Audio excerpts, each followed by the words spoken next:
Welcome. There's a countdown. 5, 4, 3, 2, 2, 1.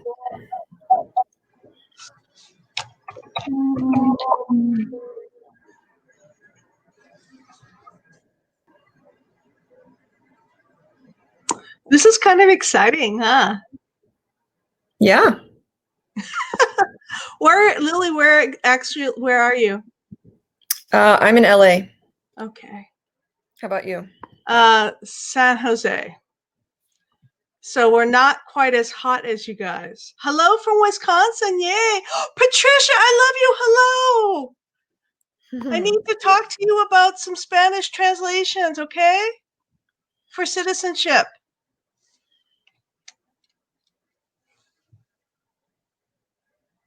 Yes, as we have our participants entering the room, feel free to say hi in the chat. We'd love to know where you are. Yay.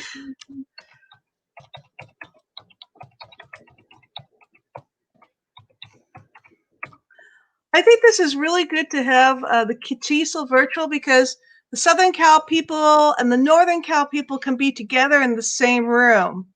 Because a lot of times we can't travel back and forth. Yay. Oh, Judith. Oh, hello. Looks like we have visitors from around the country as well, Yeah. and outside the country. Oh, from Oregon. Yeah, wow. I know where Sergio Romo is from Brawley. Hello, Brawley.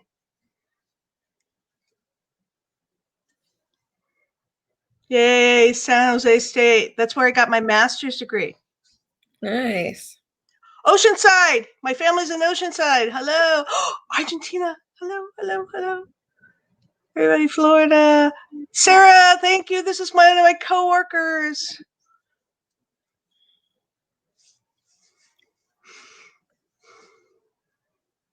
Temecula. I've been to Temecula. That's a nice place. Omaha. Okay, Jennifer, remember that we are going to have a time limit here. Okay. All right. Are you ready? I'm ready. Sure. We can get started. So, good morning, everybody. Hopefully you see our slide here and you're in the correct room. I'm just going to go through some brief housekeeping slides and then we'll get started with the presentation.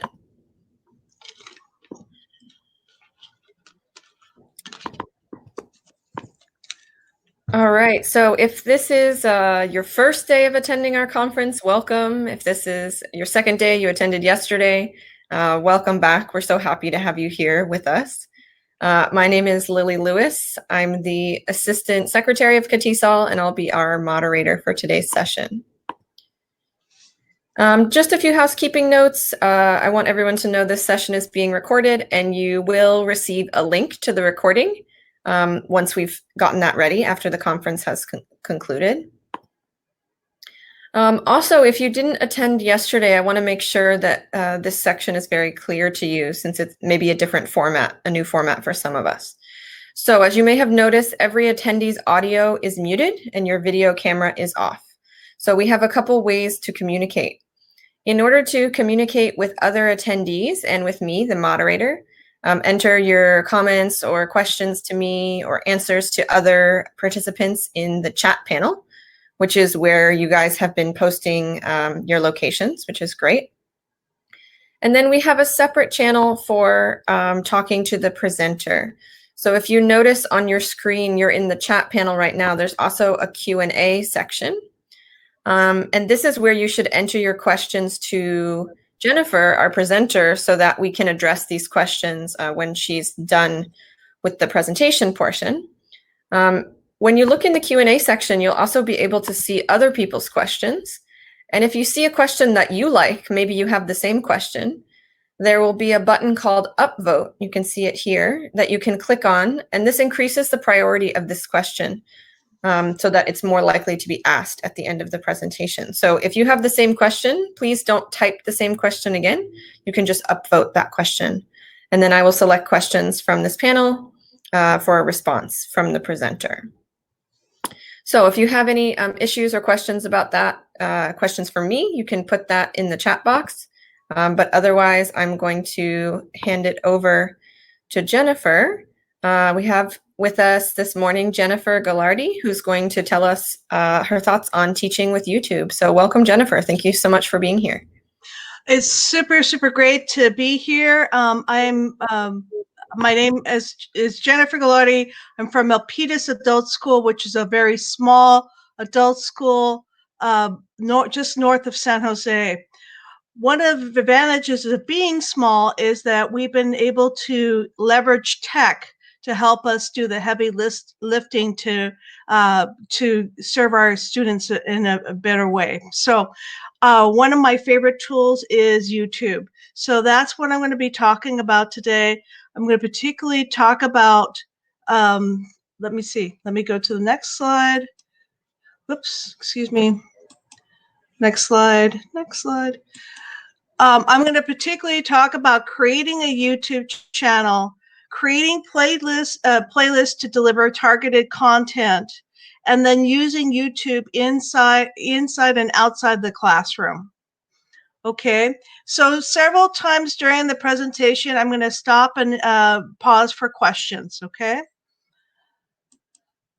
The first thing I want to do is talk about creating a YouTube channel. Now, why do you want to do this? Some people want to promote their school, but I'm particularly interested in having a central location online to find quality videos to share with my students. So instead of telling my students, hey, go on YouTube, watch a couple VOA news videos and just give me your response, they will get lost. Anytime you go on YouTube, it's like going down the rabbit hole and you come out maybe a couple years later as opposed to hours later. So what I want to do is I want to give them a specific place to start learning the things that is required for their courses. And I particularly do work with ESL and citizenship students. So most of my remarks will be addressed towards that audience, but I will also say things about other adult learners.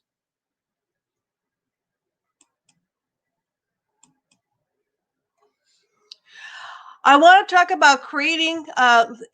Is everybody seeing this okay? Is everybody seeing the slides okay, or do you want me to make the slides larger?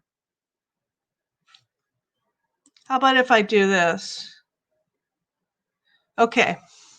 So I want to talk about creating a YouTube channel. First, what you want to do is log on to YouTube with a Gmail account. Now, you want to be careful on this. You want to say, do I want to use my school account? For instance, with Milpitas Adult School, we have Gmail accounts, but they don't have the gmail.com ending. They have musd.org ending. You want to be careful when you make this choice. You want to consider who you're trying to address, who you're trying to serve, and who you're trying to represent. Also, you want to think, do I want to make some practice videos? Do I want to do some practice, some playing in the sandbox first, and then rolling out to a larger scale? So I would say that it's always good to practice first and maybe make a specific email or a Gmail account for a specific class, so then you can practice, and then if you need to transfer this information over to another YouTube account, you're pretty much ready to go. So I did create a specific Gmail account for this session. It was milpitasesl@gmail.com. I clicked the create the channel, and now it's going to get started. So your creator journey begins. What we're going to do now is we're going to customize our new channel. So I could put it in my own name, and I named myself milpitasesl.1 and select, or I can create another custom name. So this might be another name that you would give yourself. You might want to be, you might be using your own personal email, and then maybe you want to rename it after your class, whatever the case may be. You have a choice to go either way. They're okay.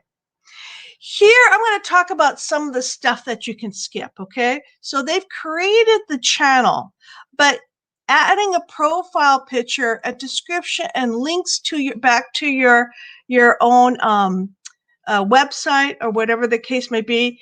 You can do these later. Right now, I simply want to get to that channel and start populating it with videos. So here you're going to save and continue.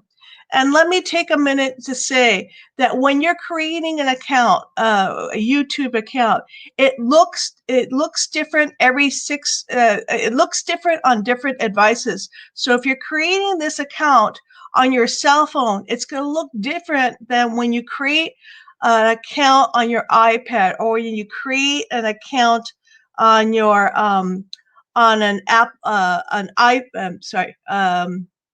an Apple laptop.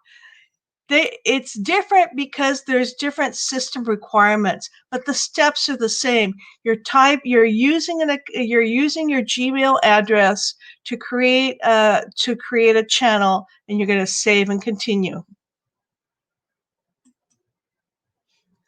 Now, at this point, you could customize with your own created videos. You could immediately start uploading cell phone videos or live streams, or I create a lot of PowerPoints and then I save them as MP4s.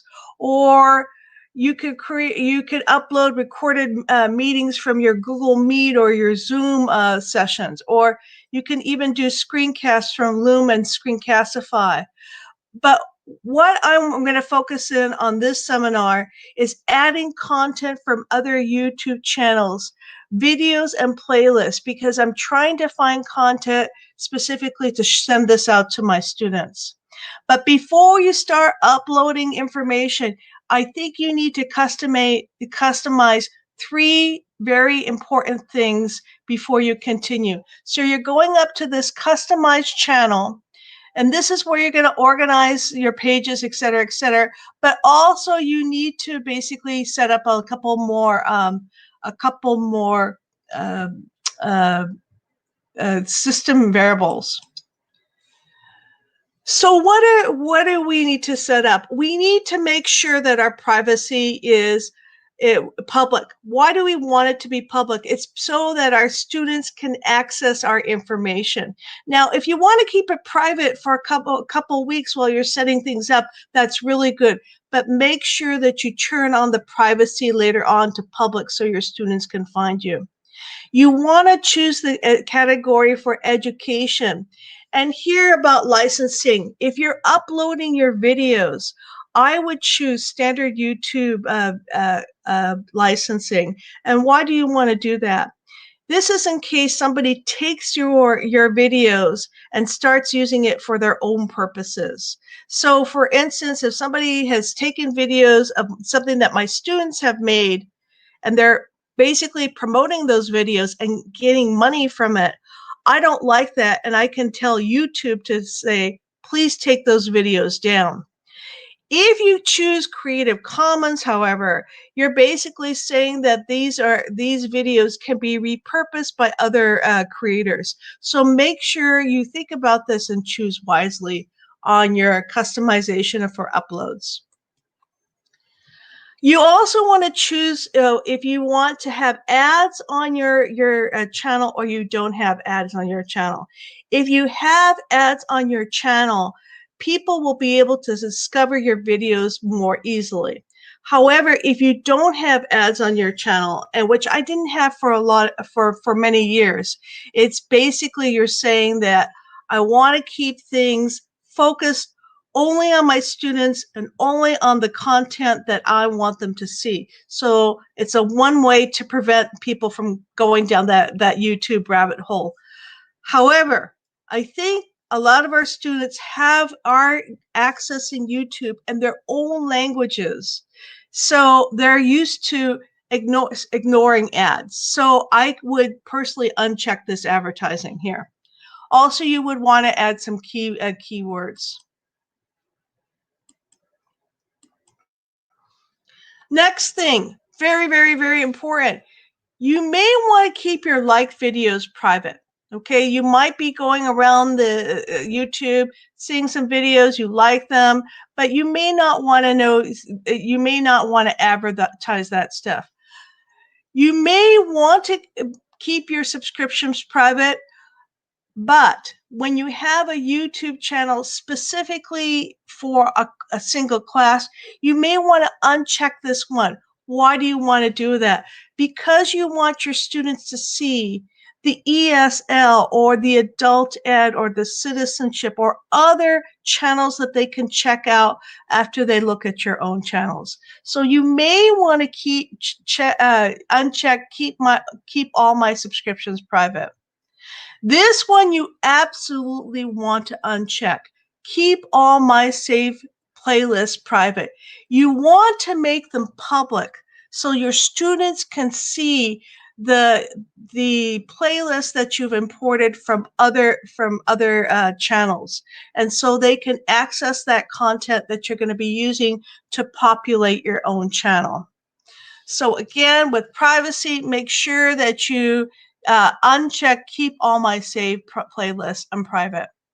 So now that we've changed 3 of the more important settings, we're going to go on and talk more about populating our YouTube channels. But before I do that, I want to talk about YouTube Creator Academy.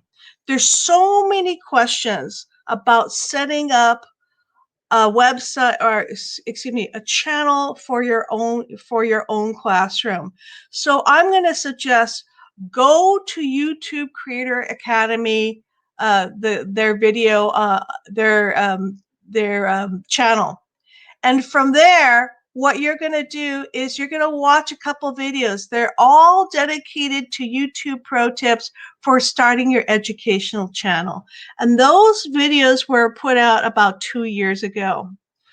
Also, you can go up to the YouTube apps here. You look for the waffle and choose Creator Academy. There they have online courses about learning more about YouTube, how to monetize your channels, how to do better editing, how to do closed captions, etc., etc. Before I continue, is there any questions before I continue?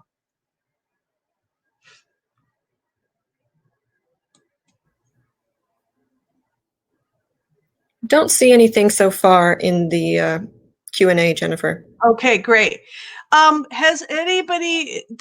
many people do have YouTube channels? Can I just see that in the chat right now? Does anybody have any YouTube channels or their own YouTube channels that they want to grow? Okay, I'm going to continue on. I just wanted to make sure that everybody was seeing the channels. Okay, so I'm going to go back. Now, I want to talk about the basic channel pattern that you want to have for your own channel. You always want to have the channel header, which basically says this is the name of my class or this is the name of my channel. So your students can be sure that they're in the right place, looking at the correct stuff. Having a featured video is going to be super, super important. So you could do a welcome video or your latest uploaded video. Make sure it's pretty short because that video usually plays as soon as somebody comes into that channel. So having a welcome video is very, very important. You can have your uploads to the channel, and most people, that's the first line of content that they see is a welcome video. However, I'm not going to be concentrating so much on uploaded videos. I'm going to be talking about created playlists. These are videos that are chosen and ordered by you on a certain topic, and I'm going to be talking about saved playlists. And these are videos that are chosen and ordered by somebody else. So for instance, I'm going to go out to Jennifer ESL, and I'm going to import the videos to my account. They're going to appear on my front list, but I have not downloaded those videos. I've used the URL from her playlist, and I've created an alias on my own front page. So it's gonna appear on the front page of my YouTube channel, but she's gonna get the credit. Okay, so I'm still respecting her intellectual property. Let's continue. Let me talk a little bit more about what is a playlist. A playlist is a list of ordered list videos, allowing the videos to watch multiple videos. So a lot of times students will speed through the videos, but we can, when we use playlists, we can order videos to have videos presented in a special sequence. So they can build one upon each other, and they can reinforce a grammar point or some vocabulary that they've used on a previous in a previous video, and then expand from there. And it's in a predetermined order by the playlist owner. So either I can construct that playlist, or Jennifer ESL has constructed that playlist. Mark Kulik has constructed that playlist. Now, videos can be composed of videos uploaded by you or uploaded by another creator, and then imported to your own channel. Or you can do a playlist. One of my favorite playlists is that I've taken videos from my own students and I've paired them with videos from around the internet about talking about citizenship interviews. So again, those students are still getting the credit for their intellectual property, but my students are able to access all those videos in a single place.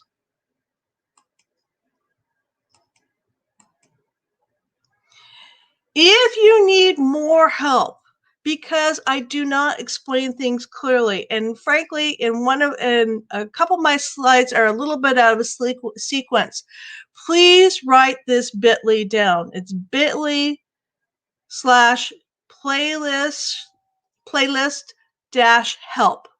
So this is all about creating and managing playlists, sharing videos, sharing more playlists, and there's a lot more information.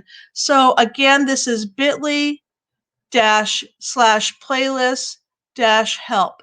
So I want to basically take a second and put this in the chat, okay? So let me go back, because this one is so, this bit.ly is so important. So it's, again, it's bit. So a lot of the questions that you have can be resolved by this playlist. And truthfully, sometimes I get a little too excited, so I overtalk. So please refer to that bit.ly, okay? All right. Let's continue. How do we add a video to our channel? So we have the add to icon. So there's a difference. This one is about the queue. These are things that I want to watch next in the queue. But this plus one is you're basically adding something that you want to have in your library, that you want to share in your channel.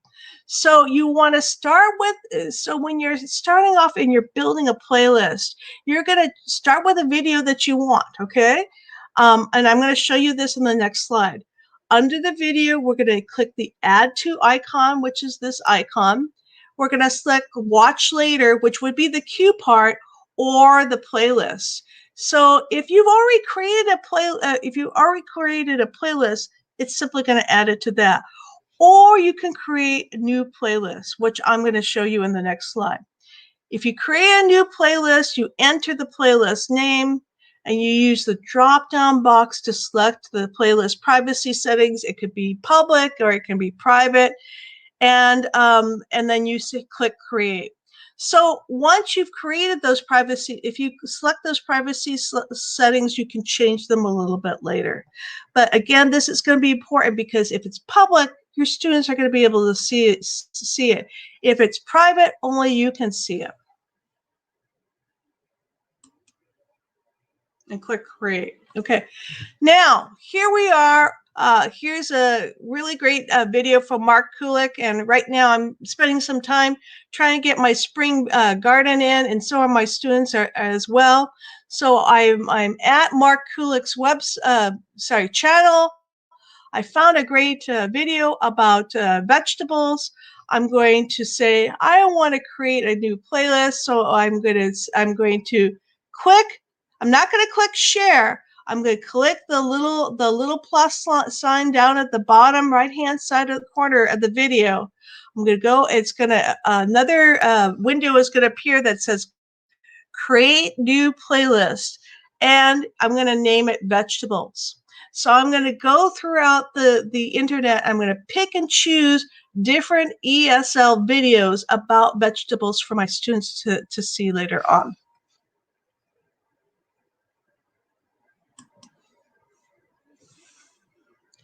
So this one, this is a poorly named slide. It's embedded videos. I want to talk about share videos. Let me step back a minute to the previous video.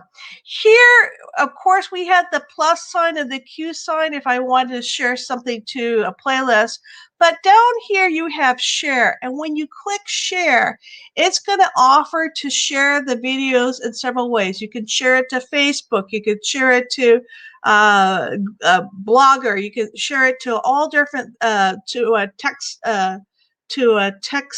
app. You can also see, you could choose the URL of the video or you can choose to embed the video. So you are going to want to click share. You're going to copy embed the embed code. This is the embed code. Unfortunately, I didn't show the URL. You could copy and paste the embed code, and you can note the start time. You can do the same thing if you copy and paste, instead of the embed code, copy and paste the URL of the video. So now, if you're working in Canvas or if you're working in Moodle, you don't need the embed code. You need the URL of that video to basically bring it into your learning management system. I'm using a Blogger, so instead of using copying the URL, I need to get the embed code so I can have it displayed on my blog post. And here you can change the start time of the video. So that's really interesting because a lot of times with Jennifer ESL or some of the other videos, there's a lot of context that might confuse the students in the beginning, or it might be that they might lose interest before you even get to the crux of what you want the students to focus in on here. Here you can basically, you can choose the start time of the video and start exactly where the students need to be, and they can basically watch it from there. And they say, oh yeah, that's exactly the grammar point that my students, that my teacher's trying to emphasize.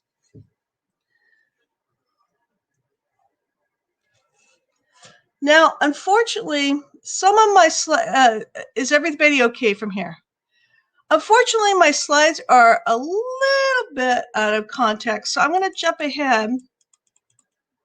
1, 2, 3, 4, 5. There we go. Okay, so again, you could do the same thing that I did when you were doing the copy, and instead of copying and pasting the embed code for the video, or the embed or the URL for the video, you can do the same thing for the playlist. So you can copy and paste the embed code for the entire playlist into your blog post, or you can grab that URL for the entire playlist and you can put that into your LMS. And I'm going to show you that slide in a couple more slides. But let me go back and continue that.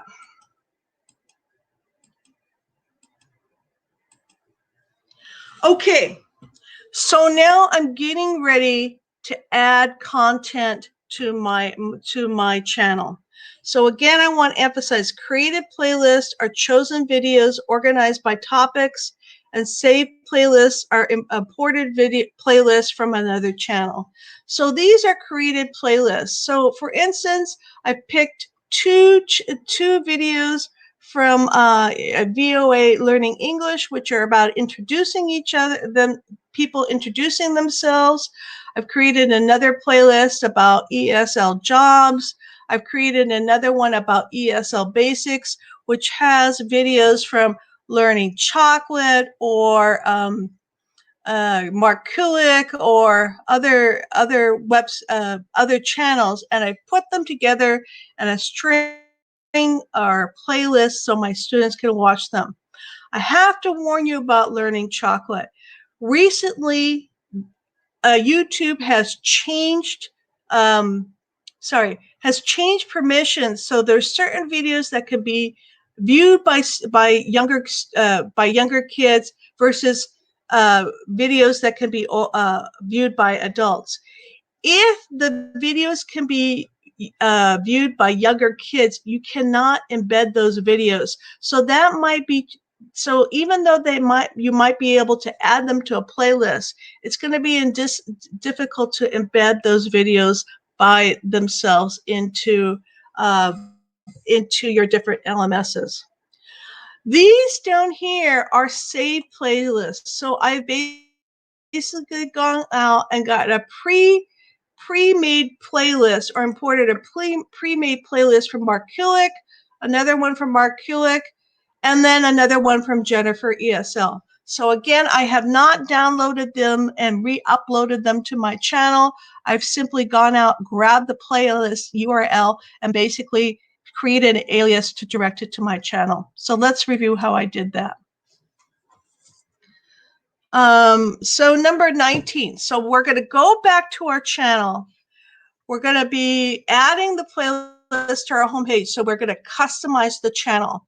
And what's going to be happening here is, now this is where I'm going to start adding information to our channel. Here, what's it going to show? We're going to say add a section. So you're looking for that plus icon. So here you're going to add some videos, or you're going to add some playlists. And when you click that plus sign, it's going to say, do you want to do uploads? And it's like, no, right now I don't have any uploads. I can't share that information. What I'm going to be doing is I'm going after those playlists. So again, these are the videos on a single topic that I want my students to view. And you want them to take a look at this in one place so they don't get lost in YouTube. Let me see. Actually, I have to go to 23. So here, I'm going to add the section. I'm going to select the content, so I know I want to go after a single playlist. And I'm going to go and get number 3. I'm going to go and grab that URL that from the playlist. So I'm going to show you how to enter that URL. So I've copied and pasted that from another place. So let me show you that again. I wanted this playlist from Jennifer ESL. Now, if I simply click, oops, sorry, that's you might be seeing a note from my dad's my dad's email. If I simply click at the ad, it's going to go into my library. The point is that I want the playlist to appear on my channel's home page. So that's why I'm going through this process of adding the section, selecting the content, and choosing the playlist, putting in the playlist URL. Okay. So I need to step back and take a look at one of the slides. I believe it's 17. So here's an example of that playlist URL. So I'm not going after the embed code, because all YouTube wants is that URL, so it can directly create that alias for you and import those videos over onto your front page. All right. Okay, so now it's been saved to my home page. However, it's not appearing in the special place, in the right place. So what I want to do is on the top, we have these little arrows where you can basically edit things. So you're basically choosing the playlist you want, or I can choose another playlist. And this little arrow means that I can move it up and down my home page, so the playlist can appear in the sequence that I want. So here I am, I'm repositioning the saved playlist on my channel's homepage. So for instance, I'm going to want to have the playlist Jennifer ESL, the beginning lessons 1 through 65, and then I want to have her next series after that. And then after that, I might want to have another series where she's talking about business English. So I want them to appear in an appropriate sequence on my webpage. Okay, we've seen that one before. So now, before I continue, I want to talk about other YouTube channels where you can start pulling videos or playlists and build your own channels. Can we just go into the channel chat? Can you go into the chat, type in some of your favorite YouTube channels that you use to teach with? So we're all going to the chat right now. We're going to take a minute, and we're going to put in some of our very favorite YouTube channels that we use that they cannot get into, that they like. Ted Ed. Yeah, I'm going to talk to Ted Ed. I don't know English. That'll be really interesting to see that. Anybody else have a favorite or a student favorite YouTube channel? Rachel's English is really good. English. I do not know that. Project Success. I don't know this. Ooh, okay. When I talk about TED Ed, I'm going to talk about learning to slow things down. Elemental English. Okay, for my pronunciation. Rachel's English. Okay. Now this is really good for news. That's really, really great. Oh, I don't know ESL teacher for Tom. Okay. Mark Kulik. Oh, I'm going to totally talk about him. English with Alicia. Okay. Any ideas for how to help Katrina? Is there, oh, okay. Teacher Ryan, I'm not familiar with him. See, this is really great that we're able to share these resources with each other. Okay. Classical music for studying, that's really, really great. Oh, I am going to be talking about that for high, intermediate, and advanced students. English ed, okay, great. Okay, I'm going to, so, okay. I'm going to go back to my videos, and once again, I realize that some people are having problems getting into the channel. I just saw that in the chat. I'm sorry to hear that. So this is this bit.ly that I just put in is basically a way that it's outside that you can download that. And then this is my email address. Gagliar @musd.org. Big shout out to my friend, my fellow teachers from Milpitas Adult School and the people in my consortium. Okay, I'm going to return now to the other channel resources. And there were a lot of resources that you had in the chat that I wasn't familiar with. So hopefully we're going to be able to, be able to show you some new ones. First one, I'm going to show about 10 to 12 resources. The first one I want to talk about is Procreated Content from StoryCorps. And they're doing a series now for dads, so especially dads who have finished their education. So please and they have a really good series in there about voting. So please take a look at StoryCorps. Those videos are anywhere from 2 to 5 minutes. There are people speaking. The people will hear different accents, and there's some beautiful graphics that go along. So all these stories really touch the heart. So please take a look at StoryCorps. On the other hand, we have another resource from student created content, which again touches the heart. This is from Support Adult Ed AZ, Support Adult Ed AZ for Arizona.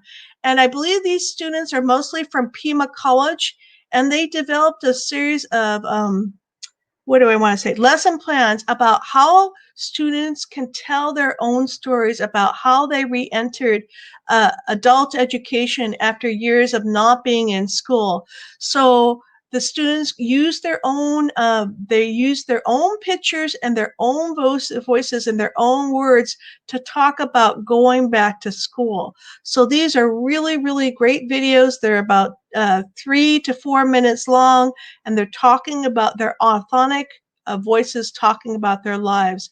And they just use very, very simple editing tools and production tools to basically do this. So please take a look at a student adult ed and take a look at this playlist, Digital Stories, and it'll be totally inspirational for your students to tell their own stories.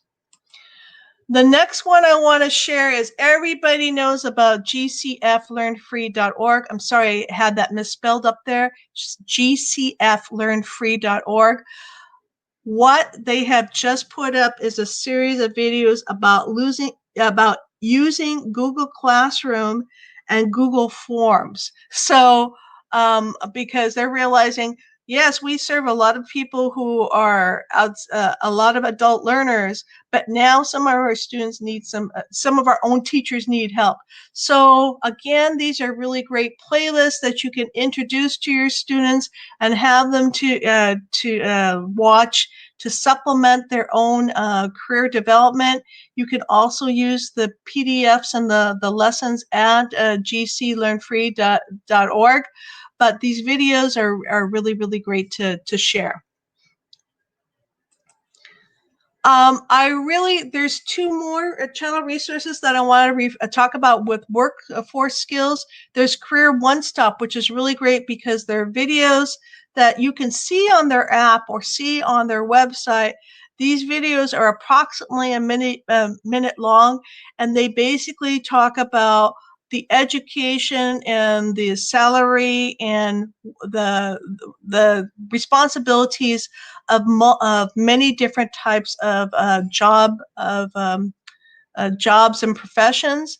And they also have there's another complete separate channel by Khan Academy for careers and personal finance. And personal finance is particularly important right now as people are confronting the realities of being laid off. And also they might be using this as an opportunity to rethink about other careers that they may need to go into. So take a look at these channel resources from both Career One Stop and Career and Finance by Khan Academy. This one is really great from American English at Say. And what do I mean by dual learning? Both the teacher and the students are learning new information. So they're going to have webinars about how to teach online, how to talk about co-locations. And also they have a series of videos here about the importance of journalism, particularly student journalism. And right now we're consuming a lot of news that sometimes makes us passive and makes us afraid.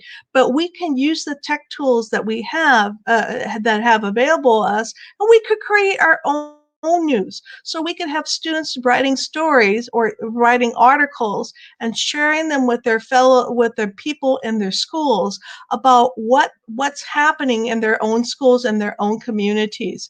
So here they're talking about some really interesting things about journalism and why journalism is important.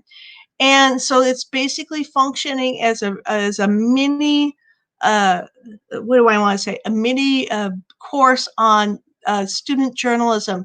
And if you pair that with VOA Learning English with their series about news literacy, you get a really good and solid course about that helps students with their writing and critical thinking. Let's continue on. I love Mark Kulik, and at first I thought Mark Kulik was really dumb, and because it's slow, it's repetitive, it's way too colorful, it's cartoony, et cetera, et cetera. And then I saw my students watch Mark Kulik videos, and for the reasons I didn't like it, those were exactly the reasons why my ESL 1 students loved it, because they were slow, they were repetitive, the students were basically engaged as they follow the very simple animation. They were able to repeat, and they were actually gaining confidence. And so in that situation, I need to learn from my students. If my students are responding to this as opposed to a lecture that they're going to get on a grammar point from VOA Learning English, I'm going to follow my students because I want them to gain confidence. So taking a look at Mark Kulik has been very interesting. And then he also has a series of shadow videos where the video is actually on him as he's doing training. I realized Jennifer, sorry, this is Lily. I apologize for breaking in. I just wanted to give you a 5-minute time check. Okay, quick, intermediate, 7 ESL, which is great. VOA Learning English, especially, they have a whole series of different playlists about COVID-19, especially COVID-19 and stories of hope. We have resources from Crash Course and Khan Academy. And what's really super important about this is Crash Course is even way too fast for me. But the students go on the bottom right-hand side of the video and click the settings. The students can basically choose the playback option, and they can slow down the video. So again, you would go back to, the students would go to settings, playback, speed, and they would choose, instead of 100%, they would choose 0.75 or 0.50, so they can slow down the video so they can absorb the information. Also, both of these channels have lesson plans, and so I've taken some of the content from their lesson plans and I put that through Rewordify to deliver some of that content to my students. Again, you can do the same thing with TED Ed. Again, you're basically can slow down the videos for your students and deliver content that way. I want to talk really quick about using YouTube videos. If you're looking for some really good EL Civics content, take a look. We Speak NYC, and basically go for the WeSpeakNYC.cityofnewyork.us.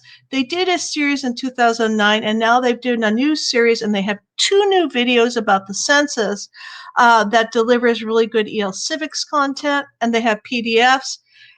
Youglish is really good about teaching grammatics, semantics, and syntax. Using YouTube in the classroom, and this is probably the most important thing, you go down to the ... you open the transcript, and make sure you can choose English auto-generated or English, or whatever the case may be. You can basically toggle out that timestamp, and you copy and paste that and put it into a document, and you've created a transcript that you can share with your students or create close exercises. You could create blog posts from VOA and use a quiz. These are how I use quizzes. I've used Edpuzzle a lot. So I've taken a video from VOA Learning English, and Edpuzzle will play something, stop the video, and ask them a question. By the way, Edpuzzle has a really good resources about learning more about that. So professional development on Edpuzzle is really great.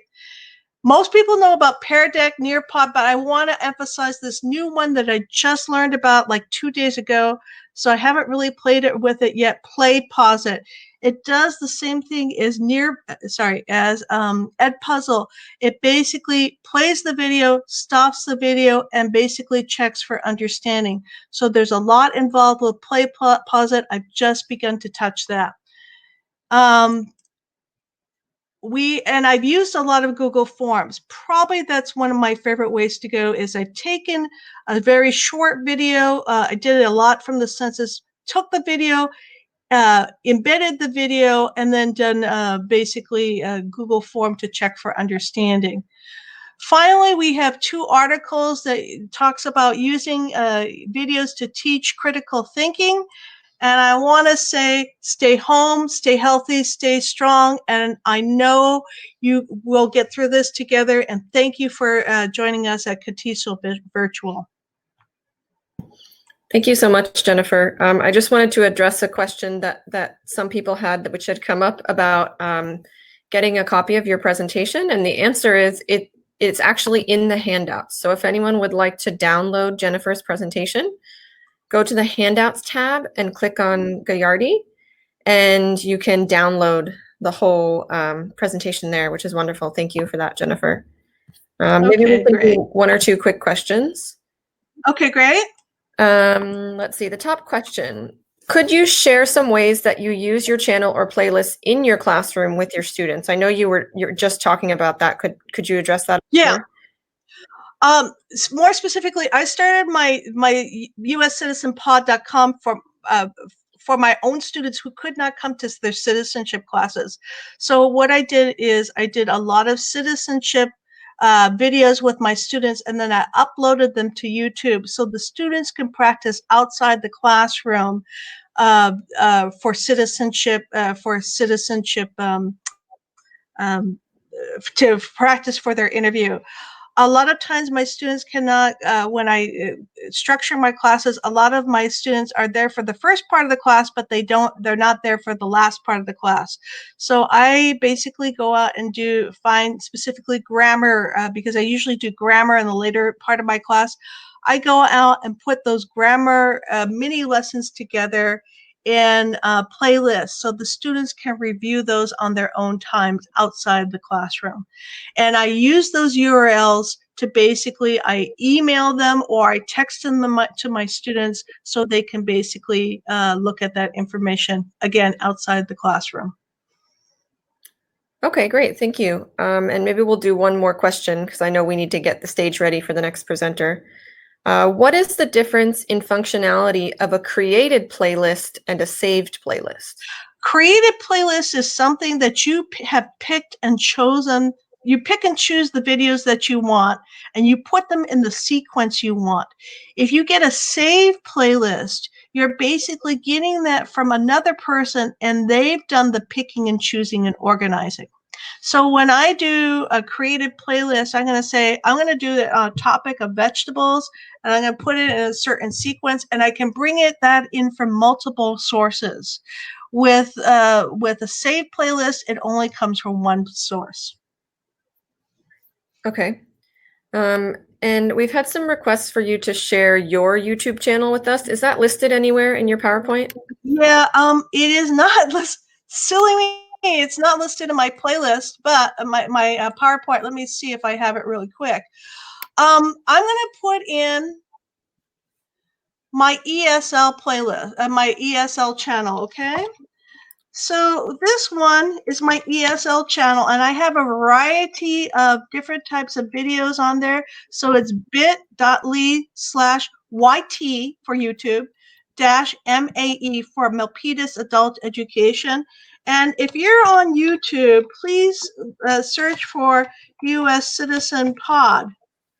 POD, and that's my citizenship playlist. So you're going to see that I have videos of not only my students, and I've used cell phone videos, I've used Zoom videos, I've used all sorts of different, I've used Screencastify, I've used all sorts of different techniques to put those videos up.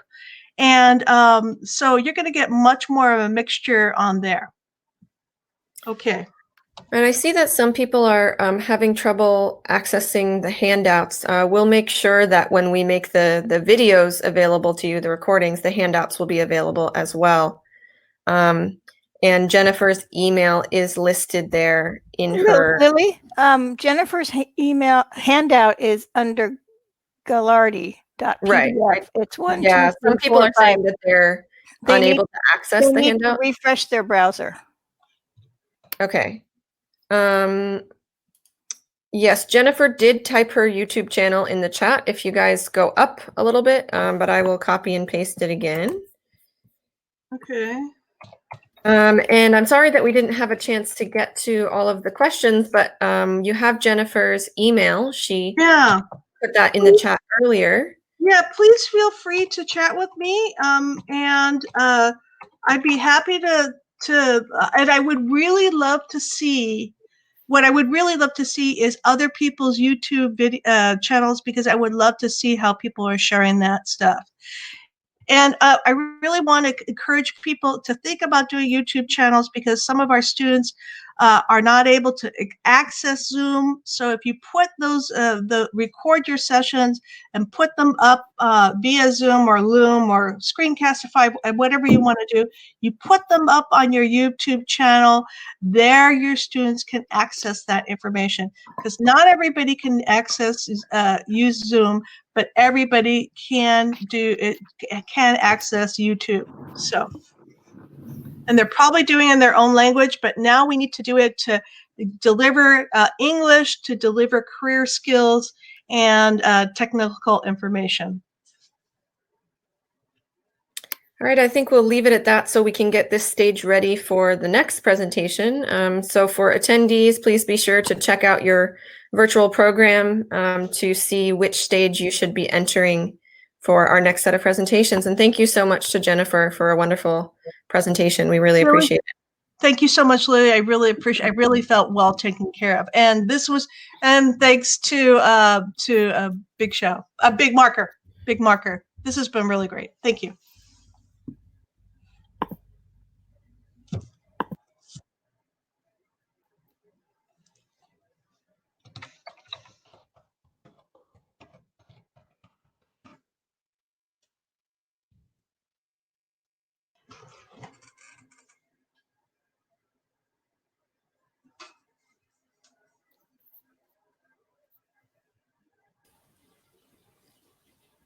Mic check. 1, 2. Can you guys hear me? Yes. Can you hear me? Yes, I can hear you. Mary. Good morning. So it looks like my camera is, the light is on, but I have it as off on my. I have my camera off too. My internet signal's pretty weak. So I'm just going to go audio only, and then we can try at the end. Okay. But anyhow, I'll go on radio silence until Reagan kicks us off. Okay. Okay. I See you in a bit. am here. Is there a way that I can kick you off? Or is it just that I set up the slides and go from there?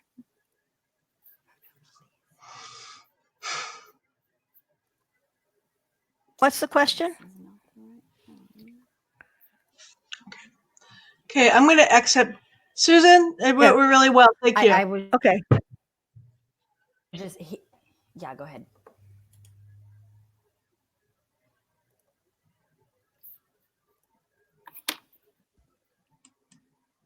Hello. Can everybody hear me? Yes. Okay.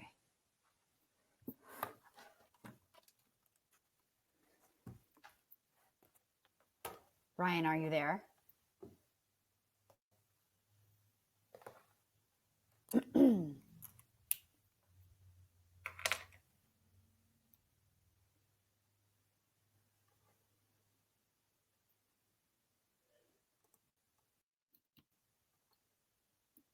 I didn't hear Ryan. Did you? I did not know. I'm just okay. Is this Mary? Yes. Okay. Hi, Mary. How do you pronounce Ryan's last name? Detwiler. Detwiler. Okay. That's what I was hoping. Yeah. He was here a second ago. I think he said he had weak connection and he was going to go all audio. Give it another shot. Sorry, I'm here. I was asking my Okay. family to keep it down for the next 40 minutes. Yeah, good. Okay. All right. So I'll just go ahead and run through these few housekeeping slides, Okay. and then open up your slides, introduce you, and then towards the end, like a 5-minute warning or a 10-minute for questions. What do you guys? We'll probably finish and have about 15 minutes for questions. I hope a lot of questions come in. We'll encourage that. Okay. Cool. And we were planning on turning our video on for questions, but maybe that might not be good if there's technical difficulties. So what do you suggest for that? To be honest, I have not been in many of the stages, in many of the presentations. I've only seen about 2 others. And I know that I've seen maybe 3 others. Yesterday, there were kind of difficulties with video, but I think there were 3 different people. Oh, yeah. Okay. Who were trying to open it up. So I don't know. I mean, you could give it a shot and we could see. Okay.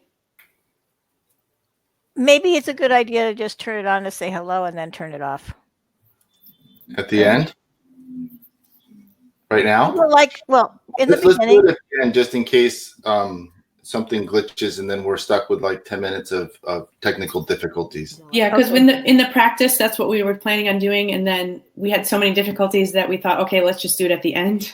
Okay, for Q&A. That's fine. But hi, everyone. Yeah. Whoever the moderator is, Yes, you'll need to speak up a little bit. Yeah, Reagan, you're a little bit low. You might want to turn up your mic. Oh, okay. Or just speak a little more loudly. Okay. Can you hear me better now?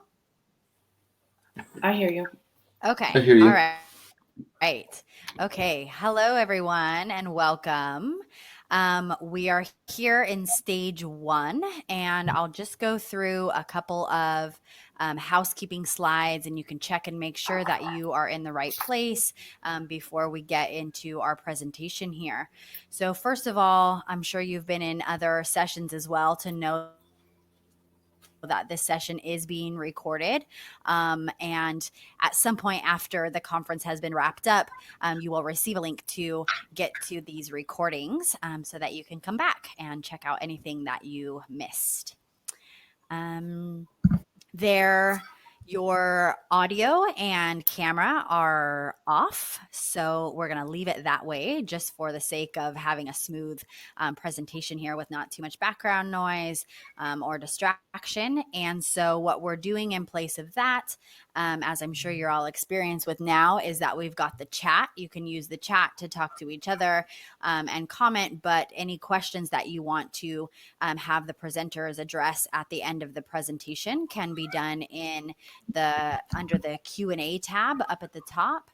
And then just remember that before you type in a question, you can have a look at the questions that have already been asked.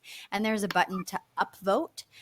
So the questions that have the most upvotes at the end will be more likely to be addressed there.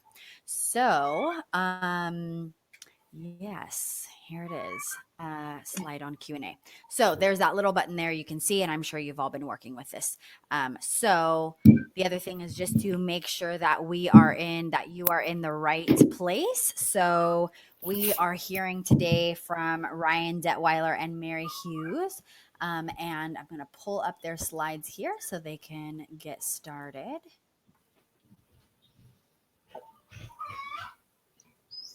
Okay. All right. Here we are. Okay. All right. So please welcome Ryan Detwiler and Mary Hughes. Thank you, guys. Thank you.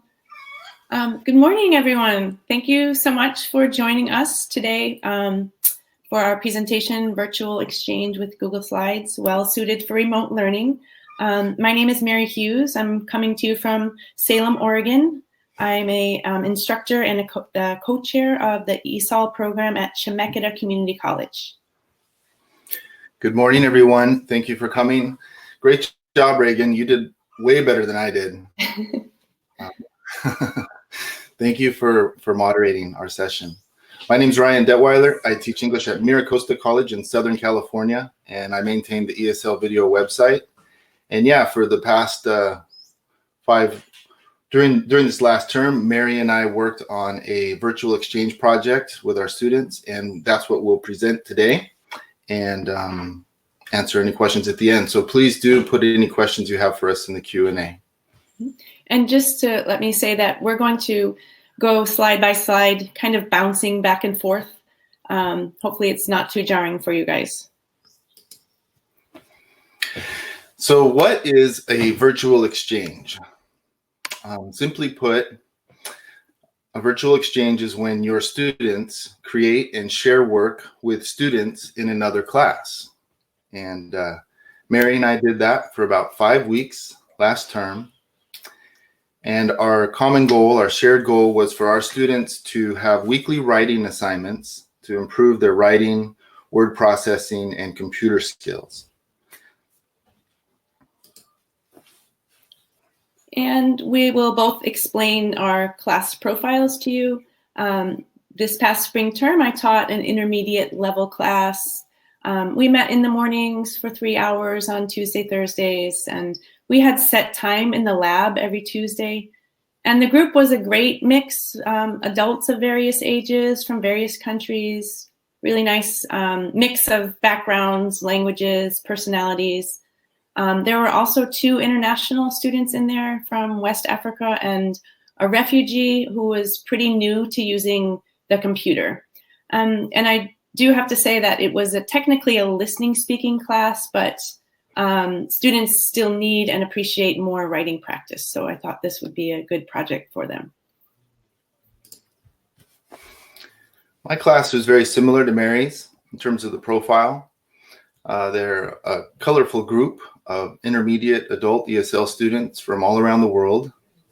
And we also met on Tuesdays and Thursdays. Our class was in the evenings. We didn't have access to a lab, but I brought laptops for us to use during the second part of our Thursday evening classes. And that's how we did the project. So my class was down in Southern California. Mary's was up in Oregon. And we connected. So we'll talk about the various different ways a virtual class exchange could be. But for us, we decided to use Google Slides as a way to have a nice connection with other students via weekly writing assignments. And I admit I'm not too techie myself. So I didn't want to actually take the time. I didn't have the time to learn a new platform for my first virtual exchange. I saw that Ryan had done a previous exchange with another instructor, another class, and they made these really cool videos. The students shared them and it looked great. And I thought at that point, I'm not ready for that. Most of my students were also familiar with Google Slides, and I felt comfortable with them and being able to help students with Google Slides. Google Slides is pretty easy to handle, and it let us just set up the project, and then the students could continue on their own.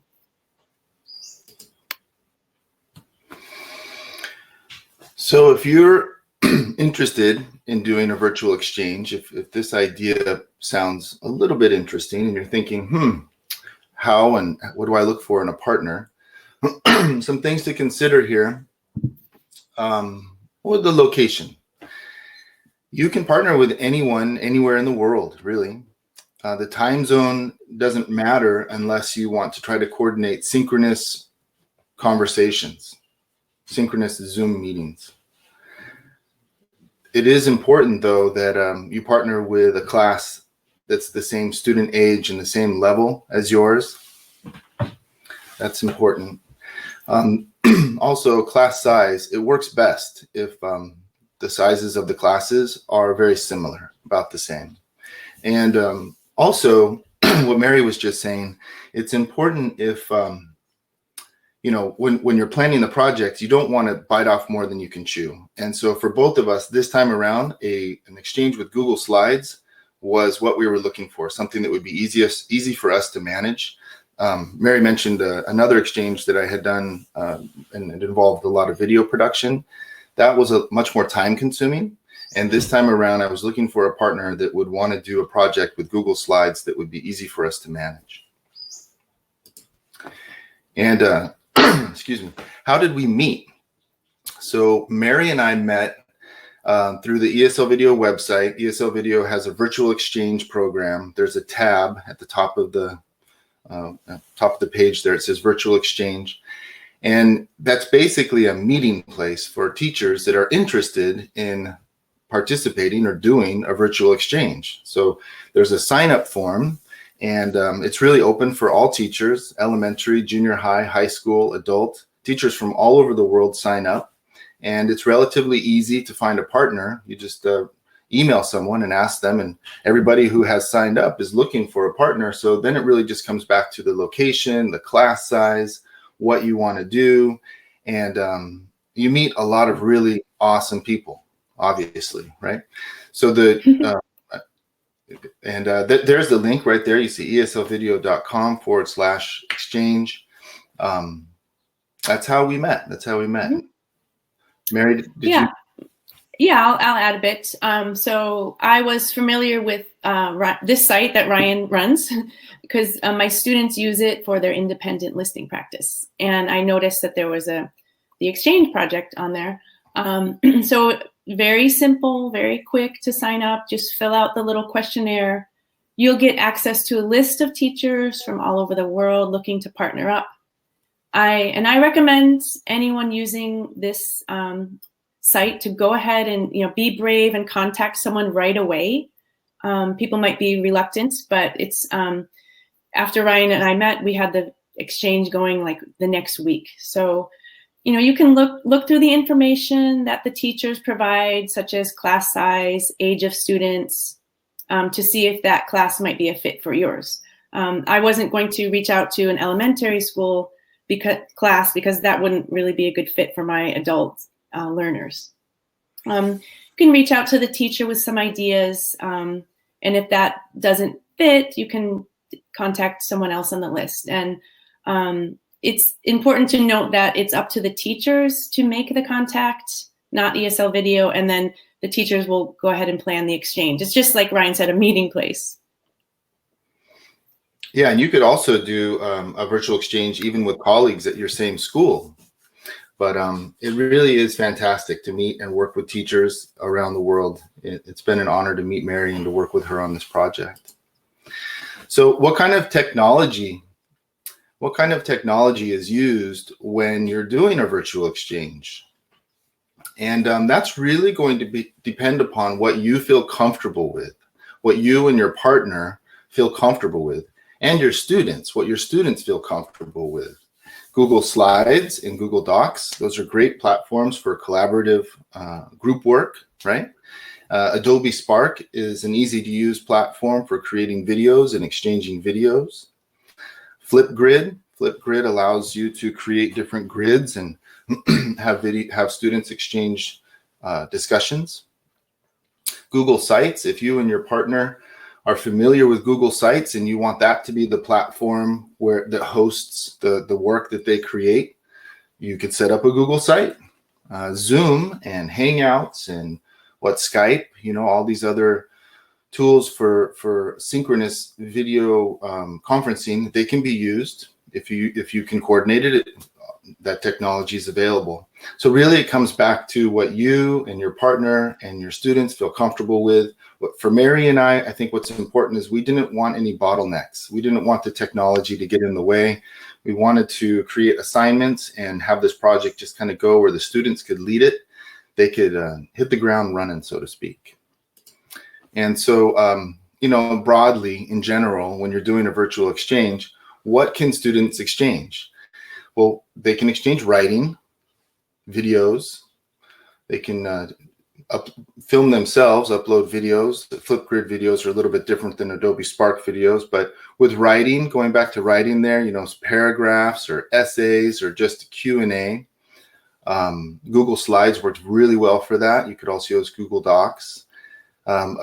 Adobe Spark, these videos, videos could be introductions or around town or my house or my favorite hangouts, or there's so many different ideas for videos that students could produce by themselves and then exchange if they're comfortable with that technology. And Flipgrid, there could be a discussion question posted, and then they would film themselves replying and posting. That's another thing that people can exchange. So we'll talk about when you're planning some suggestions. So definitely think about your own skills and what tech skills your students already have, and also what you feel comfortable teaching them. I have yet to use Google Sites or Adobe Spark, but definitely feel inspired to learn them and be able to get comfortable on them so I could teach students how to use them. And so what I am comfortable at this point in my level of technology is Google Slides. So that's what, and also most of my students had used it before, at least once. So we want to emphasize keywords here, familiar and easy, at least for the first exchange. Also, the assignments should be something that students can do on their own without needing the teacher to explain every step of the way. If the students already know how to use the technology, when you give the assignment, like Ryan said, they can hit the ground running. And we felt at our intermediate levels that the students were capable of doing what we asked. They could write a paragraph. And the topics we gave were very general enough that they would be able to write about them.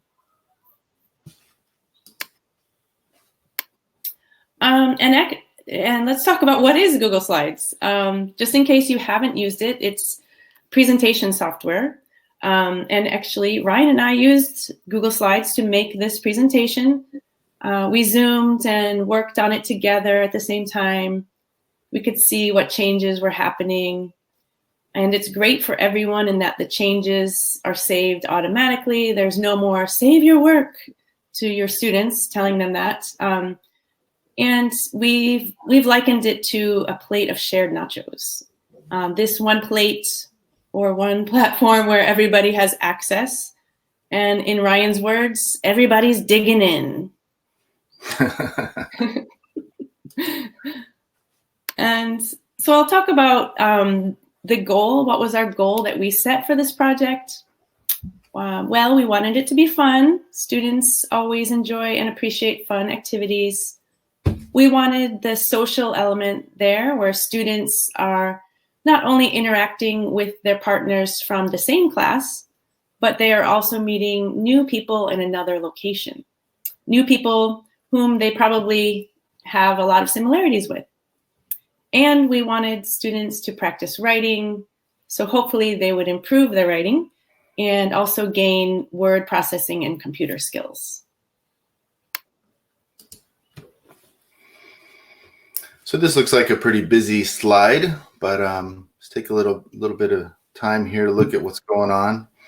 We got the virtual exchange with Google Slides. This is sort of visually trying to describe how we set this up.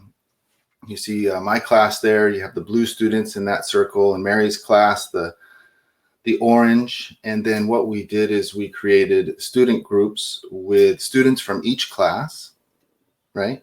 And then we created a slide deck and shared the slide deck with the students in that particular group. So I think we had 10 groups. We created 10 slide decks total, and each group had their own slide deck. And that is the slide deck that they used throughout the project. Every week, all of the writing would go in that same slide deck.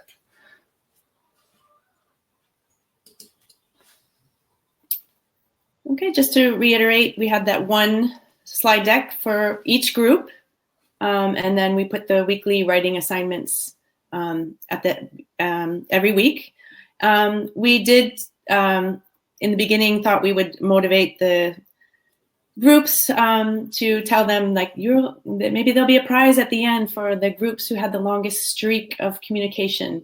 And that comes from Snapchat, when the users of Snapchat kind of communicate back and forth. They send pictures back and forth, and whoever has like the longest streak wins, whoever doesn't drop out. So we thought we'd motivate students that way, but actually it turned out that they didn't need that motivation because they were really interested in communicating with others which we found. And some of the decks got pretty long because students would keep adding questions, and they'd want to make sure that they answered all the questions from their counterparts. And we'll show you one example of a weekly assignment. So this was, it's pretty general. Insert a picture and write about it, write about who, what, where, and when. We always wanted to make them pretty general so they'd have a lot of room for creativity, and we always had a model to go with it. And from that assignment, you can see the example of what one student did. They inserted pictures from their phone of a place that they visited and then wrote about their experience.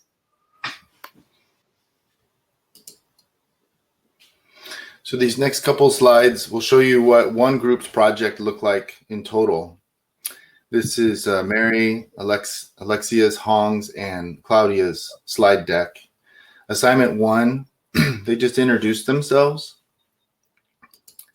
and asked some questions back and forth. Assignment 2, we asked them to write about places they have been. And assignment 3, we just asked them to insert some photos from their phone and describe them, write about them. It's kind of a free write. Assignment 4, we asked them to write about what it means to be healthy, what they do to stay healthy. So we can see they did there. And assignment 5, on the 5th week, we asked them to write about a person they admire or a best friend. And that was it. Those were the 5 assignments that we did for the 5 weeks. And that's what one group's slide deck looked like. So now we'll talk about how we set it up. It was really very easy. We met for an hour on Zoom, and then everything was planned. We talked about the logistics and decided that his students would start with the first assignment in his Thursday evening class, and then my students would get to read what his students wrote on Tuesday mornings during our lab time. And if a student missed a class or didn't finish during the class time, there would still be a few days for both classes to complete their assignments before the next class arrived, and then the cycle just would continue throughout the weeks. I'm so glad that this is going so smoothly. We haven't had any technical difficulties yet. Yeah, so Mary and I met for about an hour. We discussed the logistics, and we also brainstormed some topics. What could they write about? And you can see a screenshot of the shared Google Doc we were working on in the meeting. And I think it's also important maybe to call out that you can do whatever you want. This is obviously very adaptable. You can plan assignments that work best for your students' interests and age level and technical ability.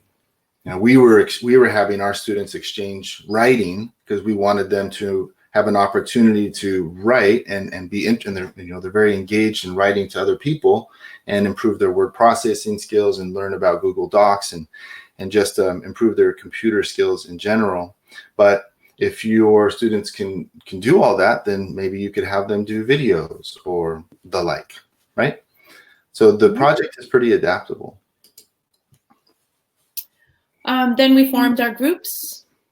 It's the same way you'd form any group in your class. We paired students who had worked together well, or maybe we thought would benefit from working together, would enjoy working together and become friends. And if there were some students who were super shy or maybe had sporadic attendance, we would put them in a group of 3, so there wouldn't be someone without a partner. And yeah, we found that sitting side by side at computers added the nice social element. Students got to work together and help each other as they were connecting with their exchange partners.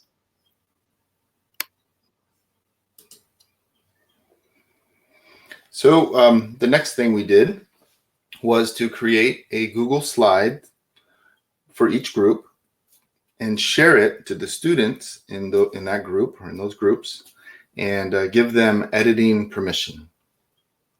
So there were 10 groups, 10 slide decks, and only the students in a particular group had access to or had permission to edit that deck. Of course, Mary and I, shared with Mary and I too. And then we introduced the project to the students, and I think we both did similar activities to create interest in the project. I showed my students the picture of Ryan's class, and he showed his students our class picture. And I told my students that Ryan was the creator of ESL video that they had been using. And Ryan and I had talked, and we thought it might be fun and interesting to connect our classes and do something different. And then we talked about California. Some students had been there and got to tell us about it. We looked at our map on the classroom wall and looked how way down south they were from us up in Oregon. And we also looked at the MiraCosta College website and discussed what we noticed from Google Maps and Google Images. And I remember they commented on the palm trees because we don't have them here. And we also talked to our classes about Google Slides again. And for the ones who are new to Google Slides, we had them watch a tutorial video for ESL students. And then we did a few practice shares as a class activity of Google Slides. My class too, not everyone in my class was familiar with Google Slides. I mean, that was one of the reasons why we did this project, is that we wanted them to become very familiar with Google Drive, Google, Gmail and Slides.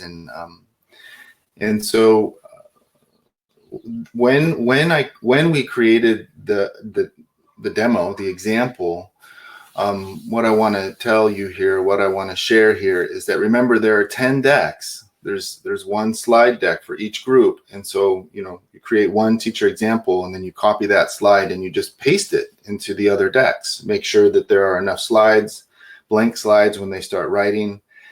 And that's really it. Create this teacher demo, put it in the slides, and then, I'm sorry, I see what I was getting at. Similar to Mary, I needed to kind of refresh what Google Slides is and how it's used with a few of my students too. And while they were working in groups, sometimes I'd go over and explain how to do something or show them how to do something. It's not like they were pros at Google Slides to begin with. Yes, there were varying abilities of Google Slides for sure, of the abilities of the students. Yes, thanks for mentioning that. We also did weekly emails to check in, and they were just quick emails after class. And really, there weren't any problems. It was just we were excited to say how well it went or how much the students enjoyed it. I remember writing to him one time that during my class, the manager of the computer lab came over to me and he asked, "What are they doing?" Because he noticed that the students were so engrossed. And I thought that was pretty cool that, not only I thought it was a great project, he noticed as well. So it's good to send the weekly emails to check in.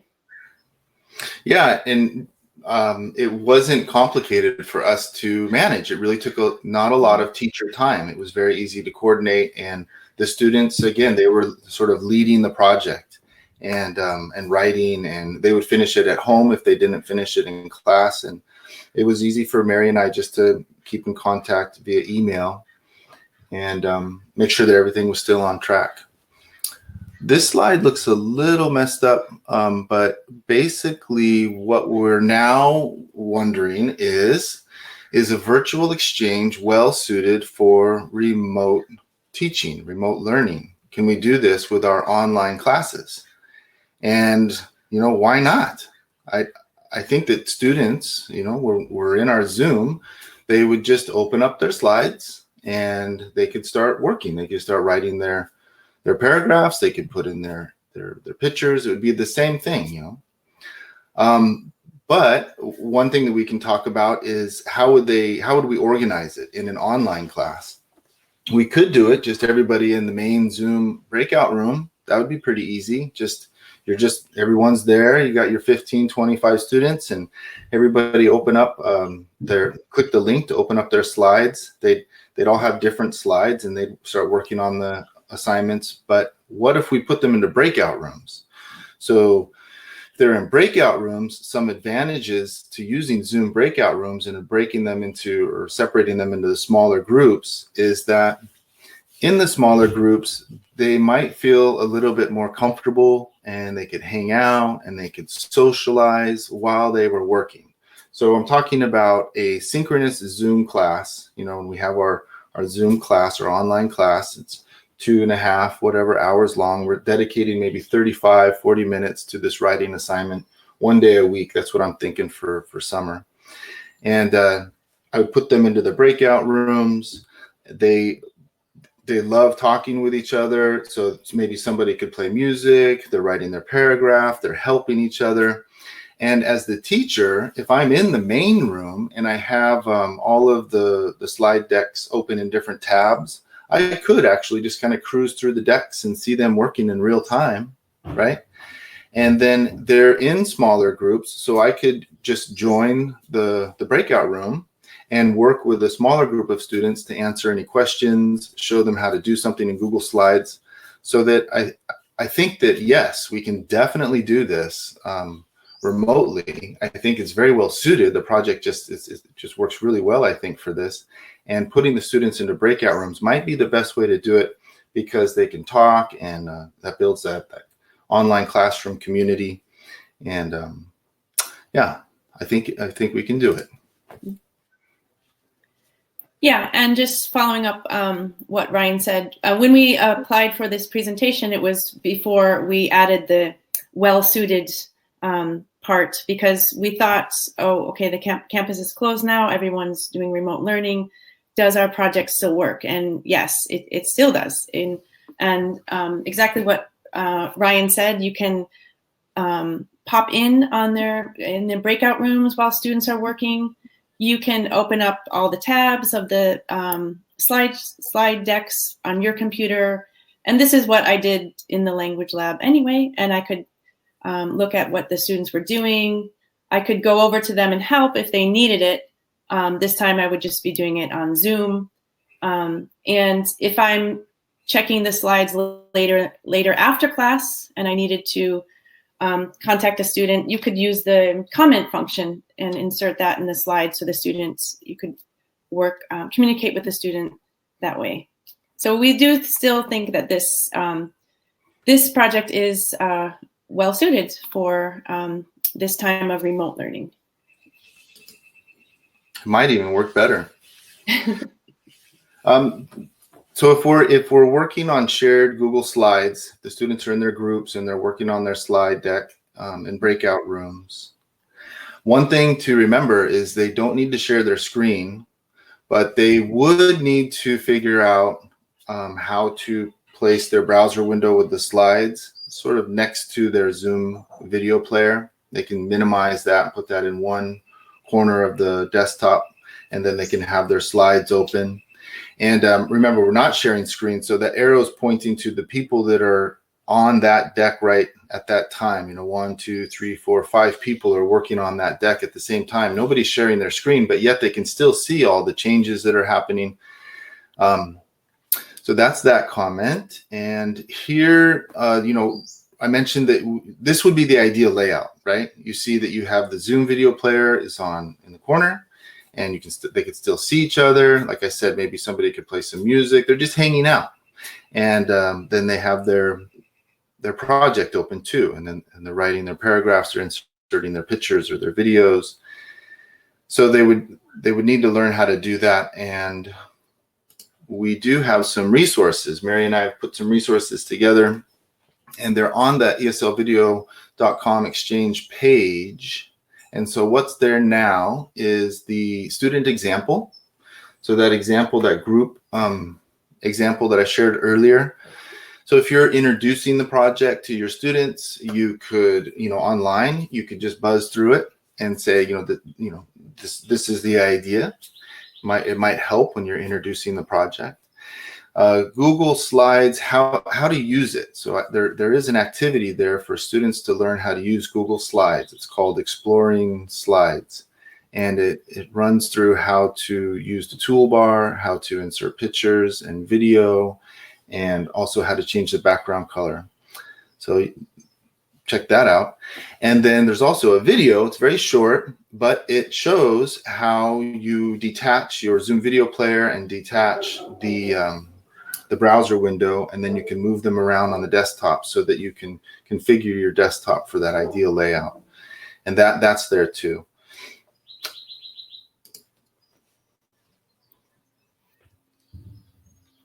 In conclusion, or some of our conclusions, both Mary and I felt that the project was a success. Woo! They really loved it.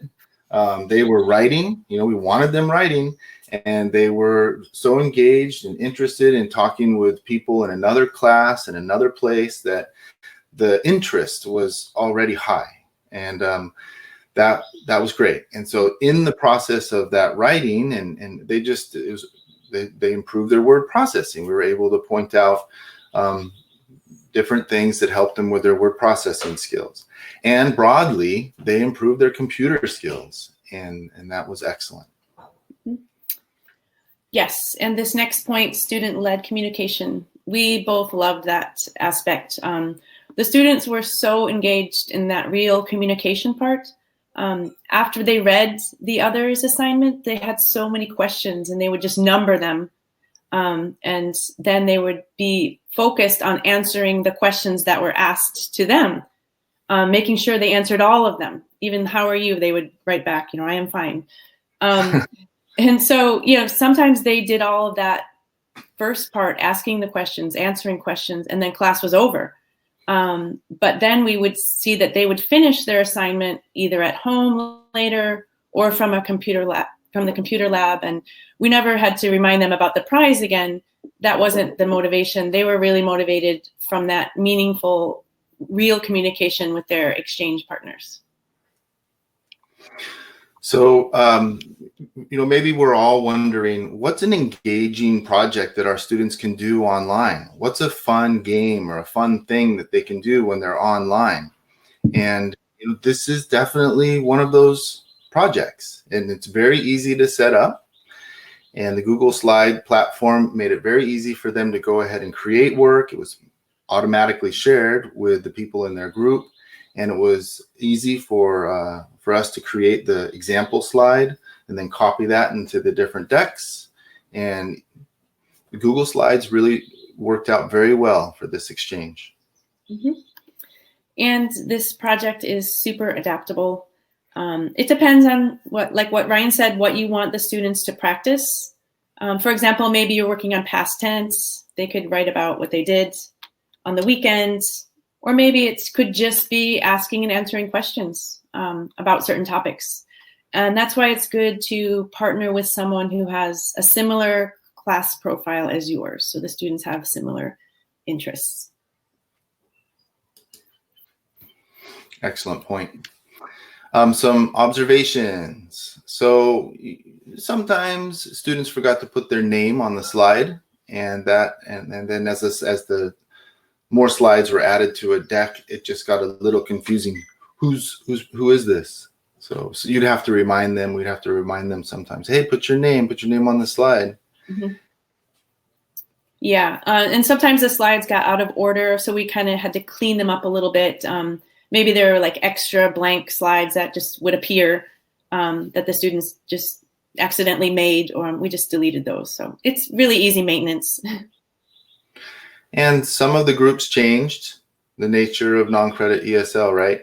You have somebody join, occasionally I'd have somebody join on a Thursday and then stay with us, or somebody else transfer out, and occasionally someone would be absent, and we needed to be a little bit flexible. If somebody missed a class, though, often they would just do it at home, very often. Mm-hmm. But anyhow, the groups changed. We needed to be flexible there. Mm-hmm. And all in all, it was a great project. Students enjoyed it very much. They were engaged. They had meaningful communication. They practiced writing, definitely got better at using Google Slides. And they were excited to see responses to their questions, and they worked outside of class because they wanted to. And I believe that's it.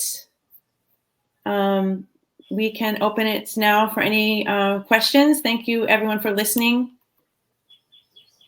Yes, thank you very much. Wonderful. Thank you so much, Ryan and Mary. That was great. Really, really, really helpful. There are some questions here. So Dr. Folse is asking, what language groups were in your classes? And did you consider L1 when putting students in groups? Yeah, go yes. ahead, Yeah, definitely. I had students from Ukraine, Russia, Benin, and South Sudan, Mexico. But yes, I definitely tried to put students in there, pair someone up with a different language. Actually, I had a Chinese speaker in there as well. Yes, and so I think, Ryan, when we paired them, we tried to keep that with our groups as well. But sometimes when students came in and out, or the flexibility that Ryan talked about, we maybe had like 3 Spanish speakers and 1 Ukrainian speaker in the group. Yeah, sometimes I think for both of us too, everybody has one student that doesn't come as often as the rest of the class. And so maybe we would have a group that had 3, and putting together the groups was, yes, we considered the L1, and we considered the personalities of the students and their language level, and how they would get along and help each other. And we were lucky, I think, in forming groups that worked very well. Good. Okay. Thank you. The next question is asking, did you correct their writing before publishing? I did not. So before they published? Go ahead, Mary, you can go first. Yeah, I didn't, but I guess when I was walking around monitoring, I may have pointed out something like, oh, look at your spelling here. I didn't correct it for them, but I would kind of draw their attention to it. Or maybe I would, with punctuation, some of the lower level students the punctuation would be kind of wonky. But I would just kind of draw their attention to it. And students, some of my students notice sometimes that the paragraph they got, they would tell me, oh, teacher, this is not right. And, so they noticed too mistakes that they were getting from other students. Mm-hmm. Yeah, I think that's a great question. And similar to Mary, so walking around the room, no, I didn't just correct anything. But if we were doing, like, for example, one of the assignments, we both wanted to have them practice the present perfect. So we asked them to talk about places they have been. And if I was reading over the shoulder and saw something, I would ask them to correct that or point it out or show them how it would be, and then maybe where there might be another mistake and use the simple past here. And they would do it. And similarly, some of the students, like I mentioned before, they weren't really familiar with the computer. So they would have a space between the last letter in a sentence and the period. And so maybe they would do that throughout. They'd have maybe 5 sentences like that. So I'd go ahead and make the correction, show them how to do that, and then they would go ahead and fix that problem in the rest of the slide. Simple word, where is the apostrophe? How do I do this on the keyboard? We didn't make those corrections for them, but showed them. And I think that we could do that too in breakout rooms. So I'm looking forward to, I know that I can't partner with Mary this summer because she's going to be teaching a lower level class, but I would love to partner with a class that's maybe even in a different part of the world. And my students would totally do this again. And I think that when they're in breakout rooms, I could pop in and see what they're working on and show them the same things, show them how to close the gap between the punctuations or how to do that correctly, and show them how to insert slides or move things around or resize images by clicking and dragging from the corner, all of that fun stuff. Good. Okay, thank you. Another question is, it looks like these personal slides could work for adults. However, privacy issues are a concern with younger students.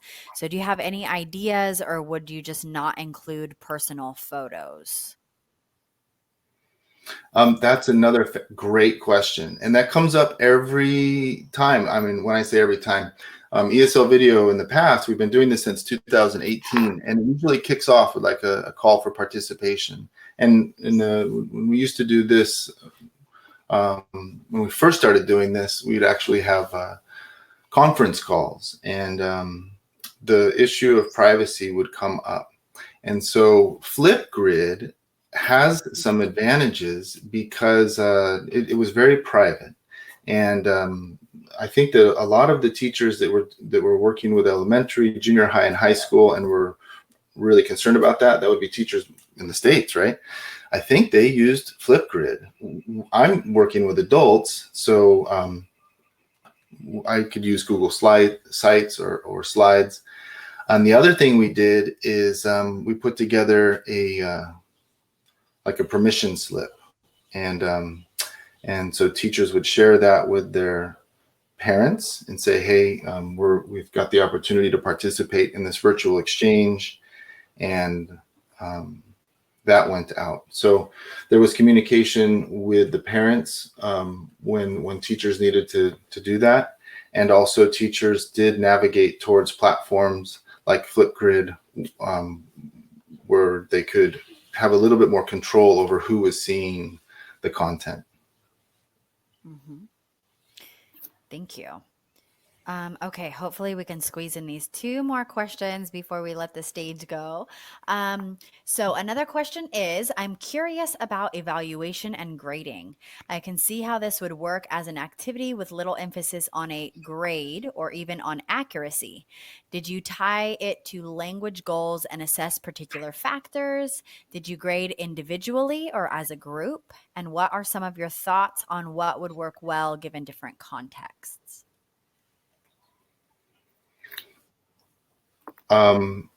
That's another fantastic question. So the first answer is no.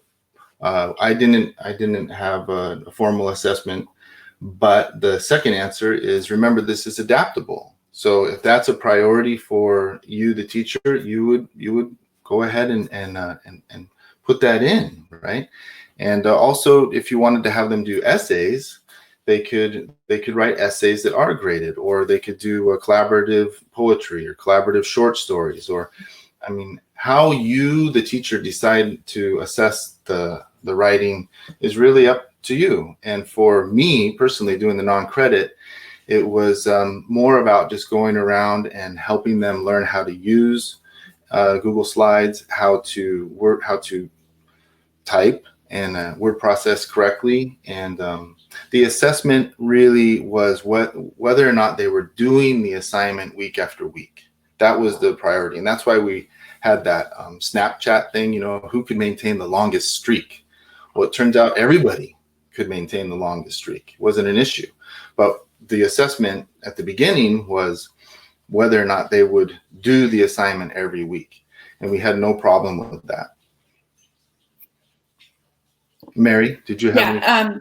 Same thing. My it was more of like completion points as part of their grade over the course of the term. Just if they did it, they got points. And it was more, we talked about our goals. What we wanted them to do is to get practice using Google Slides. So that, yeah. And I think for yeah, it's adaptable. You could do what you needed to do with it. Yeah, I agree with what Ryan said. Do we have time for the last question, Reagan? Yeah, I think we're just gonna go for it. I think it's a really good question that's relevant to these times where we're at now. Cool. So how do you limit the amount of time you spend preparing for your online classes and balancing that with family responsibilities while working from home? So do you place time limits on how many hours you work today? I find that my workload has tripled. Wow, that's such an awesome question. And that is really at the heart of why this project was so appealing to Mary and I, because we met for about an hour on Zoom. We brainstormed some topics. I knew that there would be some pretty high engagement level because I've done this before. And we created a project where every Thursday we could go in, and really they were running on autopilot for about an hour in that class. And there's a little bit of pre-production, but it was really easy to let that project go by itself and easy to maintain. And so it was a time saver in the long run. And wow, who would have thought that a virtual exchange could be a time saver? But it turned out to be so. So I think to answer your question, this is one of those instances maybe where we were working smarter, not harder, and we were saving time.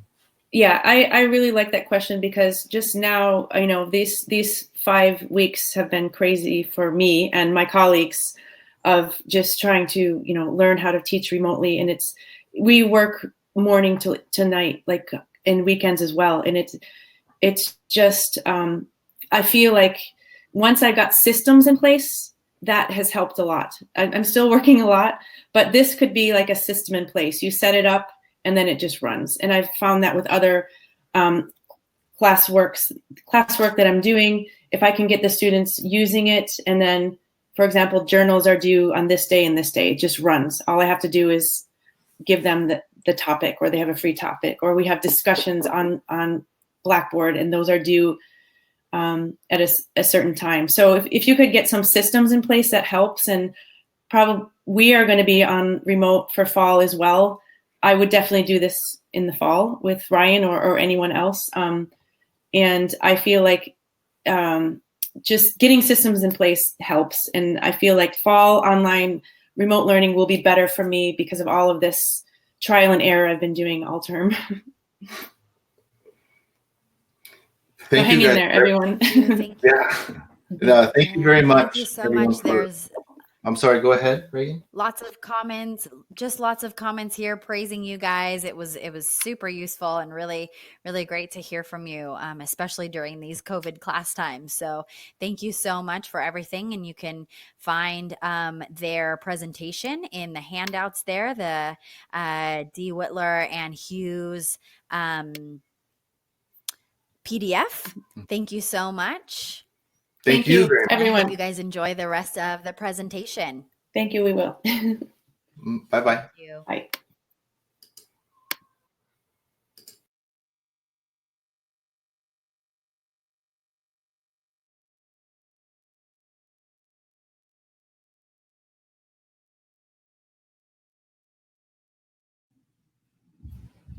Hi, everyone. We'll be starting the next session at 11 a.m. Take a little break, 11 a.m. Pacific.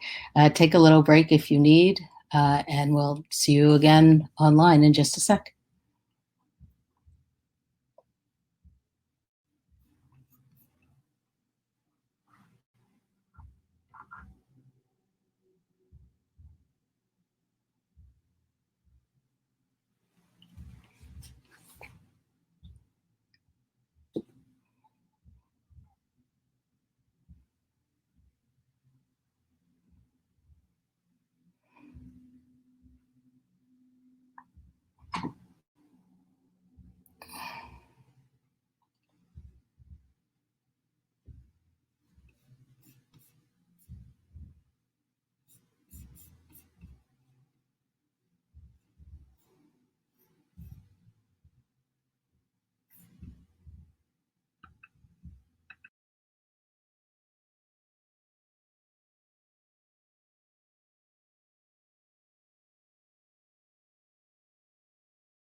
Maggie, would you like to do a quick audio check?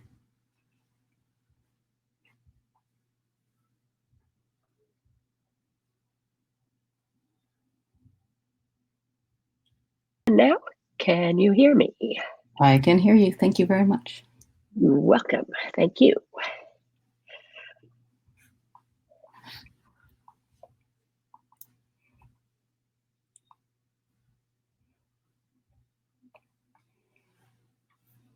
I feel like we should be playing some music in the background, but we couldn't figure out how to make that happen for this first virtual conference. Next time, if someone would like to start playing some music on his, her, or their computer, please feel free.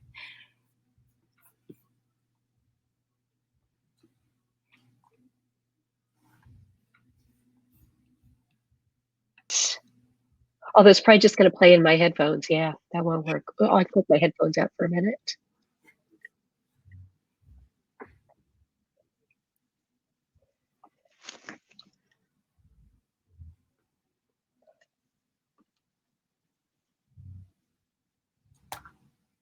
We only have 2 minutes. It's okay. Yes.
Okay. According to my iPhone, it is 11 o'clock. Is everybody with me on that one, Maggie? Good to go? Good to go. Good to go. Okay. So welcome. Good morning to those of you in California and lucky folks in Hawaii, and good afternoon or evening or perhaps a very early morning to those of you around the US and around the globe.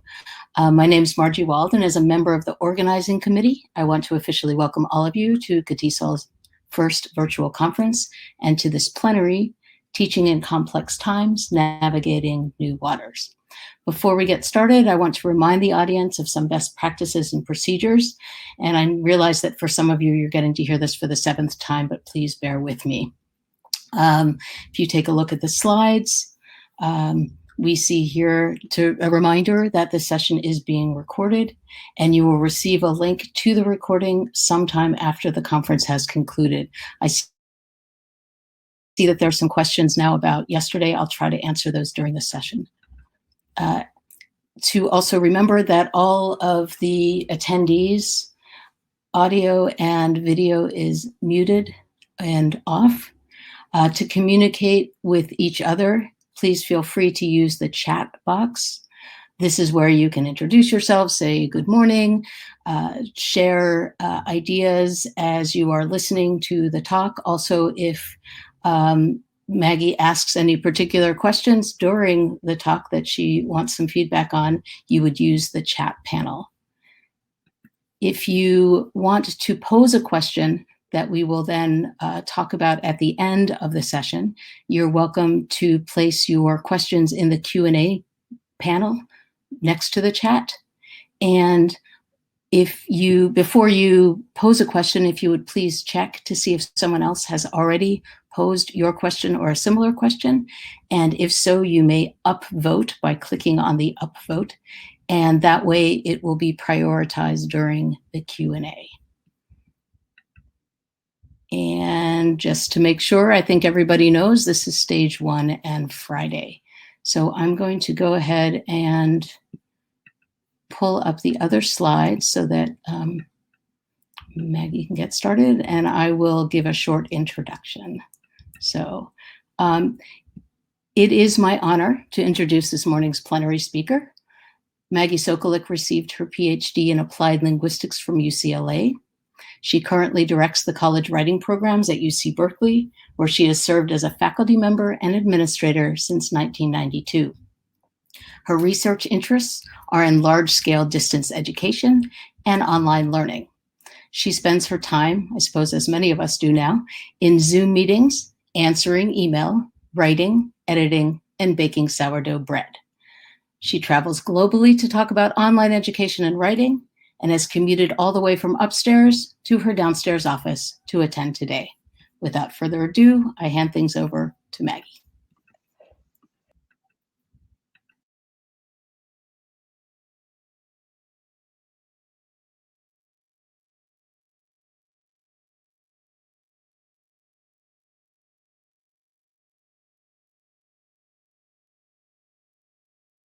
Then I'm going to turn it over to some slides. So I just want to say hi to everyone and tell you that I'm going to be talking generally about teaching as opposed to English language learning specifically. There's lots of experts in this conference so far that have dealt with language issues. So I'm going to take a step back and deal with some of the bigger issues.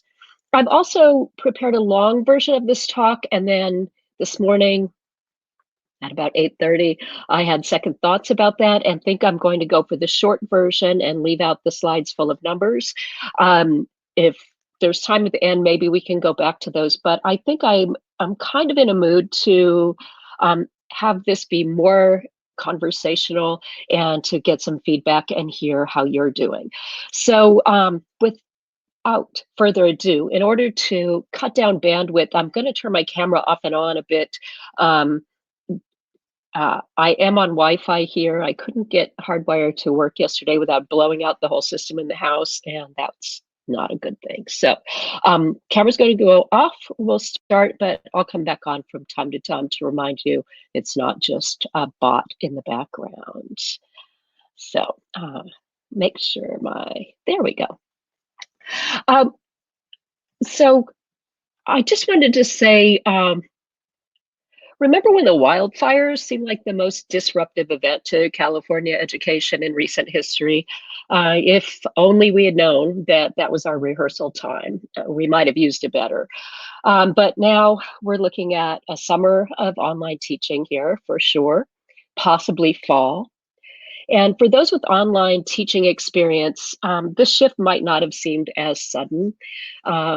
But for everyone, it was really unplanned. And I think even if you were a really gifted online instructor, it probably caught you off guard to have to change direction so quickly in the middle of the semester. I've tried to build in some interactivity, as I mentioned. So I'm going to start this just with a short poll. So Margie, if you could bring up the first poll for everyone. You should see that in the panel on the right side of your screen. And if you would just answer this, how well do you think your students are doing in the online environment? And I'm going to answer it too.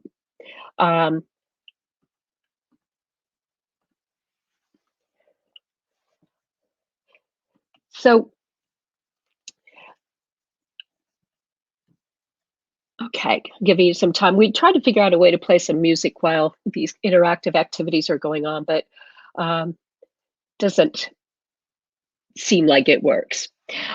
Anyway, let's go to the next slide.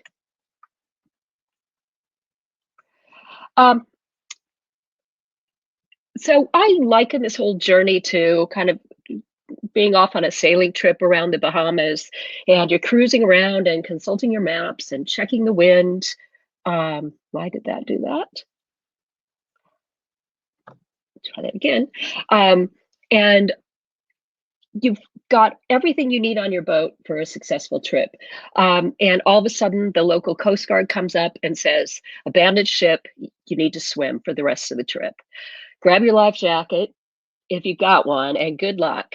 So here we are. We're swimming along, and some of us, for example, at our university at Cal, they're nearly done. Finals week is coming up. If you're in the quarter system, you're probably still a ways from shore. So there are two things I'm going to be doing during this talk. One of them is offering some little snapshots of teaching online that I've gathered from the internet and from friends, and you see one on the screen right now.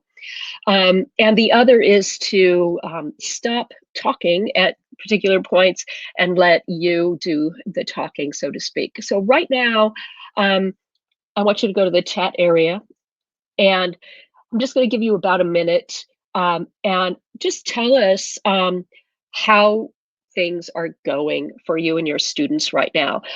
One thing I promise, this chat log stays here and stays with me.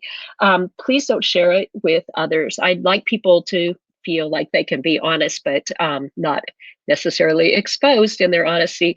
So go to the chat area. How are things going for you?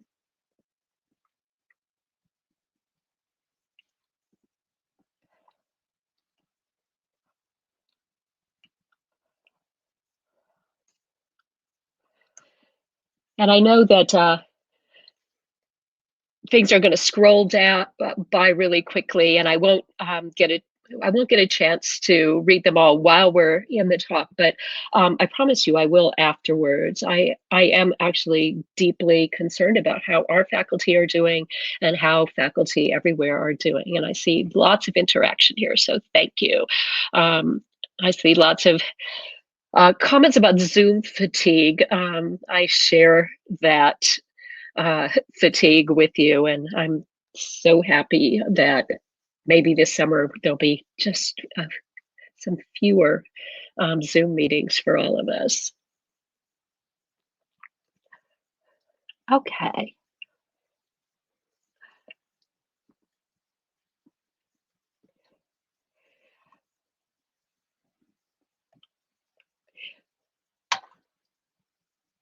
So feel free to keep posting. I'm going to just talk briefly about where we are and how we got here. And of course, where you are depends on how the virus lockdown unfolded for you. For some of us in the semester system, we literally had a day to go from face-to-face teaching to online. Our instructors taught face-to-face on Monday. By Tuesday, we were locked out of the university and had a couple days where we were allowed not to teach. But other than that, we had to be ready to go. If you're in the quarter system, you may have been lucky enough to spend your spring break preparing to teach spring quarter online. And if you were not prepared or experienced with teaching, you may have tried a couple things. The first, of course, we often go to our colleagues, but since we're not in our offices and the colleagues are not just down the hallway, you may have turned to Google. And I did this just as an experiment, look for advice for teaching online. And in less than a second, got 670 million results. If you're like me, that probably feels like about the number of emails that have piled up in your inbox giving you advice on how to best teach online. Of course, some of these links come from well-researched ideas, some come from profit motives, and all of it together feels super overwhelming. And if you drill down and just look at one of those pages on Google, you'll see that lots of articles try to boil these down into tips. These could be helpful, but really, how many tips does it take to condense everything we know about teaching online? 4, 10, 14, 1,000. All of these best tip articles attempt to make it easier for you.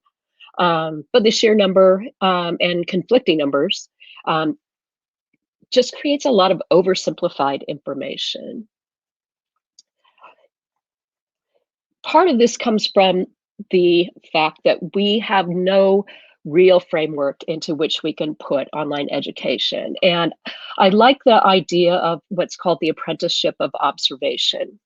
That is, when we were kids, we spent our entire lives observing teachers. From kindergarten or pre-K even all the way through senior year, we spent thousands upon thousands of hours watching teachers work. And then on to college, and we watched our professors. And all of this teaching demonstrated to us what good teaching was, or what teaching gone wrong was, or what materials engaged us or bored us, or most importantly, taught us something of deep and lasting value. None of us, and I include myself in this, can say confidently, has had an equivalent experience with online learning. Even though you might have taken online classes as a student or participated as we have to at our university and lots of online trainings, that experience is minuscule by comparison to the years of experience that we've had with face-to-face learning. So to adapt a cliche, we're building the boat and we're already in the water. So here's time for another quick writing break. I see lots of you are already in the chat area, but if you're not there, feel free to go there. Or if you're logged in a way that doesn't allow you to kind of interact in the chat area very easily, feel free to just write some things on paper for yourself. The writing is for you as much as it is for the group. But go to the chat area right now and let us know, what's the hardest thing that you've encountered in teaching online? What's the one thing that you have found the most frustrating?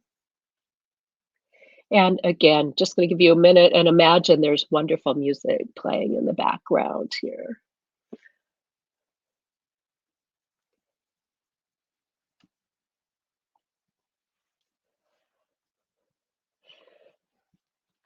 Yeah, I see people saying, we're in limbo about fall. We are here too. And I will say all kinds of ideas are being floated, some of them that seem absolutely insane, some of them that seem well-intended, but cause a lot of concern among people who feel they're at risk or that their students are at risk. I've heard rumors that Stanford might try to teach classes outside in tents because of the reports that being outside is healthier than being in poorly ventilated classrooms. I think, we're all facing a lot of ideas floating around out there and are just waiting for that shoe to drop. I'll show you the next bit that I've gathered. This comes from a friend of mine in Texas. I asked on Facebook for people to tell me what's some of the most human things that have happened during their face-to-face Zoom meetings, their synchronous meetings. And this was one of the entrants, which I actually loved. And I think probably a lot of people can relate to.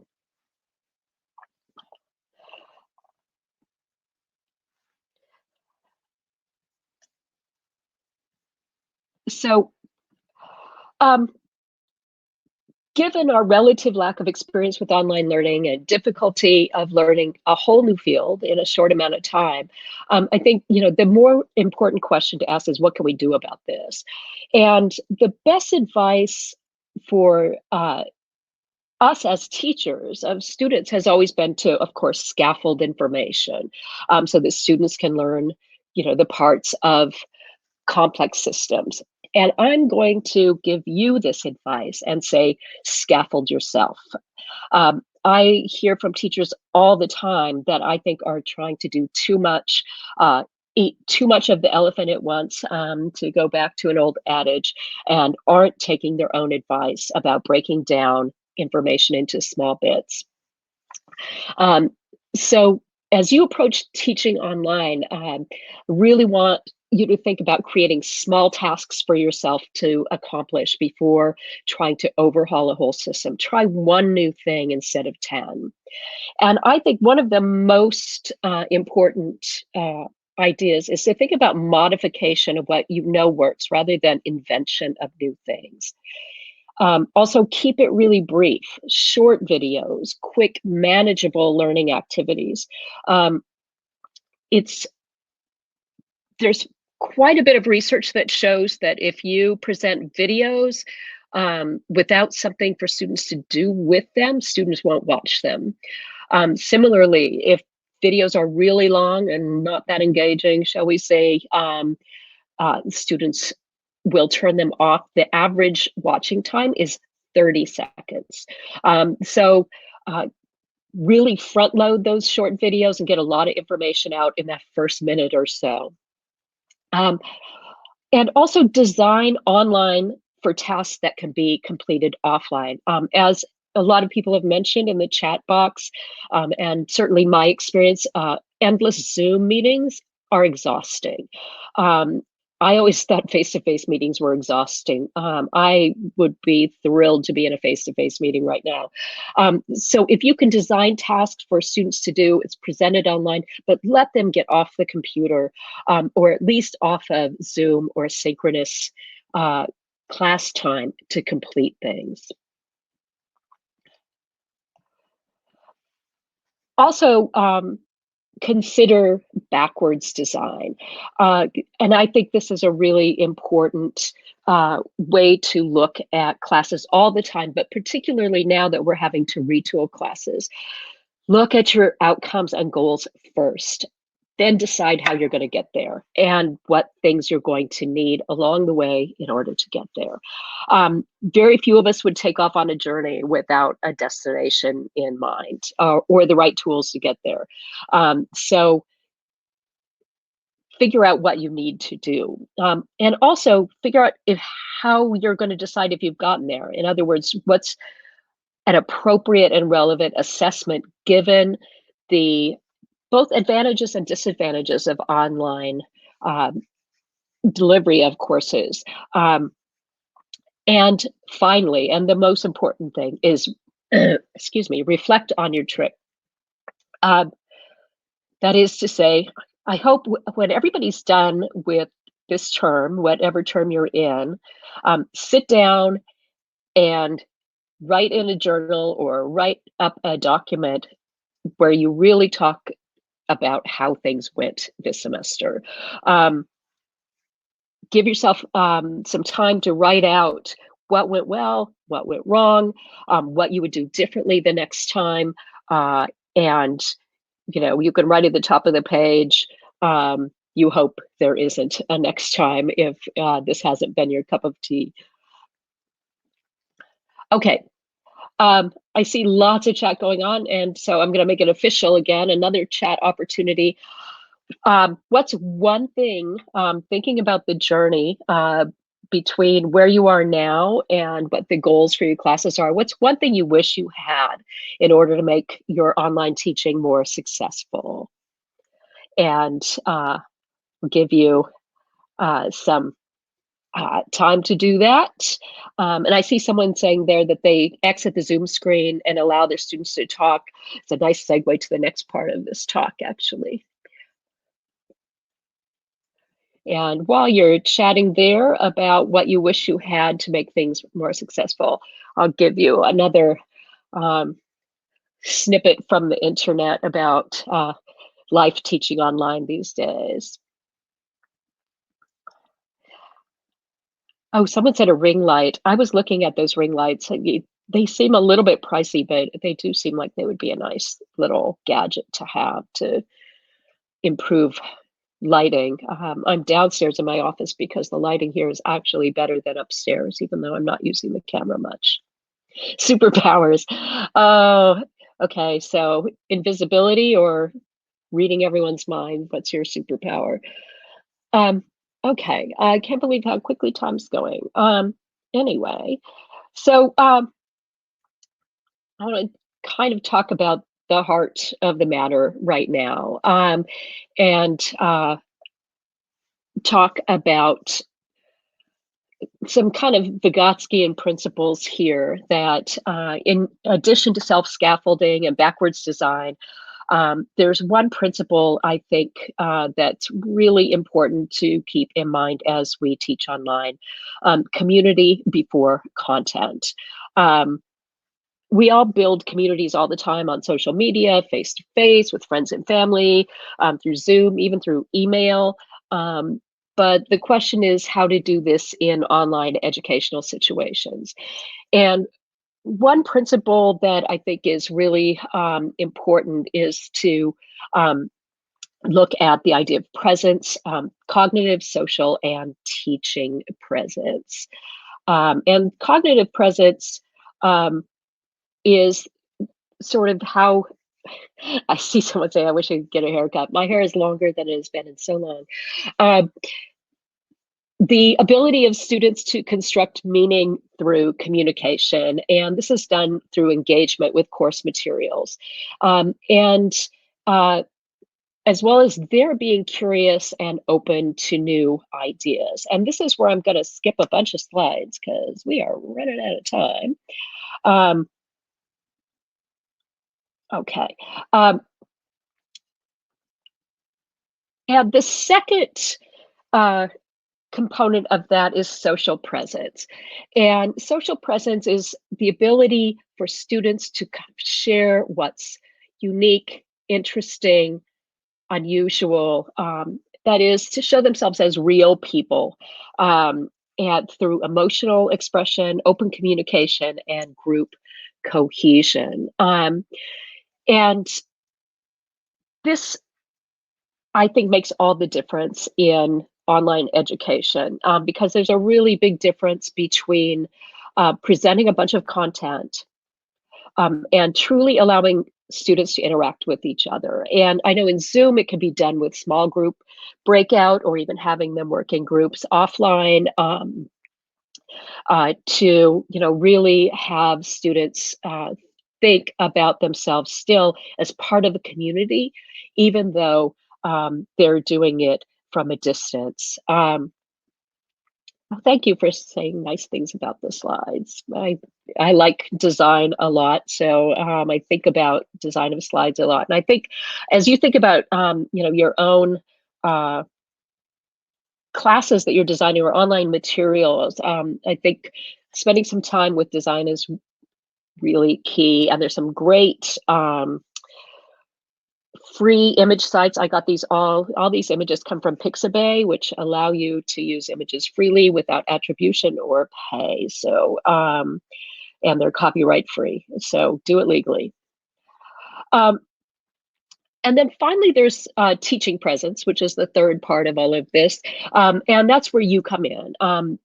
Designing learning experiences that allow for both cognitive and social presence among your students. And it's so important, of course. It seems really obvious to say this, but I have seen a number of courses designed that seem to think that it's okay to kind of set it and forget it. All the materials there, just let students have at it. And they still need so much to know that you are there. Okay. I gathered there's this book by Flower Darby called Small Teaching Online, which I highly recommend for some summer virtual beach reading. And I pulled this example from her book because I've seen some comments in the chat area about virtual backgrounds being distracting. And I know there's a lot of controversy over students being off camera, on camera. So I'm going to read this one out because I really liked it, but it really underscores what some of our students are up against as they are back home and learning from their homes. One of my students who was serving in the Air Force recorded his video introduction from his young daughter's pink and purple princess bedroom. It was the only room in the house where he could find a few minutes of quiet during the family evening routine to do his classwork.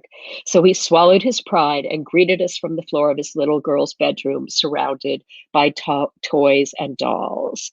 And yes, a lot of our students are going black on their video because they're working at kitchen tables in rooms where other siblings or parents may be sharing. And so I think, when we think about wanting students to be on camera, we need to kind of think about what the implications of that request might be, even though we want to see their faces, of course. So is this the new normal? And it's a question actually my dean posed to me, and then he immediately answered it by saying, no, it's not. And I really hope it's not. But if it is, what are we going to do about it? And I've got just a bit of concluding comments to make, and then I'm going to open it up so we can use our last 15-20 minutes to discuss. So here's actually from a friend of mine in my hometown who teaches music, who shared this with me. A parent wrote to thank me for continuing guitar lessons online. They included a photo of their 9-year-old son performing evening concerts for them at home. He even put out a tip jar. So how can we design for resilience if this actually is the new normal, or at least for a short time coming? And here is my advice for designing for online resilience.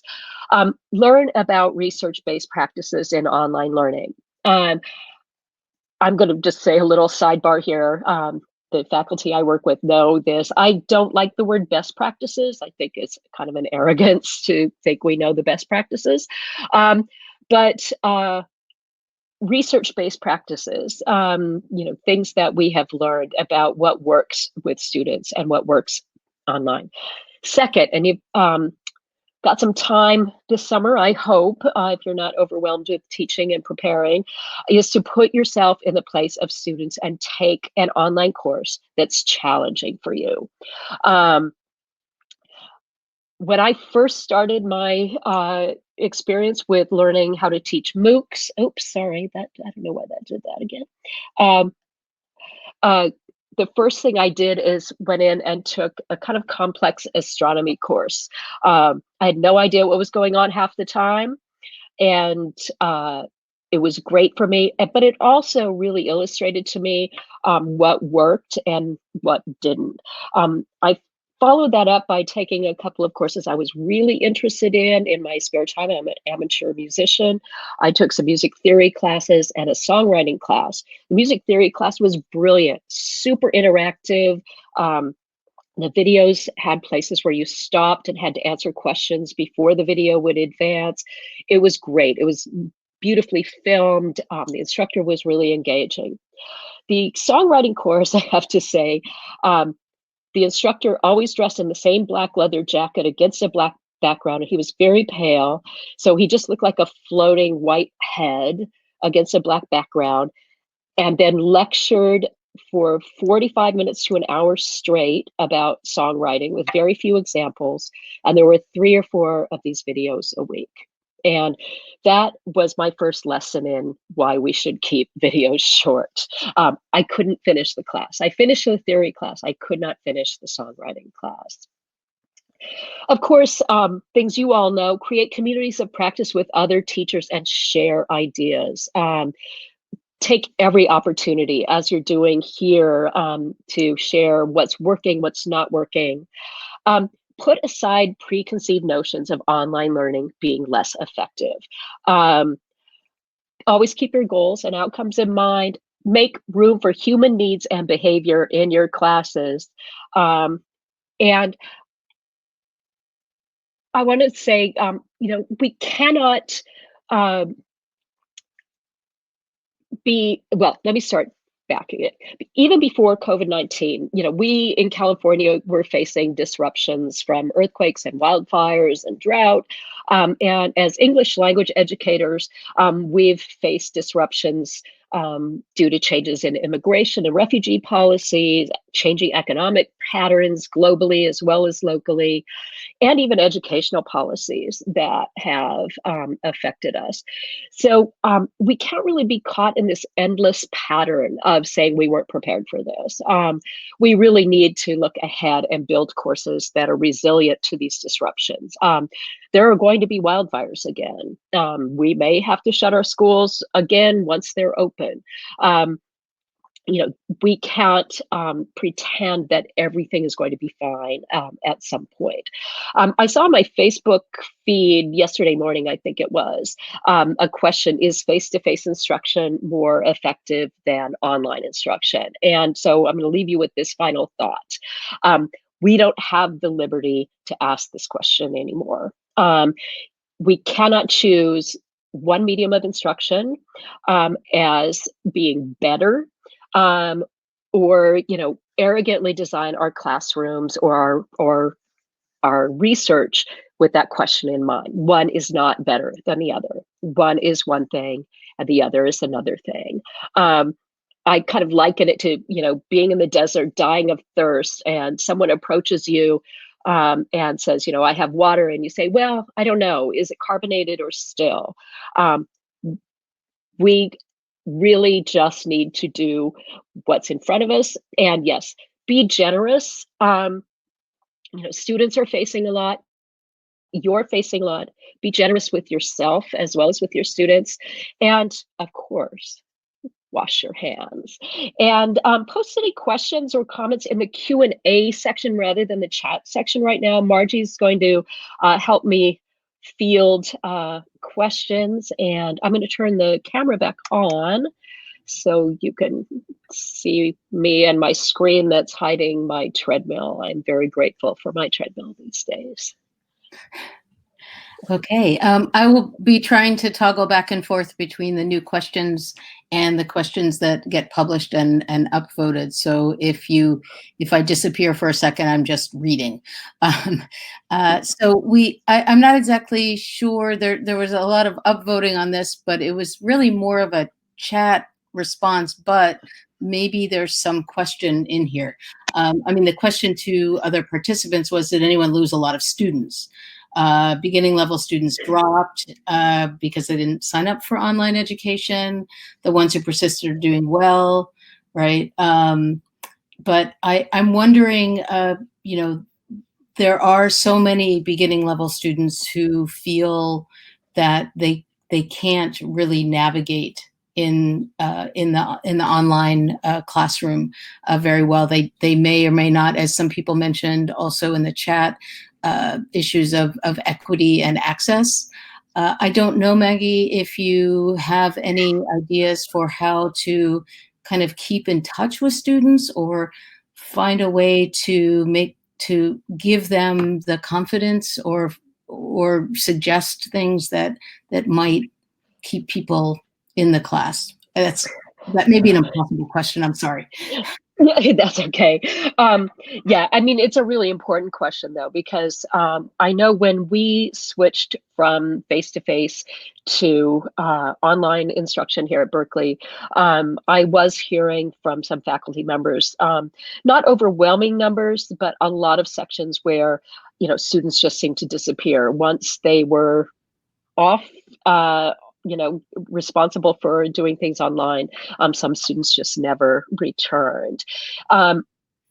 One of the things, and it's not something I talked about here, but I know it's something that a lot of people have more expertise in than I do, is to look at ways to incorporate mobile learning and using the phone as opposed to laptops and Zoom. While a lot of students, they may have laptops at home, but they may be in competition with other family members for them. But phones seem to be more common. So if there are ways, I think, that you can reach out to students by phone. I know in normal times we don't necessarily like doing that, but it may be the way to really get in touch with students, to send assignments. And again, to go back to a previous slide, to really think about designing for offline work. Whether it's a scavenger hunt around the house if you've got younger learners, whether it's reading things they might have in paper available to them as opposed to online. Anything that you can do, I think, will help students to kind of feel like they're continuing to be part of the class. I'm not sure that completely answers it, but okay. Okay. Also, there may be a couple of questions that are a little bit of an overlap here. But the next question I see that has the most votes is, in traditional online classes, forums are considered the heart of the course. I'm not having good experience with this with my ESOL learners. Yeah. Is there a good substitute or a way to make forums work better?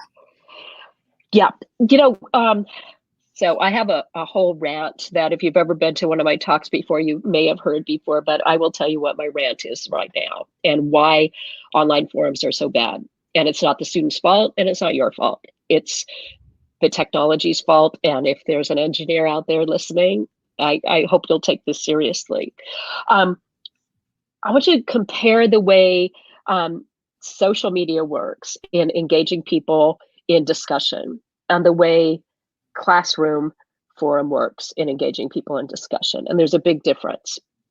And the difference for me is the fact that social media is organized around people, and classroom discussions are often organized around topics. And sometimes those topics are chosen by students, i.e. subject lines, that aren't expressed very clearly. So what happens in social media, where you get people all excited and talking about some subject, is that they follow particular people, they follow particular groups of people, and can organize in a way that socially makes sense.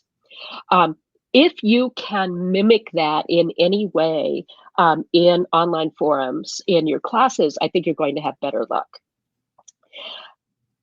We don't get that excited about topics, and especially when, if I teach large scale online courses, MOOCs that have thousands of people, and we try to train them in how to participate in the discussion boards.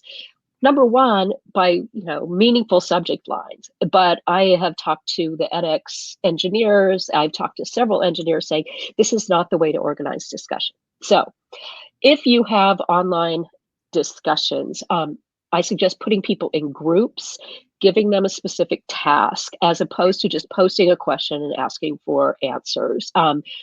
It really doesn't seem like the purpose of that is always clear to students. But if you are going to do that, state what the purpose is.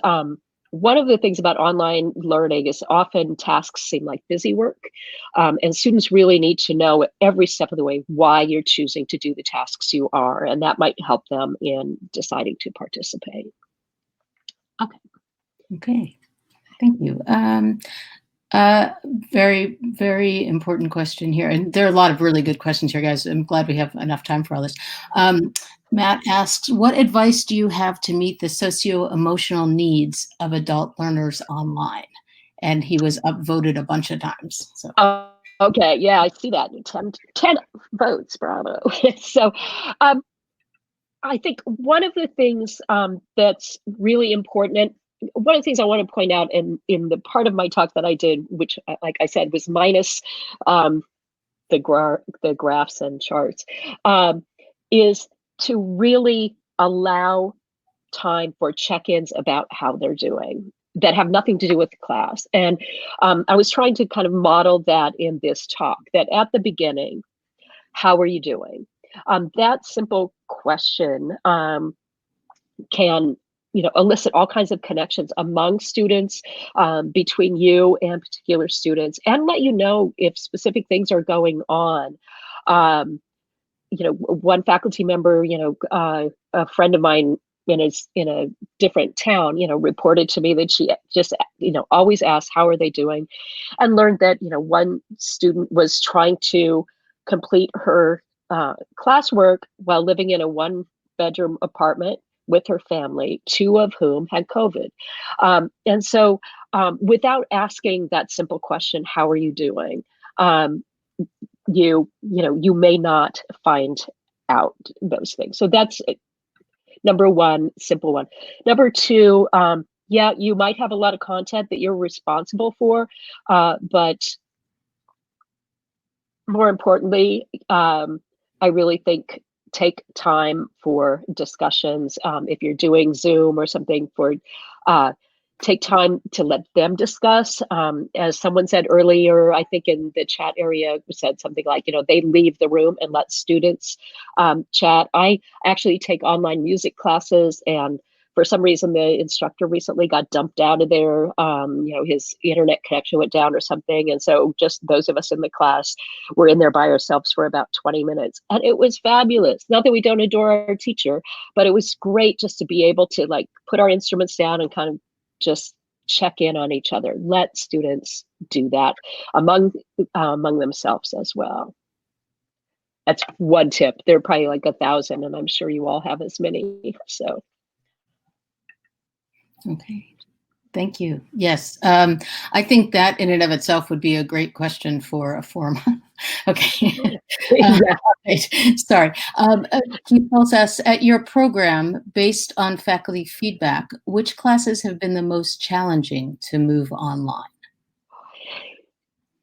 Let's say all of them. But more seriously, our program is primarily focused on writing, although that's not all that we teach.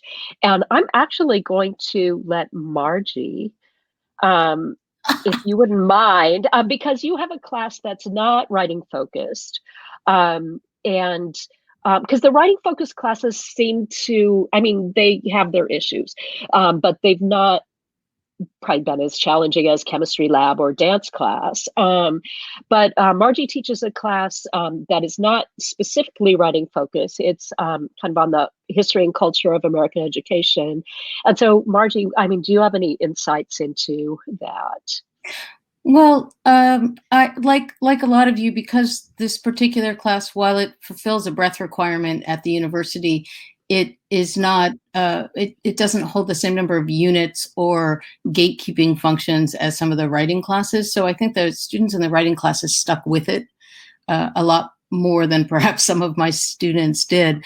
But pretty much I just tried to do, as I said in my coaching sessions for Catisal, that I tried not to do, as Maggie mentioned, tried not to do too much too quickly. I did kind of rethink some of the plans that I had for the end of the term. Group projects were a little bit hard to pull off because students were in different time zones, but that was really the main issue. I could use Zoom in breakout groups. I could create different Google documents and different discussion threads for different groups. And so I didn't face a lot of issues there. And the students also at Cal, there were some, of course, students who felt less comfortable presenting on Zoom. I did allow one group to just present to me as opposed to the whole class, because they were really somewhat terrified and didn't have a lot of experience with that. But the other groups, they felt more comfortable. The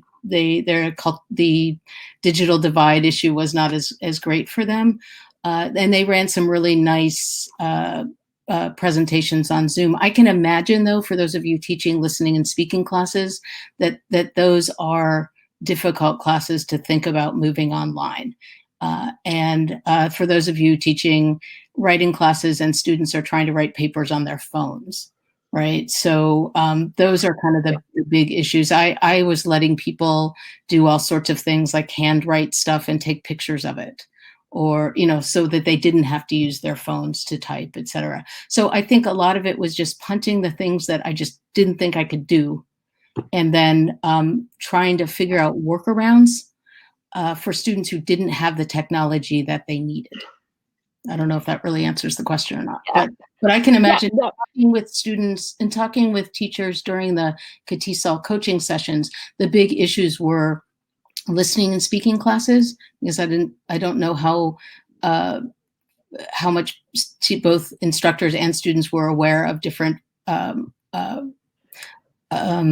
programs and applications that were available, and students who did not have strong Wi-Fi or didn't have laptops. Those were the big issues. So the low tech kind of approaches, those were the ones that I think came up the most in those sessions. I shall stop now. Yeah, thank you. I think it's really helpful. And I like the idea of, going back to handwriting and shooting pictures with your phone. It's kind of, mostly low tech. I'm going to read the next question. I also found that people could just write something and hold it up. Right? They had their cameras on, they could literally just hold it up and show it to us. And I found that, for those of you who's like, I don't want to share my screen, and I couldn't do it on the computer. So really just allowing for a lot of workarounds. I want to take on this next question about backwards design, because I think it says, I like the idea that we should think of backwards design when thinking about our online classes. It's hard to know where to start. Can I give an example? And I can.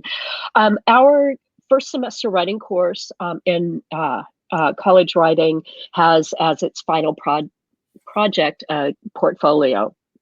And I think in an online environment in particular, it's really important to kind of present to students what that final product is going to be, and why that is the final product, and to let them start thinking about what the best steps are going to be along the way to get there, as I hope the instructor has thought about too, rather than say keeping the final project kind of a secret until the middle of the semester or something. So I really look, very concretely, not necessarily just at some kind of, lofty goals, like I want students to be confident in, writing a research paper or something, but the final product is a portfolio that has specific components to it. So that's the destination. So now what are the goals to getting there? We need to write X number of papers, and they need to be edited and revised a certain number of times. We need to read a certain amount to get to write those papers. We need to learn a certain amount about editing and about language use in order to write those papers effectively. And so then I would build the assignments for each of those components, but always thinking with that portfolio in mind. And in the online design, I would always make it clear as well that how each of those steps relates to that final portfolio, which is not to say you can't kind of go off piste somewhere, but if you do, to make it really clear, like, hey, we're going to just do a diversion today and do something fun that's not related to the end product that I think would be helpful or useful for us. But anyway, so when thinking about backwards design, really think about what, whether it's a final exam, a final paper, what is it the students are going to be asked to do to demonstrate success in the course? And what do you need to get them there? And I think that's I can sit with sticky notes. I still love, very low tech sticky notes, and, just lay them out about kind of what are the pieces that I want to put together.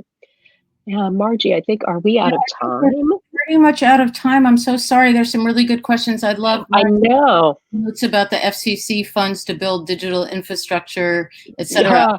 What I'll try to do is we'll make sure that all of these questions get shared with Maggie, and make sure that we try to come up with a way to try to answer some of them and get that information to you. But sorry that we've run out of time. I know there are so many questions, but we thank you all for your input today. And I thank our speaker for those beautiful slides. Everyone wants to know what you use. So I have to ask, what did you use to create your slides?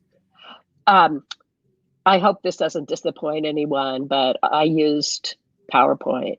Okay. So, There you go. Right. I know. And Like, you can Pixabay, and imagine. I've posted that link, but we have to stop now to give our next presenters Yeah. some time to set up. But again, thank you, Maggie, and I'll make sure that these questions get posted and shared with everybody. Thanks Great. again. Thanks so much. Thanks for attending, everyone, and good luck. Thanks.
I am here and hope I'm in the right place.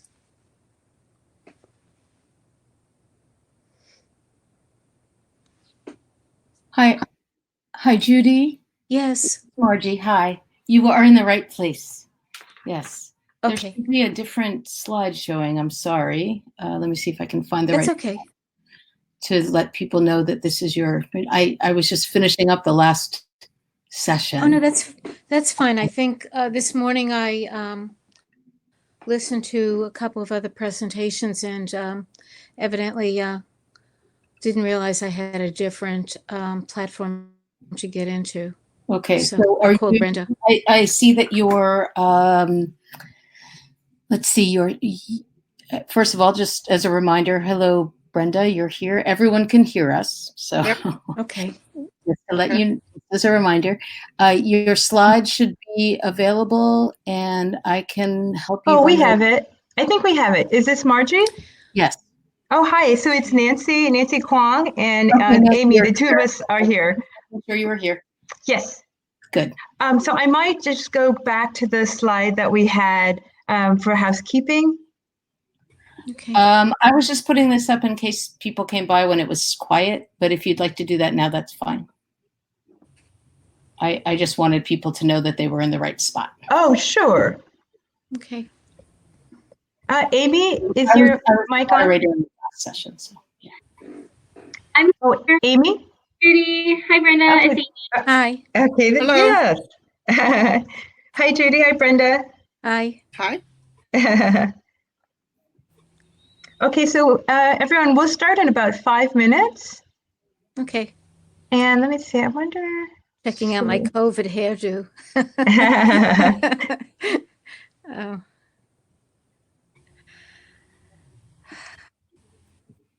Okay, I'm going to mute my mic now because my neighbors are sharing some very loud music with us. So, Amy, do you want me to go back to the slide, the other slide that we had up just a few minutes ago? I think I liked Margie's idea of keeping. Okay, just keeping it? Mm-hmm. Okay, then when do you want to go over the other slides? Let's do them maybe right at 1 o'clock when everyone, or I'm sorry, at 12 o'clock when everyone joins us. Okay, perfect. Okay. Let's see.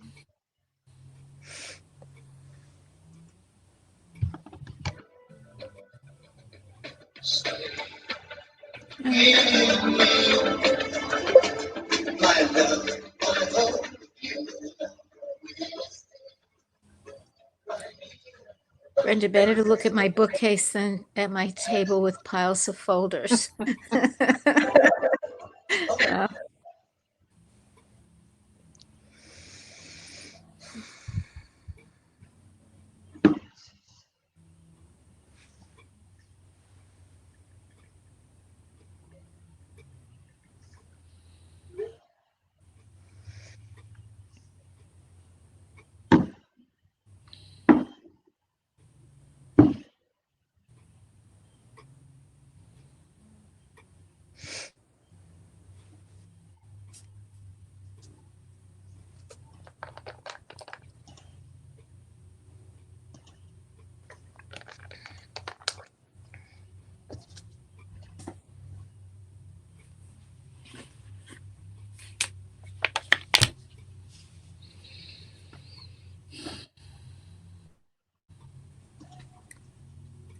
It's okay.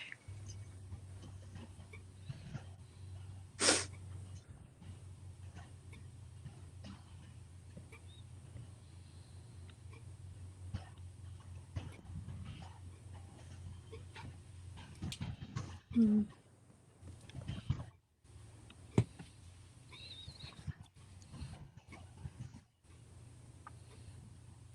Judy, you might want to disconnect that phone that's right by your computer, because if it goes off, Oh gosh, I don't know how to do that, Oh, Brenda.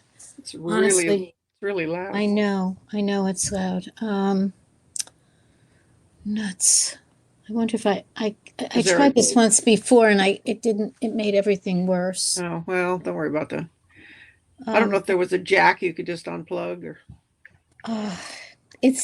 Unfortunately, this particular phone is the key phone to all the phones in the house. Oh, well, then don't worry about it.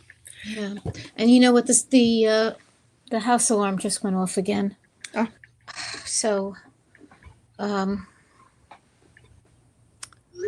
yeah, it says mute here, but if I don't get a call, it doesn't mute. Hmm. So,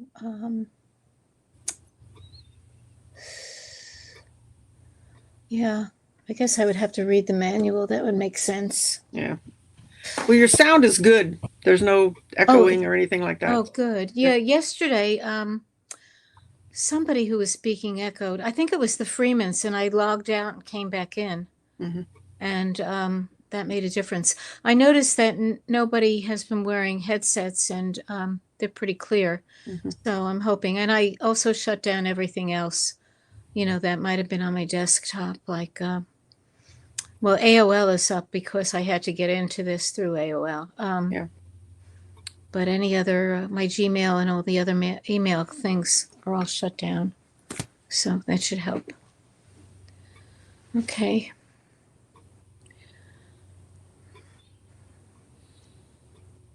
Yeah, this phone hasn't been ringing, which is interesting. No, no calls about, Okay, I think we'll go ahead and get started. Okay. Okay. Can everybody hear me okay? This is, can everyone hear me? Mm-hmm. Okay. Yes. Hi. Okay, thank you. So welcome to our session today. I just wanted to walk you through some housekeeping notes.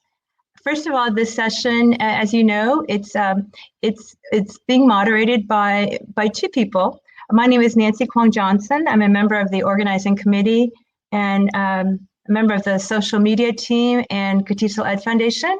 And I'm joined by Amy. Do you want to introduce yourself? Hi, everyone. My name is Amy Pascucci. I will be helping managing the chat box today and making sure if you have any questions that we get them into the Q&A box. Okay. Okay, that's great.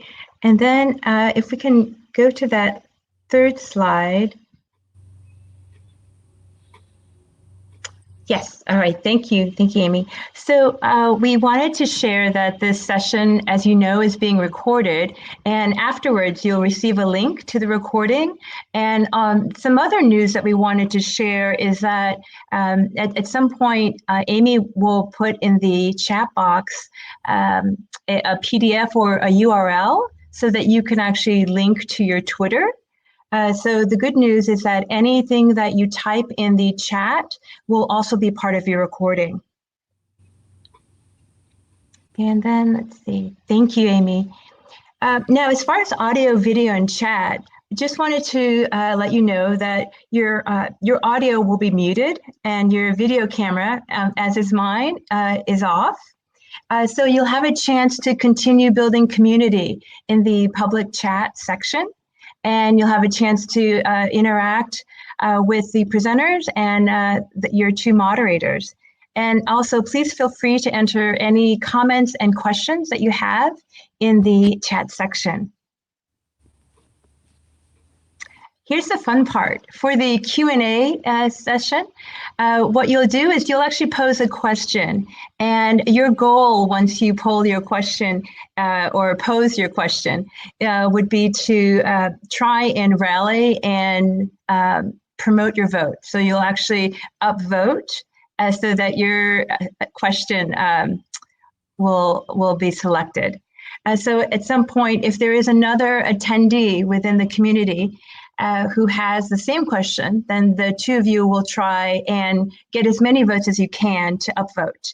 And then, as Amy had mentioned, she'll manage the chat, and then I'll go ahead and I'll manage the questions.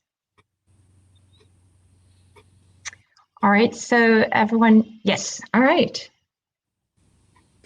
And now, so what I'll do at this point, I would like to introduce you to, I'll start with Dr. Brenda Custodio.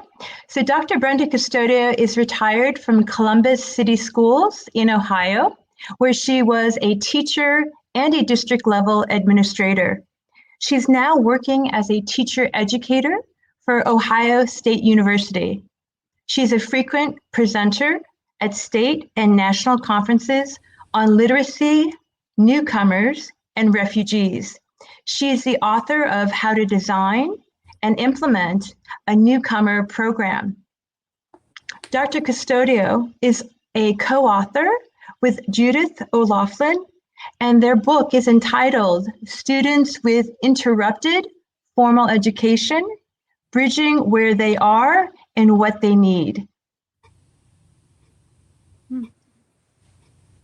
And Amy?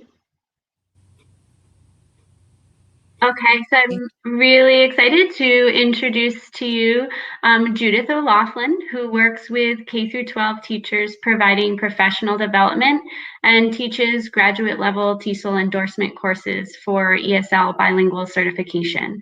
A frequent presenter at TESOL, NABE, CABE, and CATESOL, her publications include the Academic Language Accelerator and chapters in 3 edited books, the CCSS in English Language Arts for grades K through 5, Academic Language in Diverse Classrooms, Mathematics, grades 3 through 5, and co-teaching and other collaborative practices in the EFL and ESL classroom. And we are very excited to have you both here, and I'm going to turn it over to you, Judy and Brenda. Okay. Hi, I'm Judy O'Loughlin. I'm gonna be the starting person. If you put our slides up, we can start. Each of us will present half of the presentation, but we'll both be available for answering questions. Okay, so here we are.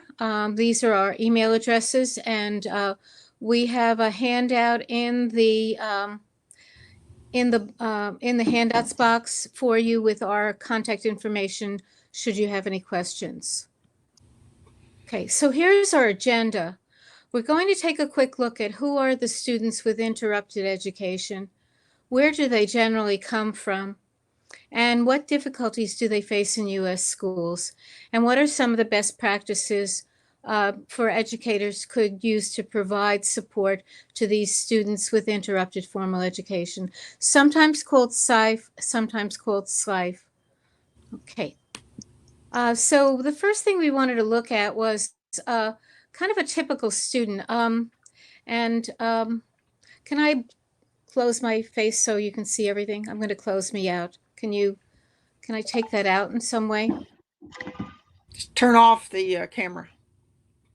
Oh, okay. Thank you, Brenda. This is why I need Brenda. Okay. Ricardo is a 15-year-old boy from Honduras. He attended school for about 4 years until he quit to help his mother work on the farm. His mother was killed when he was about 12, and he moved in with an uncle. When he was about 14, he was threatened by a local gang member and was told he would be shot if he didn't join. So his life was in danger, and reluctantly, his uncle paid a coyote to help Ricardo escape and make a dangerous journey across Central America and Mexico to be reunited with his real father, whom he had never met. His father left his mother before he was born.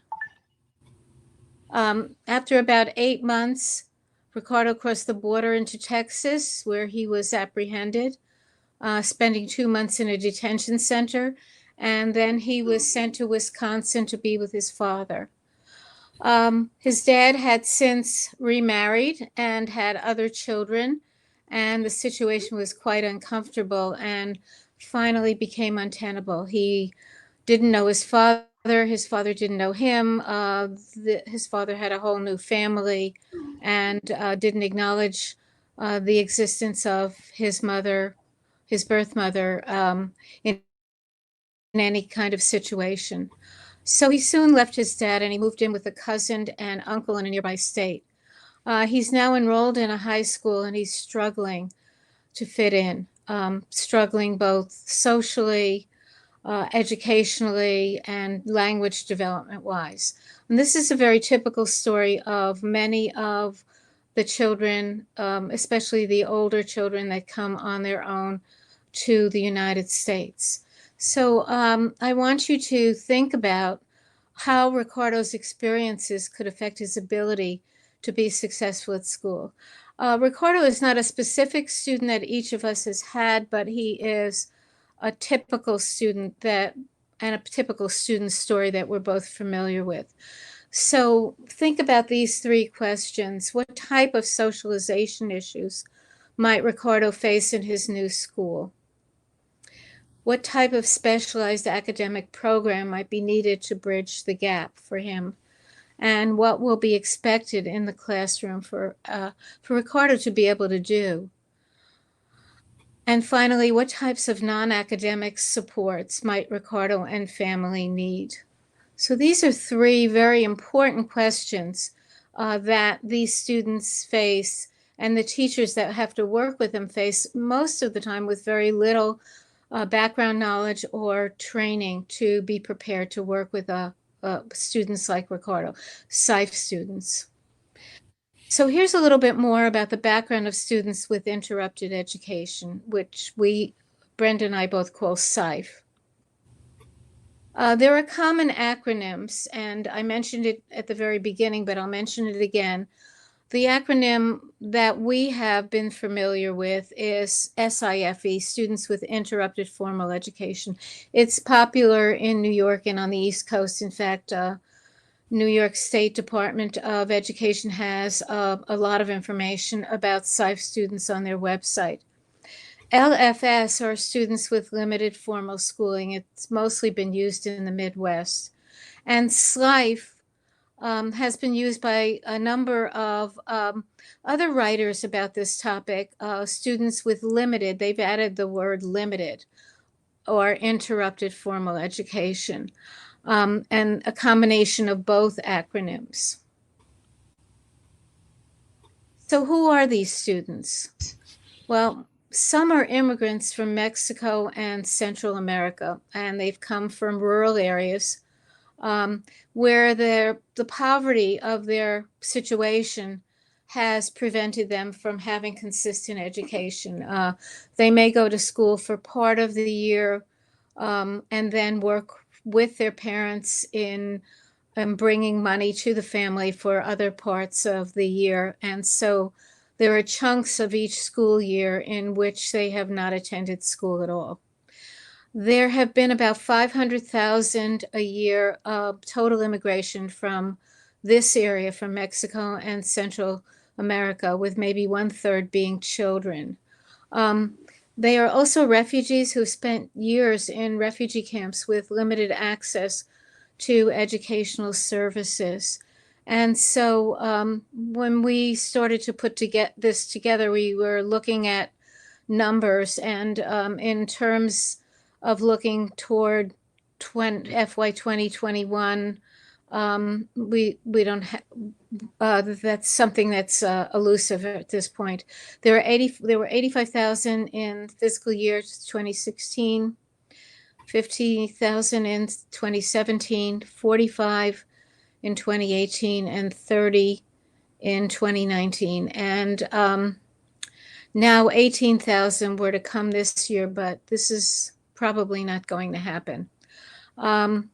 There is now data that reveals about 10% of all English learners across the country are also SIFE learners. And that's something that Brenda and I have both experienced when we have gone to give presentations at conferences, where we find that the surprise is that typical places where we consider English as a second language with students with some consistent background in native language usually are in the population, and now we're finding more and more that are SIFE learners. So here are some of the causes of limited formal schooling. The students have had little or no formal schooling in native country because of war, politics, religion, or their economic situation. So they often have moved around if it's related to any one of these, where they cannot consistently stay in one place to feed and house their family, and they face a lot of danger. In some places, compulsory education, unlike the United States, ends at middle school. And missing these years of education because of frequent moves after arriving in the U.S. and not benefiting from English-only instruction. So they have only gone, if they've gone consistently, they've only gone up to the 8th grade, if they have completed the 8th grade. Most do not. Poor quality of education in native country, including poor quality and poor resources and lack of resources for the learner, and students who choose to work over attending school to support their families. They fall into two categories. They're either refugees or Latinos. So here is a map of the refugee crisis this is the refugee crisis that's been the most serious since the end of World War II, with over 60 million people forced to leave their homes due to war or political unrest. It's relatively difficult to track down really recent information. We work at it and look constantly, but this is from 2016, so it's almost 4 years old at this point. So the U.S. refugee arrivals in fiscal year 2019, and these are the numbers that you will or should be somewhat familiar with, even just from listening to the news. The Congo has 7,000, Burma 2,500, Ukraine 1,800, Eritrea 1,000, and the Middle East 1,000. California actually remains one of the top 5 states for refugee resettlement, and being open to having refugees come in to the state under the direction in the past of Governor Jerry Brown and also now Governor Newsom. A refugee, who is he? is usually a victim of war or natural disaster. If they move to a different location in their home country, they are a displaced person. And when they cross into an international border, they become a refugee. So if they move around within the country looking for a safer place to live, a place where they can make have an income, a place where their children can safely go to school, they're considered displaced. The UN interviews to determine if refugee is the term or the definition that fits the situation for the particular family. They have a well-founded persecution based on race, religion, nationality, social group, or political opinion. And so the UN determines whether or not a family or is a refugee family or not based on this information. Okay, I am not seeing anything in the chat at all, so I'm not sure if anyone has placed anything in the chat. It's coming up. Okay, great. All right.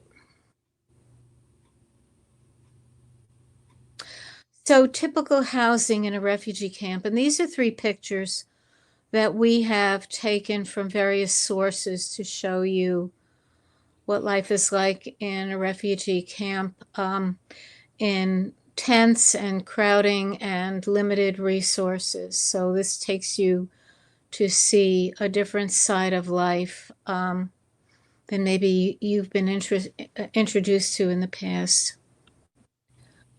So there are 3 possible outcomes for refugees. One is repatriation, meaning that they return to their country when calm has arrived and there are economic situations that are helpful to them to begin again, to have housing, to have their students go to school, to find jobs, and to be safe. Integration is they integrate into a situation in which they have come to from a refugee camp. And resettlement is where the UN helps them resettle in a new country. So there are 3 possible solutions to helping refugees. So here's some of the challenges that are faced by refugees who have come to the United States. And this has to do with their time spent without an education in their home country before flight. They're hiding, they're moving around, they're working rather than, they're doing migrant work rather than actually going to school. Time that's spent fleeing and reaching relative stability in a refugee camp. The trauma that's associated with flight and relocation. And one of the things that Brenda and I have been writing about is about trauma and building resilience in the learner. We've been working on a new book based on that topic and looking at what American schools can do to help these students move from trauma to resilience. So there is trauma that's apparent, and there's trauma that's hidden for fear of being sent back, for fear of anything that can happen to them. So the trauma isn't always right up front where you can see it. And think about it for yourself. I mean, we're all going through trauma right now with being our stay in place, and add to that a fear of, a fear of being hurt or being harmed in some way. Limited opportunities for education in the camps, especially for girls. Many cultures feel that it's really important to make sure that the males are educated because they will be the ones that will support the family. Traditional cultures look at the girls as being staying at home, taking care of children, cooking, home crafts, things that are necessary in their in their particular culture that will help support the family from within the home. And of course, when they get to a country like the United States, all of that is so totally different. It's important for equal education for both boys and girls. There is, as you saw from the picture before, there's poor, overcrowded facilities where any schooling is available. And it isn't like a school that they would see in the United States. There are not, classes for grade 7 or grade 4. Maybe they're all put together in one building to receive instruction. And sort of going back to the ideas of the Little House on the Prairie schools, which had elementary schools from kindergarten through about 8th grade. If you've ever read about that, you'll know that the difficulty for one teacher or a group of teachers to teach all different levels and all different grades and all different experiences of students who have faced trauma and faced interrupted education. In most refugee camps, the teachers are untrained. They haven't received any educational instruction about how to teach. Many are volunteers who have offered to work with children in the camps. There are limited materials, limited textbooks. In many of the pictures that I have seen, they may not even have writing utensils. They may have to draw in the sand, do their calculations on dirt in the sand, or in other ways that are non-traditional to the way we think about teaching students. Okay. So here's a picture of what I was just talking about. So here's a teacher in the front with a board and a blackboard that he is teaching all the students, and they're all outside. And if you notice, there's some scratch marks in the dirt, which is probably both movement for seating, but also used for writing and calculation. And the other picture is a huge classroom of kids of many different ages being educated by one or two teachers. And they're hungry to learn because they have been without education for a long time. Okay. And I'm going to turn this over to Brenda now because she's going to talk about Latinos. And then when we come to the end, we'll both be available to answer questions for you. Okay, thanks, Judy. We know that not all SIFE learners are either Latino or refugee, but certainly the vast majority come from those two categories. So that's who we're focusing on today. So this is some demographic data on Latinos. Can you hear me? Yes. Good. Okay. There's about, as of 2016, there were about 57 million people of Latino origin, about 20% of our population. Of that 20%, 34% approximately are immigrants or came to the U.S. after birth. And the percentage of Mexicans, which is what we had traditionally thought of as our Latino population, has been steadily decreasing for probably 15 years. The economic situation in Mexico has gotten better. And then we've also had a lot of people being deported, but the number of Central Americans has definitely been on the rise. So almost every school that we go to or every conference that we attend, the teachers say that their main population are people from the top 3 countries in Central America, which is Guatemala, Honduras, and El Salvador. They call it the Northern Triangle. So you can see the numbers here of where our families are coming from. And as Judy mentioned before, there are a number of educational expectations that are different in many Latin American countries. So we're going to look at some of these and how many years students are required to attend school in those countries. In all of these countries, they do have high school that is free. The problem is the ability to get to those schools, the ability for having the uniforms and the textbooks, Even sometimes the facility itself or the level of the teachers, some of those things may keep students from going past the required school, or for many, many families, they just need to quit going to school and work because of the economic situation. So we're going to look at each country separately. In the US, we have required schooling to your age 16, but we expect students to go for the 12 years of high school. 96% of our kids start high school. They don't all finish. Maybe 85 to 90% finish high school here, but we're going to see it's very, very different when you get to the Latin American countries. And I'm going to go through each of these separately. So we'll start with Mexico. In Mexico, the average annual income is $5,000. Compulsory education goes from grades 1 to 9, but about 50% of the children stop attending after grade 6. And by the time you get to grade 9, only about a third actually finish. Many teens, especially the boys, for years have seen this as the time to go north. It's time to get a job.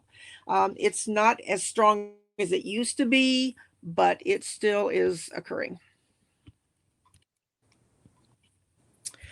And then also from Mexico, when they get to the US and they find out they have to go back to school, sometimes they're not very happy. Sometimes they get frustrated or angry. They thought this was a time to come up and make money and send back home.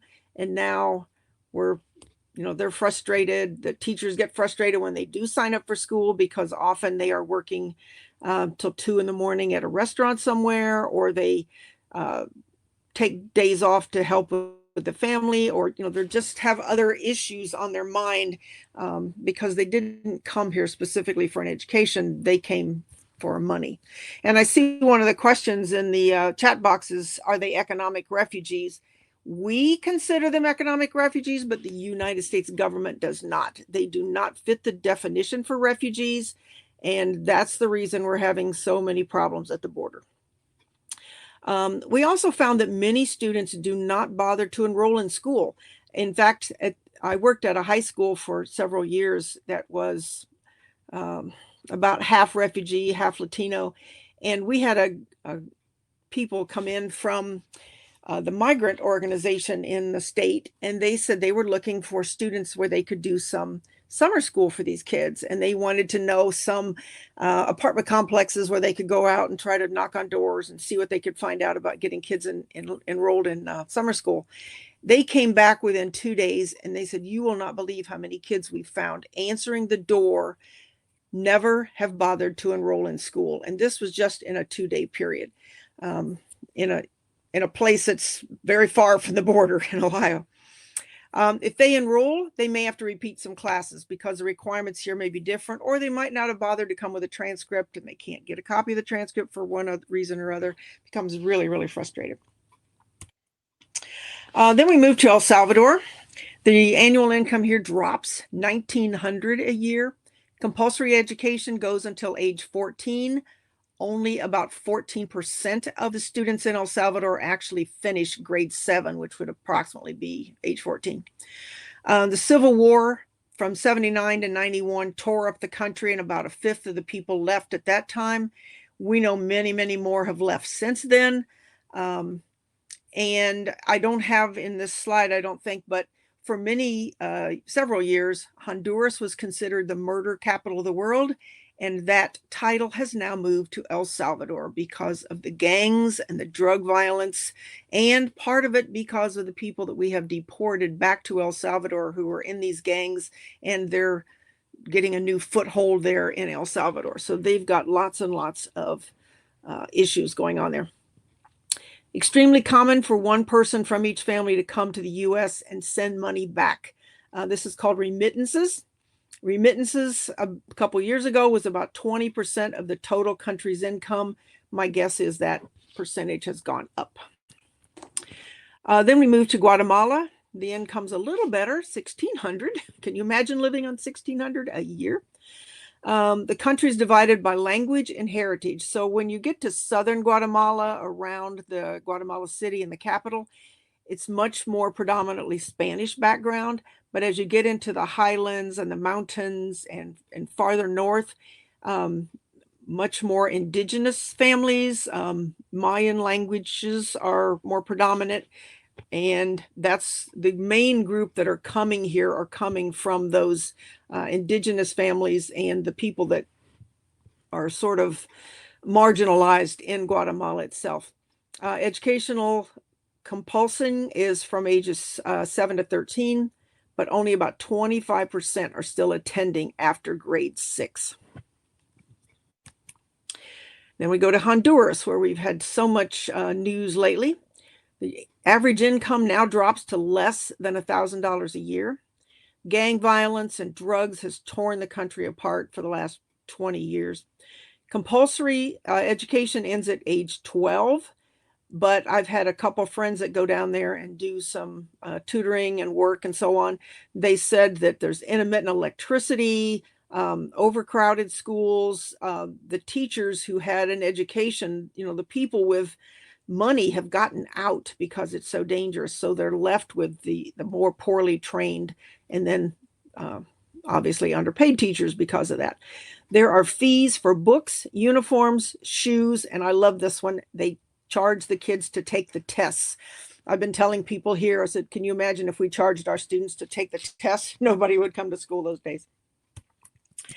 And then when I want to talk a little bit about the recent arrivals at the border, this would be a whole day presentation, but they are mainly coming from northern Central America.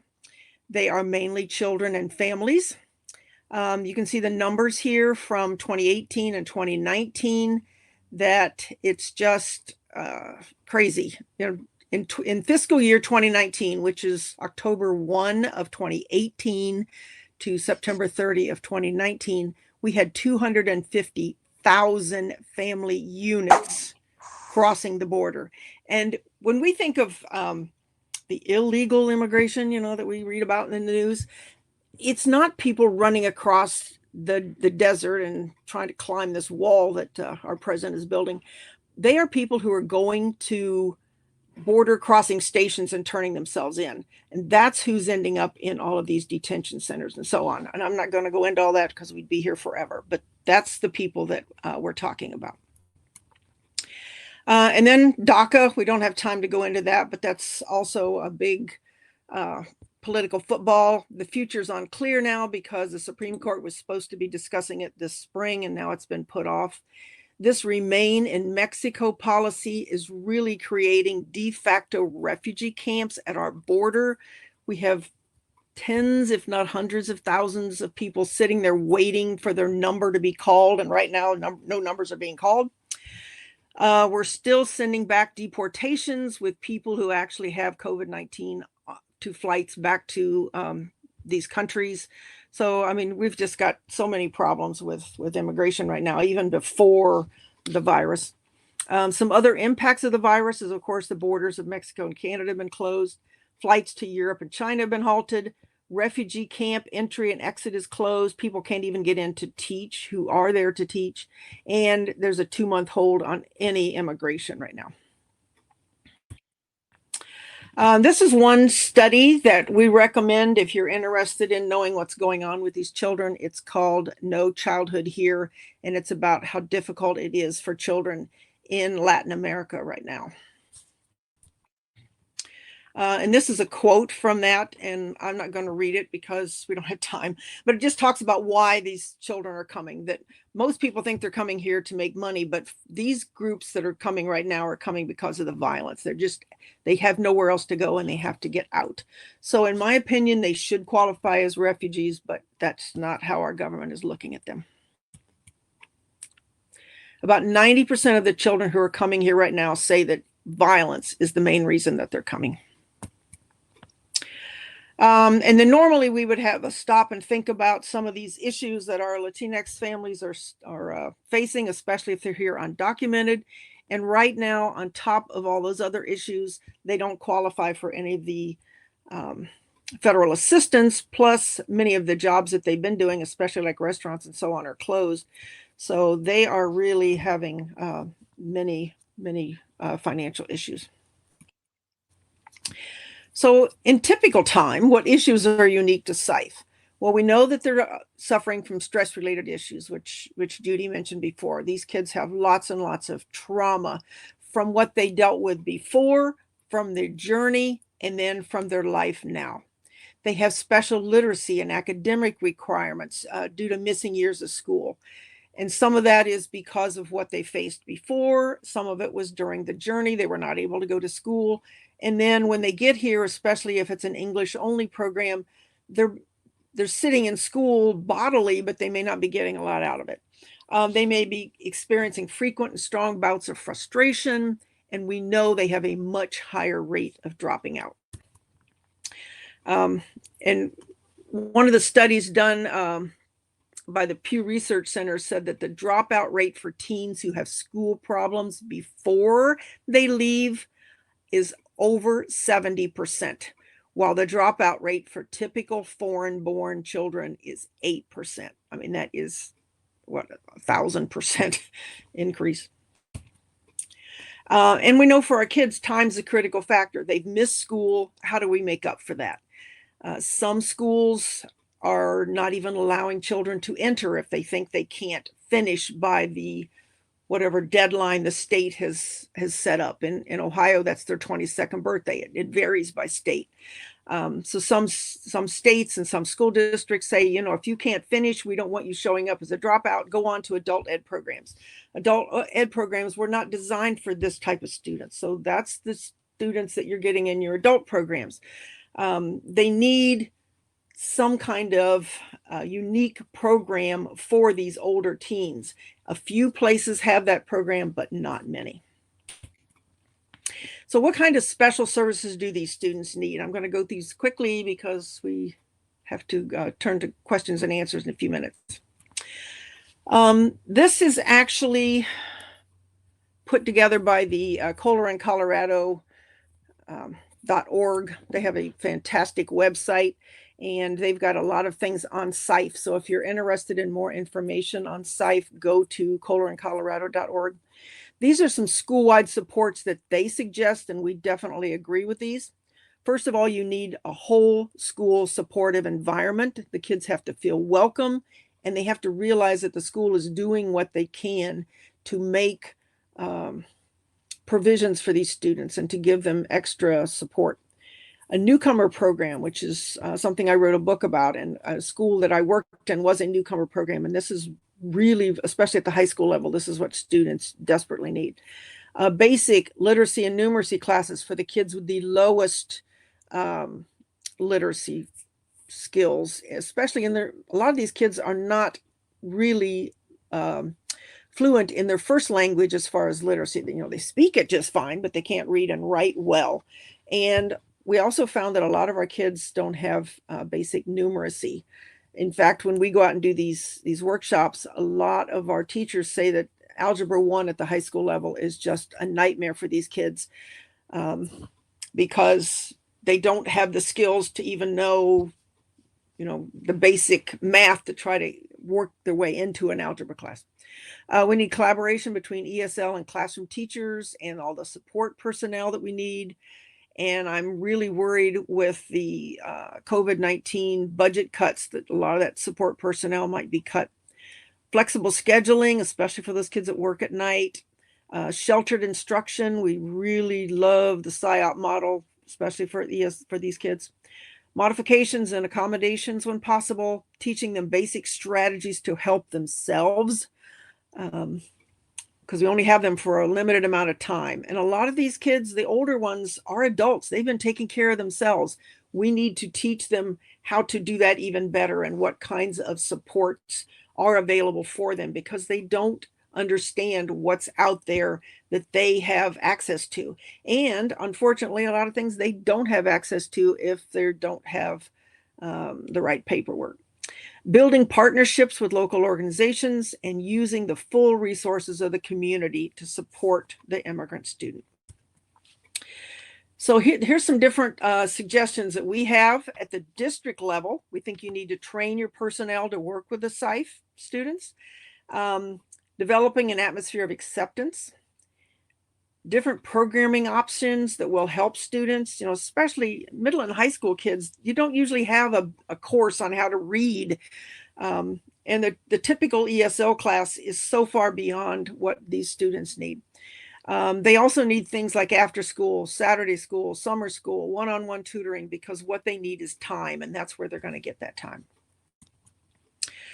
School level supports would be creating a community of learners, a knowledgeable and caring staff, special courses for these kids, especially, getting ready for algebra or getting ready for these, especially high school courses with these 2-inch thick books that the typical American student can't read, let alone someone who's limited in their home language literacy. And then scheduling options we mentioned before. Here's some ideas for classroom supports: activating prior knowledge, finding out what they already know. They are very knowledgeable in certain areas. They are streetwise. They know how to take care of themselves in some ways, but then when they get into an academic setting, they just freeze. So we need to find out how to help them. What do you already know? Where do we start to build each lesson? Finding material that's appropriate. There's a lot of elementary materials that just will not work. You can't give something with frogs and bunnies to a high school student. And then limiting the amount of new information, which is a problem because they've got to learn so much, but you can't push too much down someone's throat or they're going to choke. You have to limit and decide what's the most important things that you can learn. And start with that and focus on that.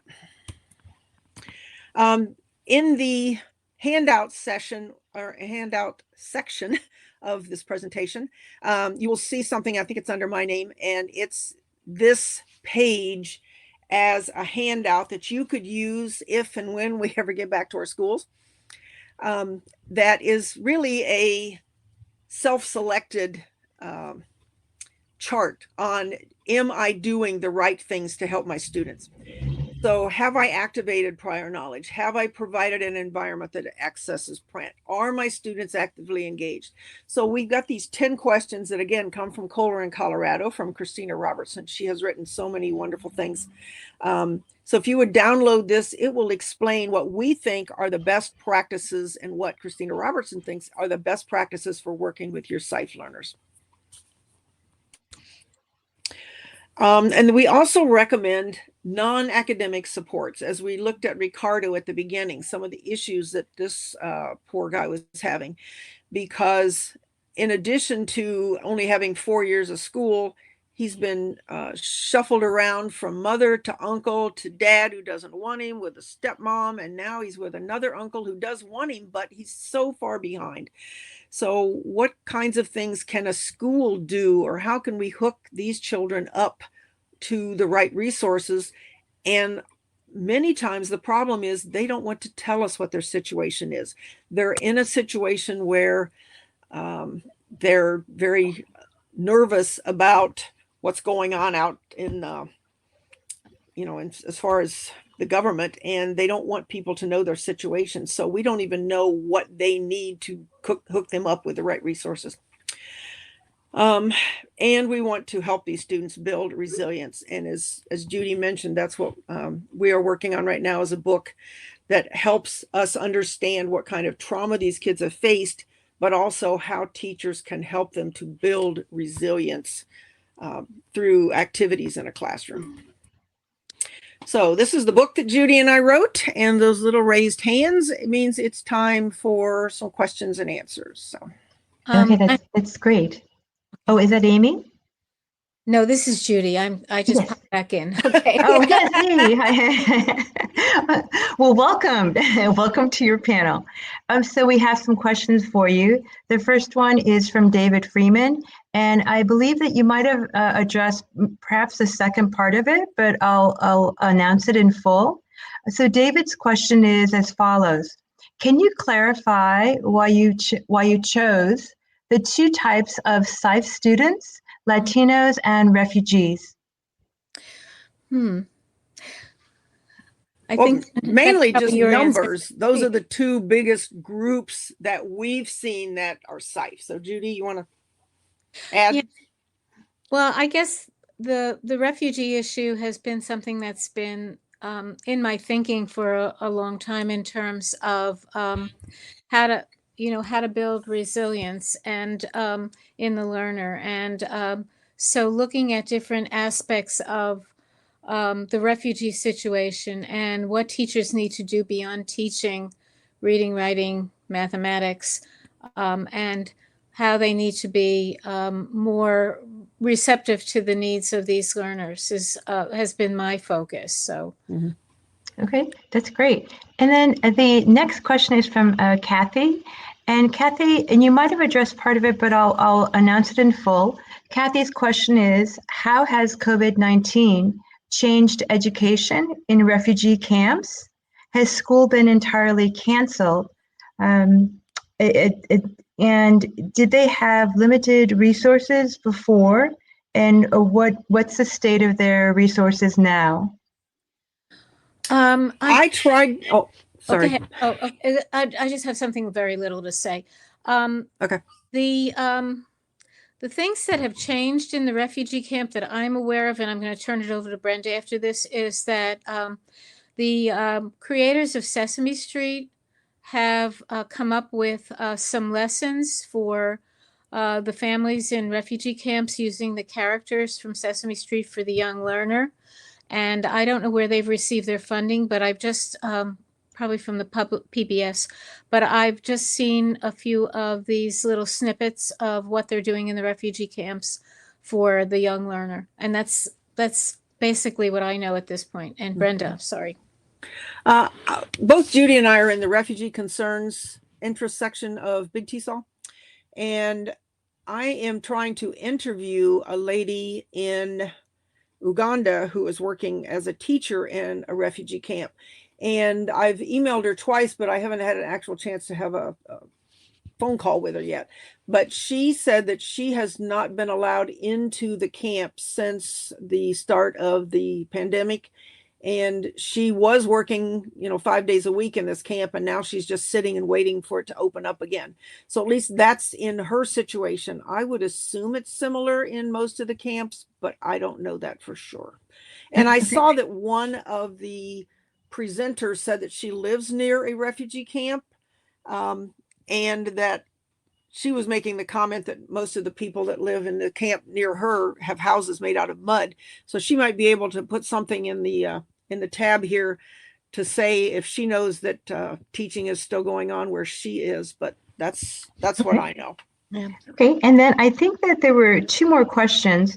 One was from Kathy, and she lived in rural El Salvador in the 2000s, and her question you might have addressed, where can we learn more about Mexican and Central American refugees? Well, first of all, they're not considered refugees by the U.S. government. Mm-hmm. They are considered people who are trying to get political asylum. And I was married to somebody from El Salvador for about 18 years. So I know, I've been there, I know the situation, and it's really, really difficult. Once you apply for political asylum, you have to prove that you are in danger, and you really have to try to show that you meet those refugee criteria, which is well-founded fear of persecution based on race, religion. Well, that's not what the situation here. It's a different situation. So either we have to change the definition, or what the U.S. government has done in the past is give these people temporary protected status. But that, again, that is going away. The Trump administration has, every time the temporary protective status has run out, they're trying to discontinue it for country after country. And I see that Christina Carlos just put in that she lives in Mozambique. All the schools are closed. She said she's not sure what teaching is going on in the camps, but she doubts that there's much going on. So yeah. Okay, I think we have time just for one quick question because I know they want to get ready for the next session. Okay. This question is from Alexis, and the question is, what readers do you recommend that are low enough level and high interest? Alexis notes that notes the following: I've only found National Geographic readers. I'd like to find some fiction that is age appropriate, interesting, and low level. I'm planning to start writing some, but what resources do you all recommend? That's a really interesting question because both of us, I think that's how we became friends, over the idea that we looked at a lot of picture books, trade materials that would cross over from fiction to nonfiction and connect to content areas with low number of words, a lot being said by pictures, wordless picture books. Of course, the way we're teaching now, it's really hard to use these or to find them online to actually use. But over the years, we've both put together entire units of instruction for low literacy kids from picture book materials, thematically organized around a social studies or a science topic. And yes, I have seen some of the materials from National Geographic and think they're pretty good. The other thing that I had looked for a long time were materials that had both native language and English, which the Freemans talked about actually yesterday, in which you could have paired texts with information in both English and native language, usually Spanish, for this particular population. And I'll turn it over to Brenda. Well, I also am familiar with National Geographic, and they have some great things. I was also going to say Benchmark. Both of those companies Right. have a lot of nonfiction books that are really, really good for limited literacy because they have lots of pictures to go with them. And then, of course, for literature, there are a lot of picture books appropriate even for adult learners, but it's really hard to find like easy chapter books. Those are Yes. just really tough. What I did when I taught middle school, and this was not with real beginner level students, I would find a book that was maybe third or fourth grade reading level, and then we would read it together, or we would do audiobooks. And with support, they can read things that they could not do independently. So if you can find things that are interesting to them, especially if it matches their culture or their background, they're going to be more willing to force themselves to read these books. I see that somebody just put in high-low books from Oxford University. Oxford Okay. University used to have a lot of books, but they're harder to find now. Saddleback has some good things too. Yeah, they're out there, but it's a challenge to try to find them. Yeah, it's Okay, so Judy and Brenda, we want to thank you for presenting at our first spring virtual conference. Amy, thank you. The audience, virtual high five and bear hugs. Thank you for joining the session. We hope to see you in the future, and we'll let the other session get started. Thank Okay. you. Thank you. Thank you. Thank you.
Marcia, your mic is not working. It sounds like a hot mic. So I guess I'm going to introduce Keith for you unless you can get the mic working. One more minute. Okay.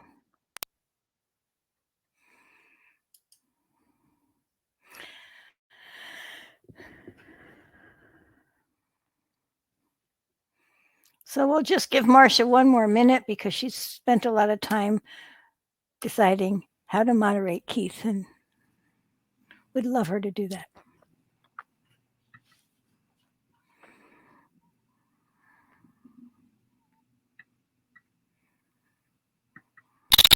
No.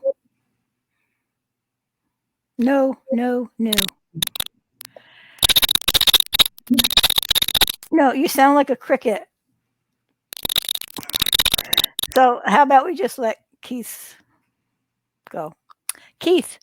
So I'm very proud that Keith is the last speaker of our conference. He's a great ending to a great conference, and you all know who Keith is. He is his PhD and he's vocabulary maven. So without ado, Keith, would you like to start? If we get your mic on. Marcia, you sound terrible. You need to turn your volume off. These are his slides here, I believe. So we're just waiting for Keith to get some audio. And then he will be here. Here he comes. I can see him. Yes, perfect. Thank you. Great. Well, thank you very much. Marcia, good try. Thank you. Okay. So, so welcome everybody. And I'm really happy to be here today, especially happy to be here. But it's not an accident, honestly, that I chose to be on day 2 with technology the way it is. But one thing that's really impressive here is how the Custodio team has risen to the occasion. I saw somebody in the chat box who wrote that. I think risen to the occasion is really the correct terminology here. So today's topic I'm going to be talking about is vocabulary, vocabulary, and vocabulary. And let me just say up front right now that for those of you who don't deal with academic vocabulary, for example, you might be in adult ed, or you're teaching first or second graders, for example, or it's just a conversation class. Vocabulary is important to everybody who's trying to learn a language. So I hope that you'll be able to take away some of the ideas that I'm going to mention today. The whole purpose of today is to give you 3 ideas, 3 suggestions for using word lists to teach academic vocabulary. But again, I think what I'm going to say today is going to be relatable to all kinds of word lists for all kinds of purposes, whether it's academic or just English conversation as well. All right. So thank you to the Custodio team, especially Susan, Marcia, Margie, Leah, Nancy, Amy, and who else did I forget? I don't know. That's always a danger of giving a list. And to the other people who moderated. I can't tell you how nice it has been to attend a conference from the comfort of my home. I'm here in Florida, and just be able to soak in things as I wanted, in the order I wanted, and take breaks when I wanted, to be honest. So it's been a really good event. I don't know of other TESOL events. For those who aren't so familiar, I speak at many other events, and they've been canceled or they've been postponed. And to see TESOL, to see any organization step up and be the first one or the second one to do this is just amazing. So kudos to the TESOL team. I don't live in California. I'm in Florida. I have no connection to California. I've never taught there. I've never worked there. I joined TESOL in 97 or 98 and haven't looked back. A lot of great people. Just a really good organization here. So thank you very much for this invitation to speak today, and especially on the topic of vocabulary. So the 3 suggestions I'm going to give you today have come from my most recent book, which is Academic Word Lists, What Every Teacher Should Know. But in this book, it talks about different word lists that are available. And that's the first question to pose to everybody is, can you name a word list? Can you name a word list in general? And can you name an academic word list? I'm not using any of the poll features today. So this can be done in the chat area or just in your own head. Can you name a word list? So I want to talk about why we have certain word lists and why those word lists might be better than others. I hope what you take away today is going to be 2 different things. One is going to be which word list might be most applicable to you and your teaching situation. And within that, why some of the lists that have been in our field for 20 years now maybe aren't the best list for us to be using. It's strange because for the longest time we had no lists in our field. I know it might be hard to believe, but vocabulary was a bad word. Grammar was a bad word. Anything that was teacher-centered or the teacher was in charge of the class somehow was relegated to the back of the pile. And now we teach vocabulary and we use different word lists. And one list in particular has really taken off. I want to give you alternatives to that. The second part of today's talk is to give you 3 suggestions for using whatever list it is that you're going to have for your students. So I'm not usually what happens in my talks is I spend way too much time talking about the importance of vocabulary. But if you've shown up here today, I assume that you also appreciate the power of vocabulary. At this point, what I usually do is think about stories of people who studied a foreign language.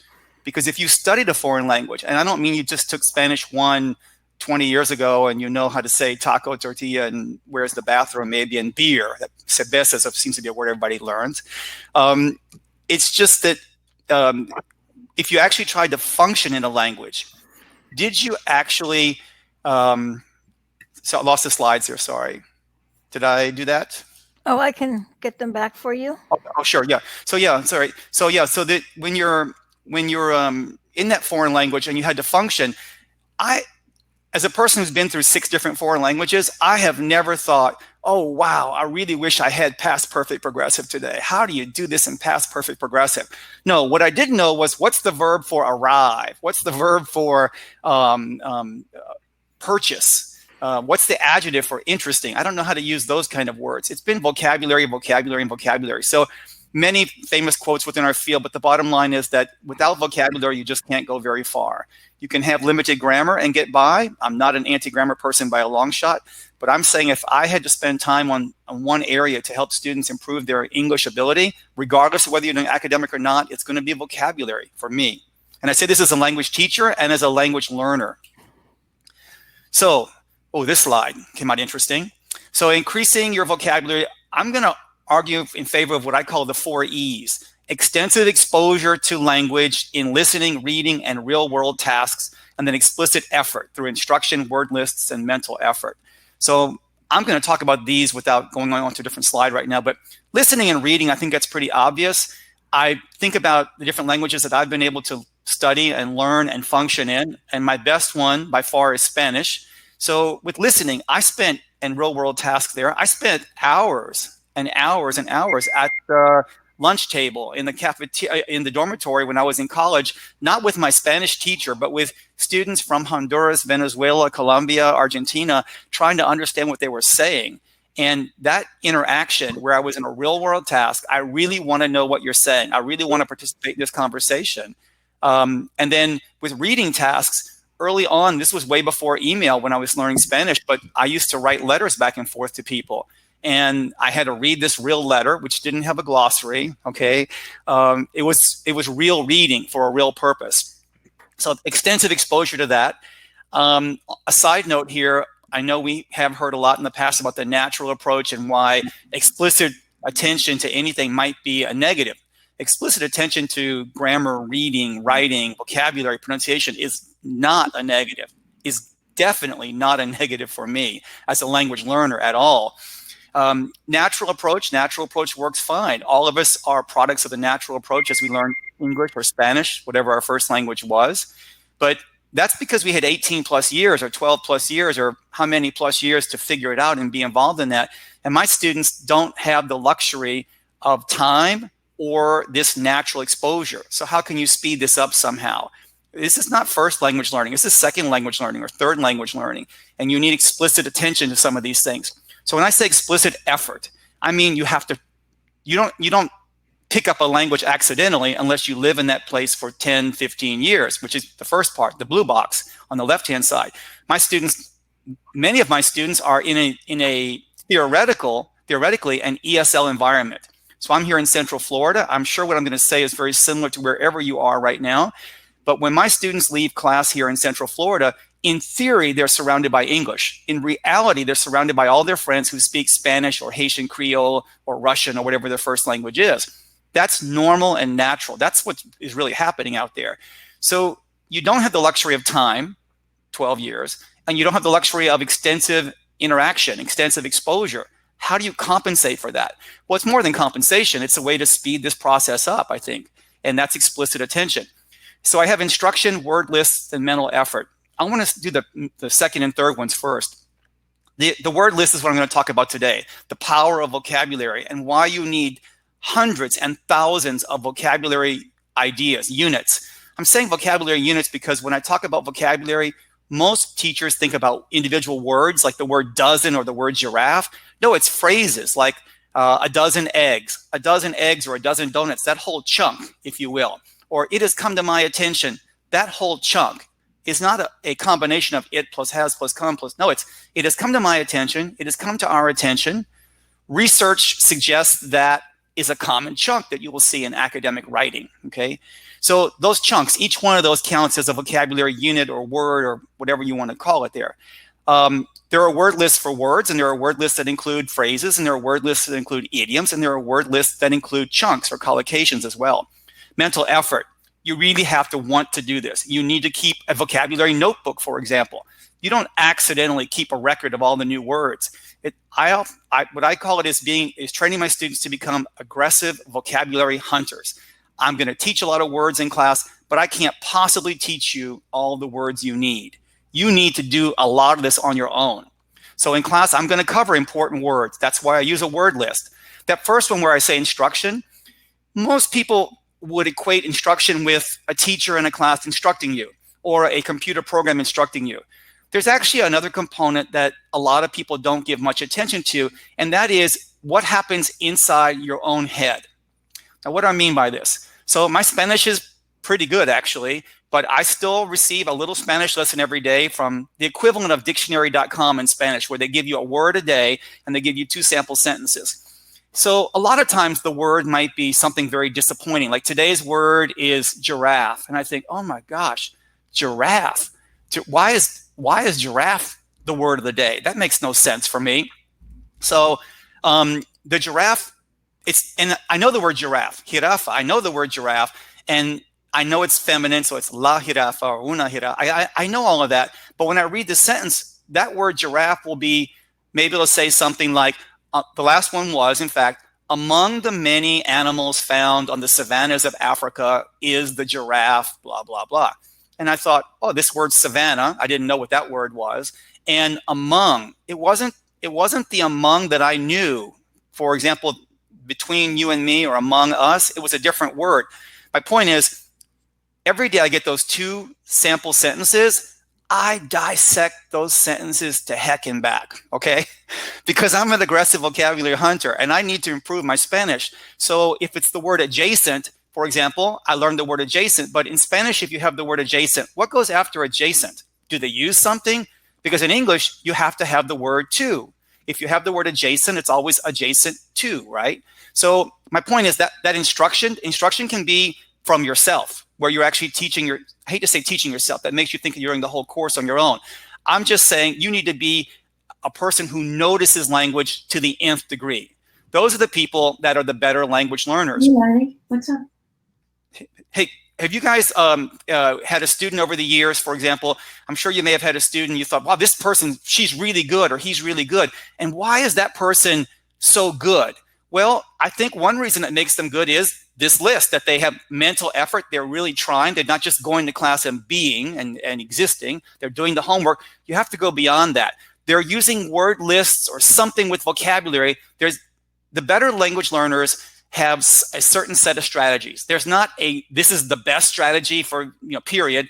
That's not what we find when we look at what the good learners do. But the good learners have a plan of some kind and they execute that plan. That's what they do. That instruction part is really crucial because the better learners, in my experience, are people who will analyze something not too much, but they will notice things like, oh wow, adjacent. Every time they say adjacent, it's always adjacent to. Or along occurs with along with what you've said, it's along with. They notice those kinds of things. So for me, when I receive that Spanish lesson every day, that's what I notice. Again, the 4 E's, extensive exposure through all those ways you're seeing on the left-hand side, plus explicit effort on your part, because I'm the teacher, and even if I taught you 24/7, I could not possibly teach you all the words that you know. So the first thing I want to talk about is word lists are bad. Oh, please. This is one of in a book I did called Vocabulary Myths, it's one of the chapters that I dissected to look at what the research really says. This is not what I think or you think or what a student thinks. You interview 10 teachers, 5 might say I like lists, 5 might say they don't like lists. I don't care what anyone says, and you don't care what I say. I want to know what research says. And the research is really clear on this. Research shows that word lists aren't bad. What's bad potentially is what you do with the list. Saying that word lists are bad, it's like saying whiteboards are bad or Zoom is bad. Well, yeah, Zoom is bad if you do it 5 hours a day. We're all very familiar with that right now. But there are aspects of Zoom that are really good if you use those certain aspects judiciously, right? And in an appropriate manner there. So word lists are bad. No, I often heard this in my graduate classes and from other teachers as well in the 80s. In the 80s and 90s, early 90s especially, I heard this a lot. Word lists are bad. Translations are bad. And as a person who was functioning or starting to function in language number 5 or 6 at the time, I kept thinking, really? Because I have a word list and I translate words. I don't just translate. I don't learn that giraffe is jirafa and stop. So if I learn the word jirafa or giraffe in English, I've trained myself. I stop and ask, is that a word? Okay, I know what it is now. Is that a word that I'm ever going to use? Probably not. If I did use the word, why would I ever use that? Because I want to make reference to something that's tall maybe, or I want to make reference to something that's in Africa. If I'm explaining something about the land in Africa and I want to say something about animals that live there. But the point is, it's going to be something like, I see a giraffe. So every time I learn a new word in Spanish, even in my head, I'll say in Spanish, I see a giraffe, or there are 5 giraffes, or I saw a giraffe at the zoo.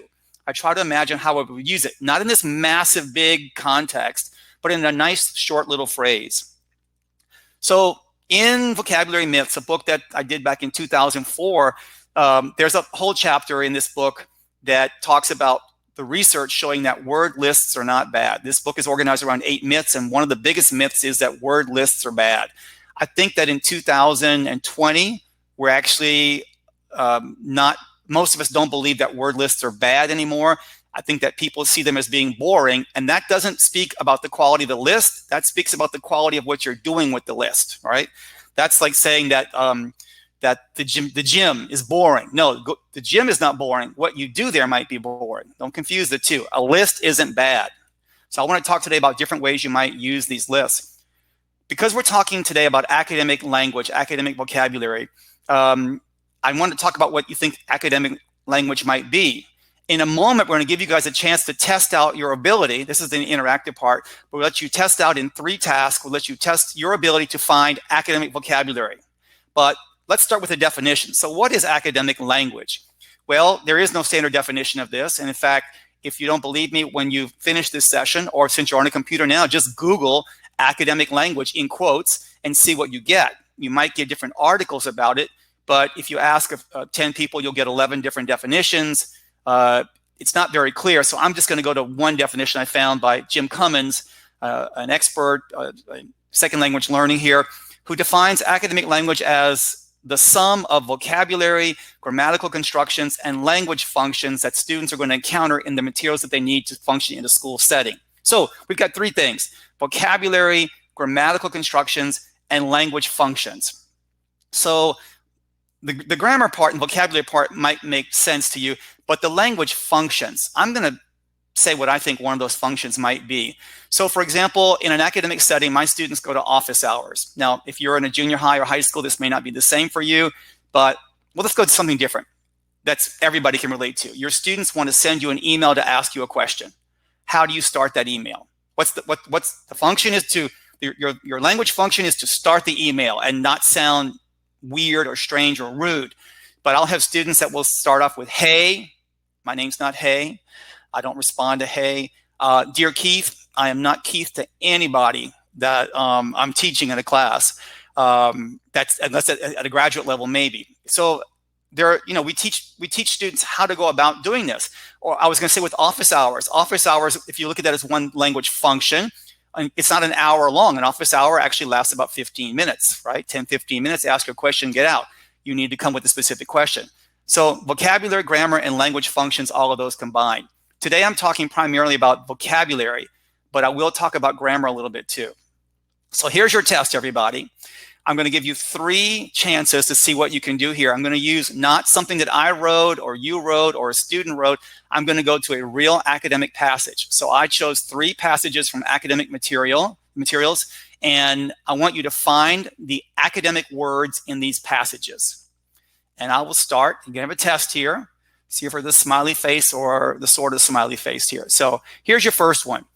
This is from the academic word list. Can you find the AWL words here? Part of the land acquired in the Louisiana Purchase, Arkansas became a separate territory in 1819 and achieved statehood in 1836. The term Arkansas was used by early French explorers to refer to the Quapaw and the river along which they settled. The term was likely a corruption of that word, comma, the word applied to the Quapaw by another local indigenous community, the Illinois. So I'll give you guys about 30 seconds there. What would you say are some of the academic words here?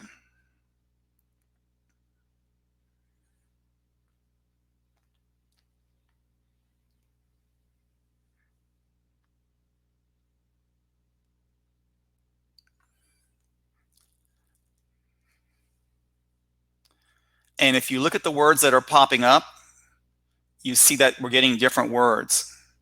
Now, here's a clue. Let me help you out so everybody can. So when you're doing, this is a little bit of a learning activity for all of us as a speaking activity. When you give students or give participants a task, people respond better. People feel better if they know how many answers there are. And I will tell you right now that there are 4 AWL words here. There are 4 academic words in this passage. Does that impact the way you answer this question? Give people maybe another 15 or 20 seconds to type in what you think some of the words are. I just want to read what people are typing there as well.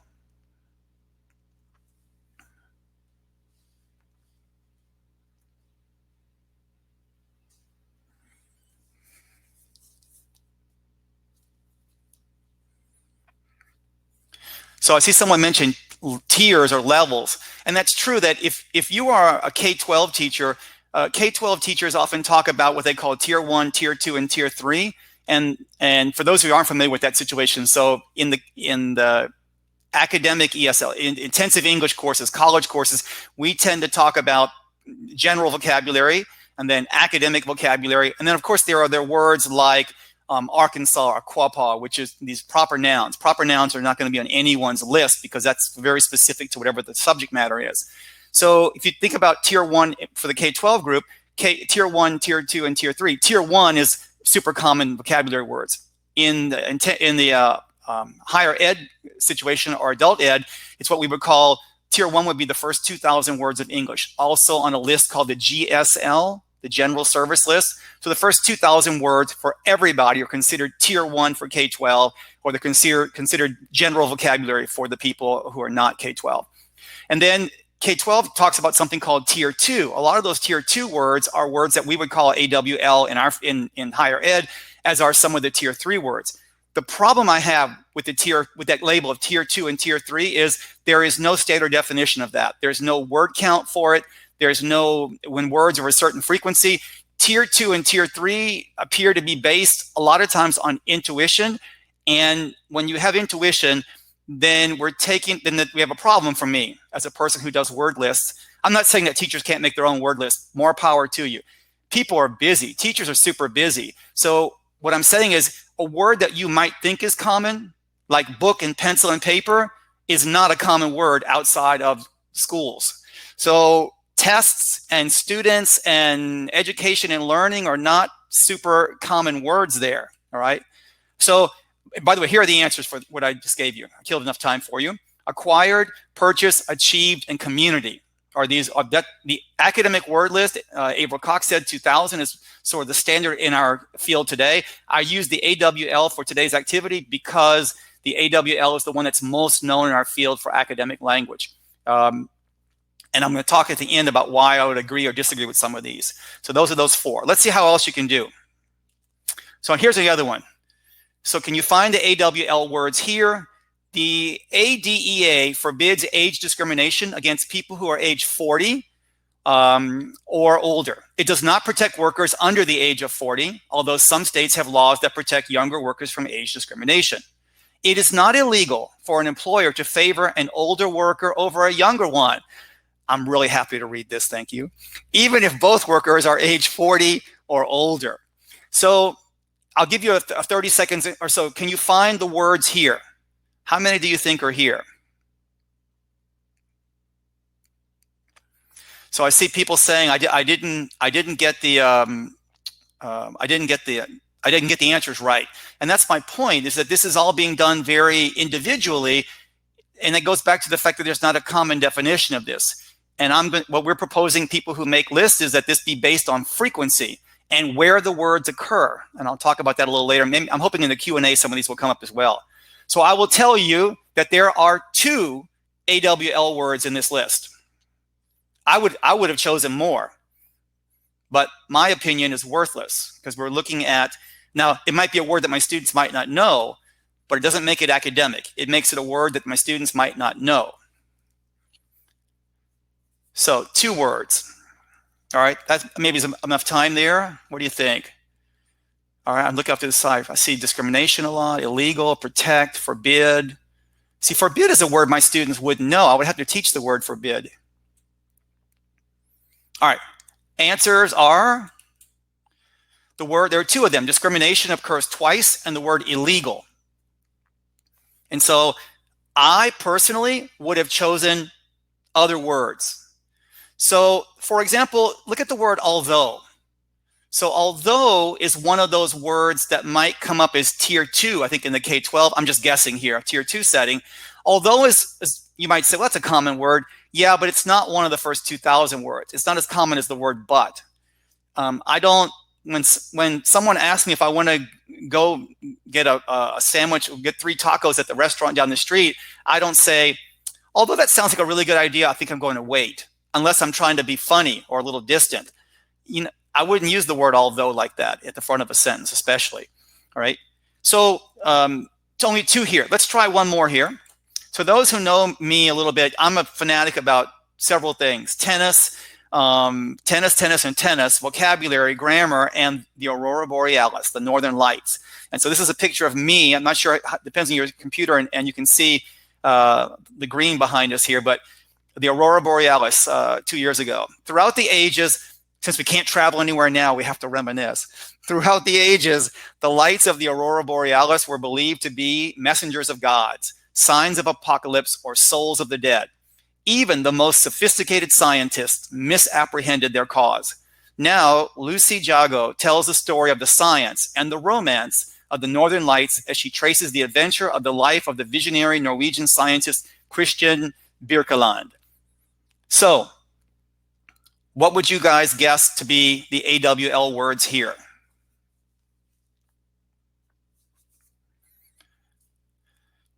So Christina made a good, really interesting comment. Christina, I hope you'll ask that question about, you said your students knew the words community and illegal already, and that's an important point.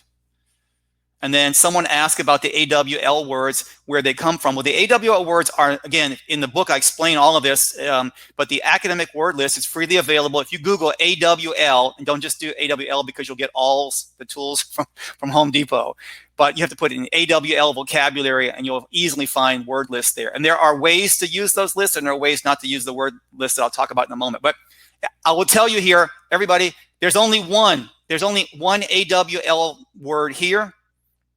And that word is traces. Traces. And that's a hard word to explain because, of course, you have trace with a pencil and then you trace something and then it traces back to where no one traced anything, right? So my point with this is to show you that it's difficult for teachers to agree on this. And this is why I yield to people who make word lists, but not just any word list, but I want a list that's based on science and not. If you Google right now the 100 most common words, check those lists and see how much variety there is between the lists. There shouldn't be any variety. the 100 most common words are the most 100 common words. Now, you might say, well, it will depend on what you check. It will depend on what you check if you use small batches of language. But when you have something like the Corpus of Contemporary American English, COCA, which has 560 million words of language in it, if you get another big corpus, say of just history books or just science books or just cookbooks, I'll bet you'll find that your list is still pretty similar because you're using such a large sample there. All right. Let me show you one of grammar as well. Let me go back to this one if I can. I wanted to show you a grammar point here. Notice, I'll spend 30 seconds here. I want to show you how academic grammar looks. So let's start this week again. Part of the land acquired in the Louisiana Purchase, comma, Arkansas became a separate territory. What's the main verb? The main verb is became, and the subject is Arkansas. Arkansas became. What is this chunk in the beginning? Part of the land acquired in the Louisiana Purchase. Well, that's actually what we call in a positive. It's a noun, part. That part equals Arkansas. We don't speak using appositives. We don't say, someone says, hey, Keith, can you tell me a good restaurant where I can get some really good tacos? And we have this, it's called the Mexico Place. And I would say, well, an ideal restaurant located at the corner of Bumby and Curry Ford, comma, Mexico Place is a wonderful, we don't speak like that. We don't speak in appositives. So the term Arkansas was used, blah, blah, blah. The term was likely term. Some of you named that as one of your AWL words. I would explain the word term. My students wouldn't use the word term. They would say the word. Well, term is not the same thing as word, is it? Term implies something that's a special usage here, as this word is. But my point is, there's grammar within this as well. That's not the topic of today's talk, but since our definition had talked about language functions and grammar and vocabulary, I wanted to address all three of those. All right. So leaving those, we start talking about word lists. How many word lists are there? Well, when I did this book and I was trying to compile different word lists, academic language only, because outside of that, there are many more. I came up with 35 that I found and plus, because what's really disheartening is when I write a book and then someone sends me another article where there are 2 more word lists out there. And I think, wow, that's a really good word list. I wish I had known about that before. But at least 35, and I always say, how many can you name? Most people can name just one, and the one they can name usually is the academic word list by Averill Coxett in 2000. The AWL is widely used. I've used it a lot. I think it's a great reference tool. The AWL has many limitations to it. Well, I should say several limitations to it that are very important limitations. I'm only going to address one right now, and I saw somebody who, I forget the person's name right now, who said that her students already knew the word community, and then the other word, whatever it was, I forget what the word was right now, but that's a good point. So the AWL, one of the big problems with it is that it's based on a word family, where if the word productive was the most common word, productive, the adjective was super, super common, you'll find this word family where you've got produce, product, produces, products, productive, productively, production, unproductive, unproductively, and we give students this pile of 9 words to learn. I think that's a mistake. I'm not against helping people learn word forms, don't get me wrong, but what was the purpose of a word list? It's a word list, not a grammar list, not a language list. It's a word list. If the most important thing of the list is to help students with vocabulary, then I want to know productive, or if unproductively, that's not the one. But if that is the most common one, then that's the one I should use. So I would say if you're going to use the AWL, and I explain this in the book, the AWL is always presented in 4 different ways. And one of the ways it's presented is just with the most common form. And those are often in italics. Those are the forms you want to teach. You shouldn't be, in my opinion, I don't want to know the base word. I may never use the word product. Then you might say, what's a good word to learn? Your opinion and my opinion are not what matters here. If you're trying to teach academic language, academic vocabulary, and we as Averill Coxett has done and others have done, we get millions of words of academic language together from textbooks, student papers, PowerPoint presentations, university lectures. We put all those words together and produce a list. That's the list. Well, I don't agree with the list. Well, good for you. This is not about whether you agree with the list or whether I agree with the list. The list is the list. So one of my main beefs with it is that the AWL was developed in New Zealand. That's not the problem because it used a wide variety of language, sort of. The AWL, the students that people are teaching in New Zealand are mainly Asian languages. So you have a lot of Chinese speakers, Malaysian, Indonesian, Japanese, and we don't have a lot of Spanish speakers there.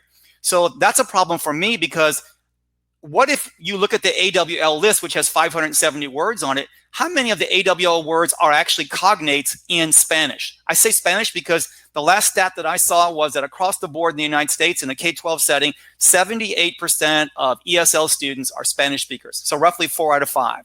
So 4 out of the 5 speakers. Here in Florida, it's a lot higher than that. Maybe in California, I'm not sure where you are. Oregon, I saw 2 or 3 people from Oregon or Washington. It can vary a little bit, but across the whole United States, it's 4 out of 5 are Spanish speakers. So yes, it behooves us to ask this question. There are 578 AWL words, and how many of them are cognates? So you can have true cognates, partial cognates, false cognates. And a student of mine years ago, Robbie Bushong in 2012, his thesis at my university that I supervised was the academic word list reorganized for Spanish-speaking ESL students. So we look at Spanish-speaking ESL students, how many of these list words are actually similar to what's happening in Spanish? Now you might say, but they don't know how to pronounce the words. You know what? When I'm in an academic setting, I don't have to pronounce a whole lot of things. Mostly what I do is I go to class. I teach in a university setting. I'm not teaching ESL students. I'm teaching a teacher training course for English speakers, right? These are undergraduate courses where they have to read a textbook. They're reading a textbook, not out loud. They're going to websites, not out loud. They listen to me lecture. That's listening. The pronunciation might matter. But in terms of speaking, my students hardly ever speak. I have 61 students. I can put them in groups. They might speak to each other. But the point is, I don't know that being able to pronounce these words is the most important thing if we're talking about vocabulary. So just pure vocabulary. Now, again, if you're teaching kindergarten, K1, 2, 3, they don't know the words in Spanish, let alone English. I get that. But if you're teaching high school students who speak Spanish, or university students, as mine do, or the people in an intensive English program who speak a language already, having a cognate matters big time. So what percentage of these words do you think are true cognates? What did Robbie find when he did his study? Some percentages there. I see someone guessed 70%. Any other guesses? I agree, pronunciation helps in comprehension, but the first time you comprehend a word is probably going to be in reading. The number one, think about reading, writing, listening, speaking. What do you have to do in an academic class to survive? You have to read. I can go to class and I can't, my listening's not so good. I can borrow somebody's notes. I can ask somebody who speaks Spanish or English, whatever language I speak, to tell me after class what happened. But I'm going to have to read. I'm going to have to write at some point. But the academic language in writing, in written work, may be somewhat different than the academic language in textbooks. And almost all of these corpora are based on textbooks. Very few are based on student papers. That's another one of the problems. If we take these academic word lists and tell our students, you need to write with these words, that may or may not be true. People haven't really investigated that, to me, enough. Well, the answer here for true cognates is 76%. Sorry, the slide moved like that. But roughly, what do we have? So roughly three quarters of the words, and only 2% partial, 3% false cognates. And I think it was, 10% might be, I can't read the number down there. That might be false cognates. But if 3/4 of your list is already reasonably known to a Spanish speaker, then when I teach the word community, and I think how much time I'm going to explain on the word community when you're going to say comunidad. He said, well, it's not exactly the same. It's enough the same, or it's the same enough in order to help the student grab what this means and keep moving, right? Again, we can't spend the whole class time on 3 words here. Other academic word lists. I'll let you read through these really quickly. I'm going to present only 2 slides here with 5 or 6 on each slide. How many of these lists have you ever seen, or have you ever heard of before? I knew the academic formulas list. I was familiar with that. The academic keyword list is a pretty cool list. I didn't know about that one. The collocation list I had heard of. The other 2 I had not heard of. So here's my second slide, my last slide, because I can't do all 30 something of these. There's the academic word list in Cox had in 2000. The one I would like you, if you're only going to go look at one additional list, I would recommend one of the 2 above this one, the academic vocabulary list, the AVL, because the AVL is not based on word families. The AVL, the academic vocabulary list, it's the single most common form. And if it's the same part of speech, they might give it. So you have the word productive, they might teach you unproductive. but they're not going to teach you productively, and they're not going to teach you production or product. So the AVL respects, does two things I think better than the AWL. The AWL looks at the form. If PRODUCE,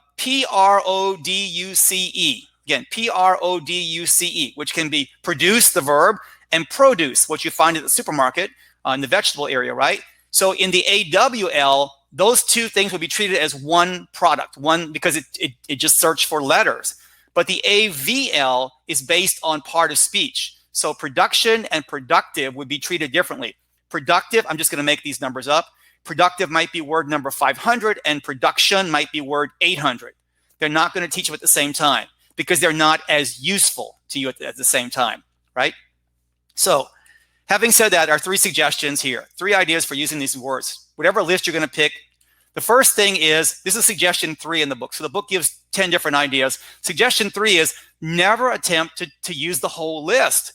I see this all the time. I see teachers who will send students a link to a list of 570 items or a link to 87 items.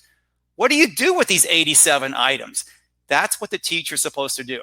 So if you're not going to teach the whole list, and I don't recommend teaching the whole list, point students in the direction of the list, go over what the list is, introduce some of those words there, and then give students strategies for using the list. All right. And in the book, I talk about that. I'll give you 2 others in a moment. But the first thing is a teacher strategy. Don't give students the whole list.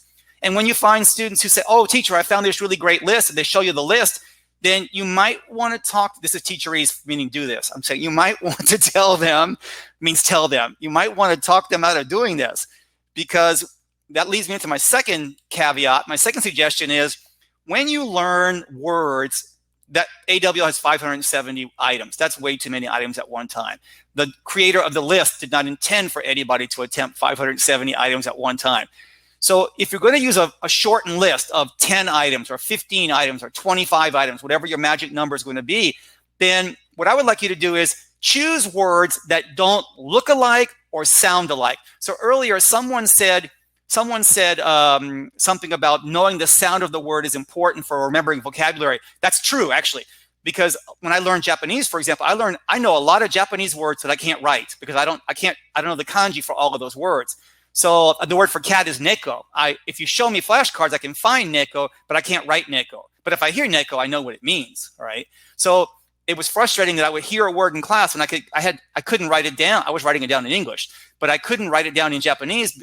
So when I went home that night, I had nothing to study except my Romaji, my Romanicized, my Roman lettered version of what I had done in class, right? Make a smaller list. Let me show you how this might work, everybody. So 2 versions.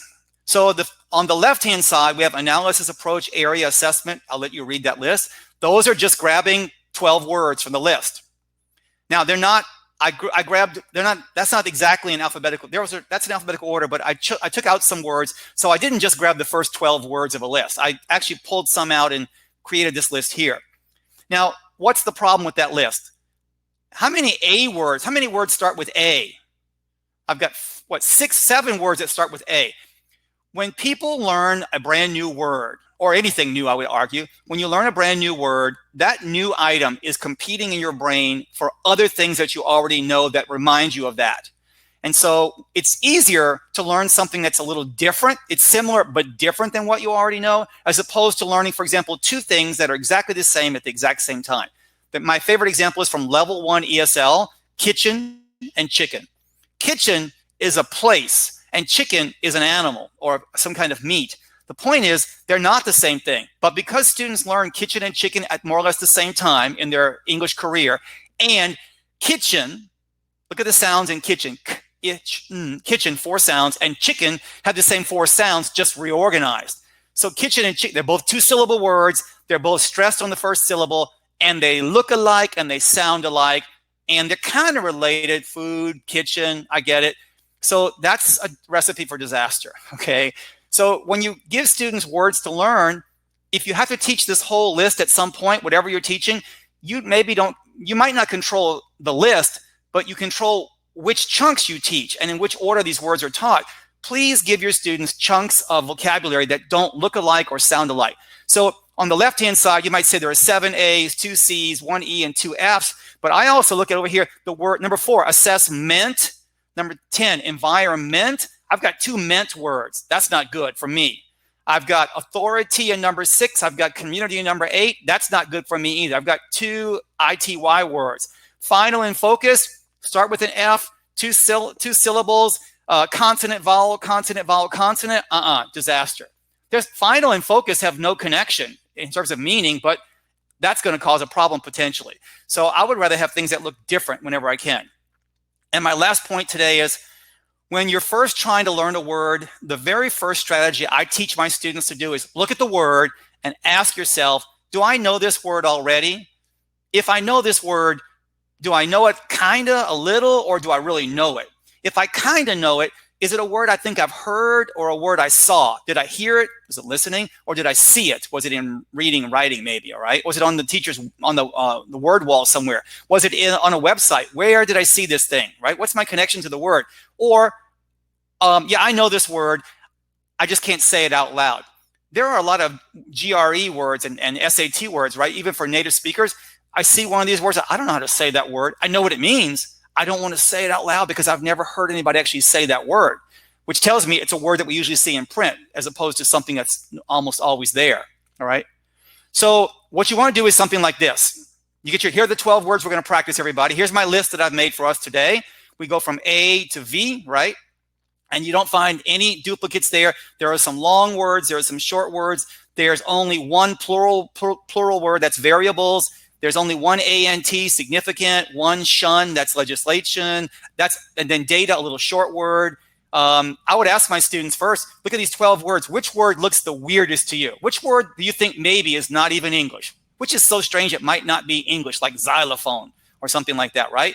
And they might say occur. Well, why occur? Because it has the 2 C's together. Okay, that's not learning the word, but I've drawn your attention to the word. And that's my first step, is to get you to go, I've seen that word. And this is the practice you do. Analysis. You have your words. I'm going to try to divide the words into 3, if they're using little cards, into 3 stacks. You could also do this if you have this on a Word doc, the words at the top, and you just take the words out and move them to the bottom, or copy and paste them. I don't know, I kind of know, and I know. So I might say analysis is something, I don't remember. I think it means something like studying. That's kind of know. Well, it's not study, but I'll put it in the yellow pile for now, all right? And the next word I'm going to use is going to be the word concept. What about concept? Oh, concept, that's an idea. That's the green one. That goes in the no pile. And then the next word is data. What about data? Data, that's just a weird word. I've seen it. Data, data. I don't even know how to say it. I don't know what I'm supposed to do here. So my point with this is I teach students to regulate their own learning because I can't be there. Remember I said earlier about the effort? You need mental effort. This is your mental effort. You need to go ahead and do something with these words. This is something that students can do. And that concludes my very quick presentation. And I think I've left the time for the Q&A. I hope I did. Hi, this is Marcia. Can you hear me? I'm not Yes. sure if my mic is working. Yeah. But that was Yes. wonderful presentation. Thank you so much for your knowledge that you're sharing with us. We have lots of questions, and we can probably answer a few of them today. Yeah, otherwise we could take whole long courses together with you. One of the questions is, can you speak about how to retain vocabulary? Sure. So questions about how you retain vocabulary. So most textbooks or most things people would say, you need to recycle the words. That's really easy to say, isn't it? So what I do with vocabulary is that last thing I showed you with the flashcards, where I keep recycling the words through. Knowledge is not static. People's knowledge will change over time. So something that you taught somebody one day, or something that I taught myself that I thought dozen means 12. What a weird. Okay, dozen. It's in my head, right? I looked it up and I did it myself. So if it's a word I think I might want to keep, then I write that in my vocabulary notebook, and I'm diligent about reviewing my Spanish notebook or my Japanese notebook. I have a Spanish notebook that I do now, Marcia, where I keep notes about these kinds of things. That program I told you that sends me a word a day. The word a day is not the big takeaway from that. what's the takeaway for that for me is studying the words around the word away. So with building knowledge, sometimes I'll see a word like adjacent, but I never paid attention to how adjacent was really used. So when the word is called out to me and I can study adjacent to or what's before or what's after it, that's one way. The So I flashcard, guess you're saying to us then that we should be as aggressive in learning vocabulary as Keith Folse. All right, guys? Yes. Teach your students to be really aggressive learners, really very highly motivated in this way. We have another question from somebody from Brazil. She says that there's some new research emerging on lexical approach. What do you think about the lexical approach? So the lexical approach is actually not so new. It's actually people are rediscovering this. This is Michael Lewis, I think, for around 1988, 89, 1990. So the lexical approach, I remember going to presentations at conferences and thinking, what a cool idea, because what I like about it is vocabulary is at the forefront. So instead of trying to organize your syllabus around grammar points, which I think fewer and fewer people work that way, although there's still a grammar syllabus in the back of everybody's mind here. It's the idea about words for doing X or words for talking about science, something like that. So lexical approach is where vocabulary becomes your number one goal. And for example, if you're going to practice prepositions, it might be adjacent takes to, or instead takes of, or similar takes to, right? In favor, I keep using of once. I'm trying to get something different here. Interested in. So if you're going to teach prepositions and you really want to teach prepositions, do it within a vocabulary lesson, if you will. Now, let me say one thing. A lot of times when people think about vocabulary, the way that these lessons get organized is by something called a lexical set. And what they'll do is they'll teach you all the kitchen words, all the food words, all the color words, all the days of the week. And research has been really clear that this is not an effective way to do it. Now, I know I studied Spanish that way. I studied French that way. Your students probably have English textbooks where we teach the days of the week. All 7 days of the week are in lesson number 5. And lesson 6 is all the clothing items together. And that is one way to approach it. It's the convenient way to write a textbook. But when you study, you're reading a passage and it says, Maria packed, she was going to Norway to see the Northern Lights, and she packed a blue wool sweater. You now have the lexical chunk of blue wool sweater, because wool collocates or goes with sweater a lot. What's the value of learning wool all by itself? Wool sweater is probably how I'm going to use that word, or it's made of wool in that chunk, right? That phrase. So instead of teaching all of these words by lexical chunks, lexical sets, we embed them. We take the phrases, the big lexical phrases, and embed them throughout the whole book, right? Lexical approach, I think, is a really good thing. As we move away from such a strong focus on grammar. Grammar is not bad, but without vocabulary, you're not going anywhere. I think it's the single most important thing you can do for students at any level, vocabulary. Well, that is perfect. And I think that really blends in with another question, which is really about, without, an argument that without context, individual words and phrases aren't remembered as well, right? So deep learning really occurs when the words are used in context and you have these chunks or phrases that are useful to the learner. That's another thing that you've talked a lot about. The vocabulary has to be useful to the learner for the learner to have that motivation to get that aggression, to learn more about how the word's used and in what context and all the words around it. Yeah, wouldn't you say so? Yes, I mean, two things. First, words in isolation aren't bad by themselves. But whenever I learn a word, I don't try to learn the word as giraffe. I never learn jirafa and stop. In my head, again, that I was saying earlier, explicit instruction can happen in your head. Every time I see a word and I think, interesting word, I want that word, I stop and see if I can notice what's around it to get the phrase it's in. I don't want a huge context. Context doesn't need to be a whole paragraph or a story of your life. It's just the word before it, sometimes or the word after, and what they were talking about. I heard the word wool when they were talking about clothing. But the point is, when you first learn a word, research is pretty clear that actually a word out of context, less is more. And in the book, I talk about this, some of the research, less is more. Less information up front is actually better in some ways initially. But you can't if you want to use the word, you'll never use the word if you don't have it in a chunk, a sort of a prefabricated chunk. So wool, for example, cotton. Cotton is usually, I think, a cotton t-shirt or made of cotton. That's the phrase. And so when I learned the word algodón in Spanish, I want to learn hecho de algodón, or hecho con, made with cotton. That's what I want to learn, because that's the chunk when someone speaks Spanish that I'm most likely to hear, perhaps. So context is important, yes. So this is great, and we have so many. We could speak about vocabulary forever, right, Keith? I would. So just go ahead and stop me, please. Okay, so I'm going to ask you. I'm going to ask you, because you did end up with 7 suggestions, but your title is 3 ideas, and so one of the things might be good is just to hammer through. What are the 3 ideas that you want people to leave with?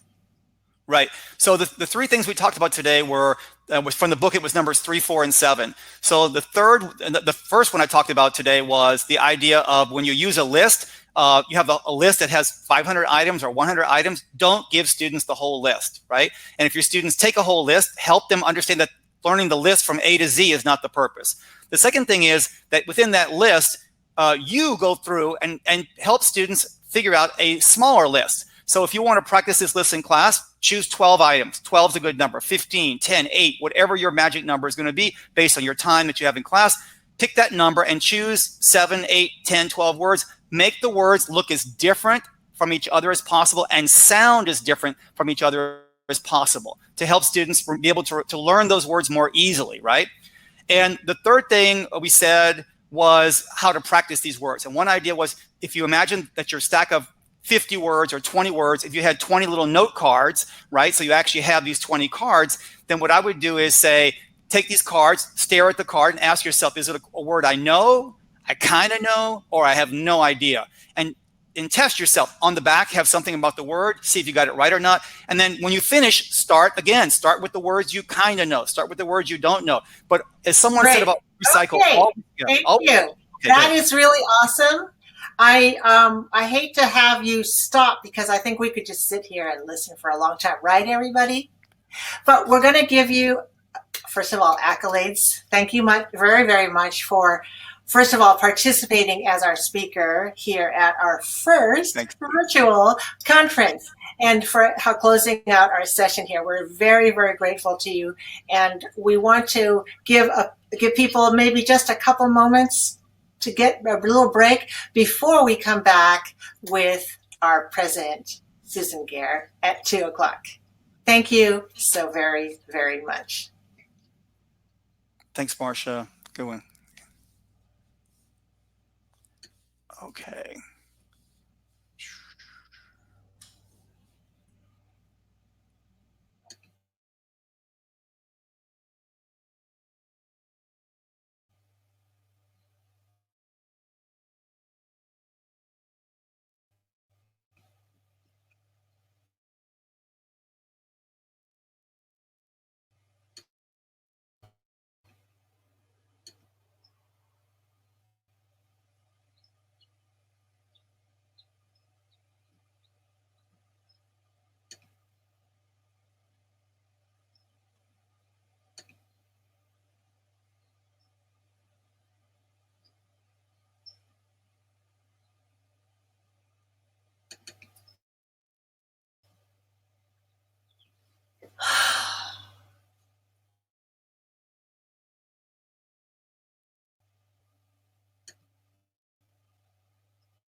Can everybody hear me?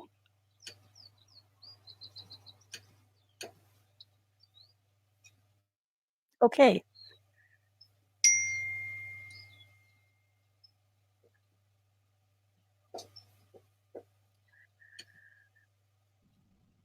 So I guess we're at 2 o'clock. So we're finished with the first virtual CATISO conference. And I want to thank my organizing team, most importantly of all. Not everybody wants to put their camera on, but those of you who are in the organizing team, can we try to put your videos on so people can hear you and see you for all the work that you've done? So there's Marcia. She did all the beautiful graphic designs and tweaked the program for us. Leah, Amy might talk. Margie, maybe. Nancy Kwan Johnson. Oh, here comes Amy. Good.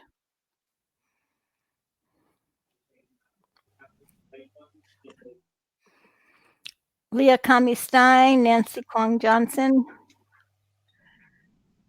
To be honest, this conference would not have happened without these people. I only had a nugget of an idea, and they all made it happen. Well, we're just waiting for Leah and Margie.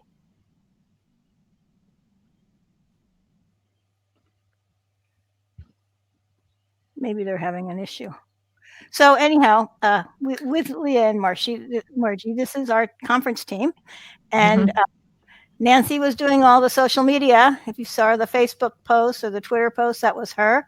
Amy made the logo, which was gorgeous. And at first she made it with social distancing, but then we all learned that it was physical distancing. So we changed it. And Marcia did the graphics on the slides. She did all the slides and she tweaked the program. And Margie edited everything. And Leah worked on the beginning of the program. So this was how we put this conference together. And it was amazing. I agree. We did have some technical issues, but that is to be expected in a first. Oh, there's Margie. Good. That is to be expected in a first. And hopefully we will have more to come your way. I heard some people talk about mentoring, and that's in the works. And does anybody want to say anything? This wonderful team. Margie? I just want to thank Marcia and Susan and everybody else for all the work that they put in, and all of the presenters who have volunteered their time in order to provide information to all of you and to help CATISOL be a resource for everyone. Yeah, and I also wanted to echo Margie's statement and thank everyone on the committee and all 433 of you who registered from all over the world. Thank you for joining us for our first virtual conference. It was electric, but it was a lot of fun working with everyone on the committee. And thank you for showing up from all corners of the globe. Amy, any last thoughts? No, I think I would just echo what everyone else is saying. I'm so appreciative of all of our attendees and supporting this kind of new platform for CATISOL, and really hoping that we can build off of this and work through some of the things that we've learned. I think it was a really great learning experience for all of us. So thank you, Susan, for leading our team. I think we have. I just wanted to say I talked to Lily from Sunshine State TESOL, and she's already ready to talk to us about all we've learned. So thanks to everyone for participating. And I really want to say a lot of the credit goes to our president, Susan Gaer, really at the advance of everything else, pushing through, getting through all sorts of new learning curves by making this conference happen, and going through new platforms. We're going to new heights together with CATISOL. So I hope you all appreciate CATISOL. And if you haven't joined us, you can do that at catisol.org. And we have to, of course, a big shout out to Showgear. Yes, a big shout out to Showgear and to all of the publishers and other groups that gave money to support us. Yeah, and I want to tell you that we met David's company, David White of Showgear, in Fresno, CATISOL. That's when he first started working for us, and he was working for his dad, and he slept all night in the computer lab, because at that time we had a computer lab, and to protect our computers. And he's always been our protector and our helper, and he came through with this platform for us. I am so grateful. So everybody, the new CATISOL is here. We no longer need to say we're reinventing CATISOL. We have reinvented CATISOL, I believe. And you're going to see more things coming your way. Remember, this is a membership-based organization, and your thoughts and ideas matter.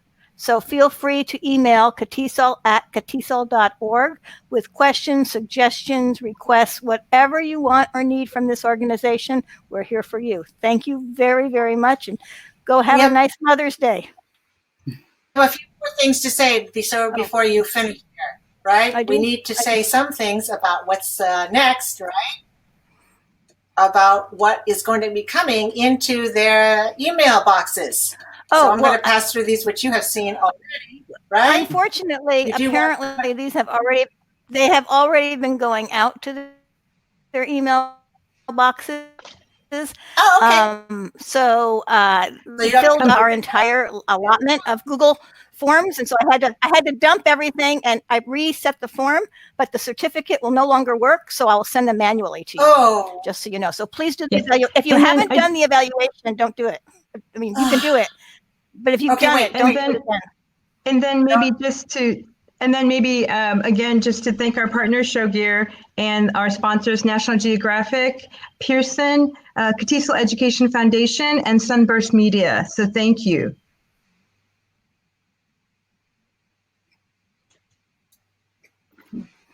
And doing the evaluation twice. Okay, so that's it. Thank you. End the webinar. All right, bye-bye. Bye. Bye.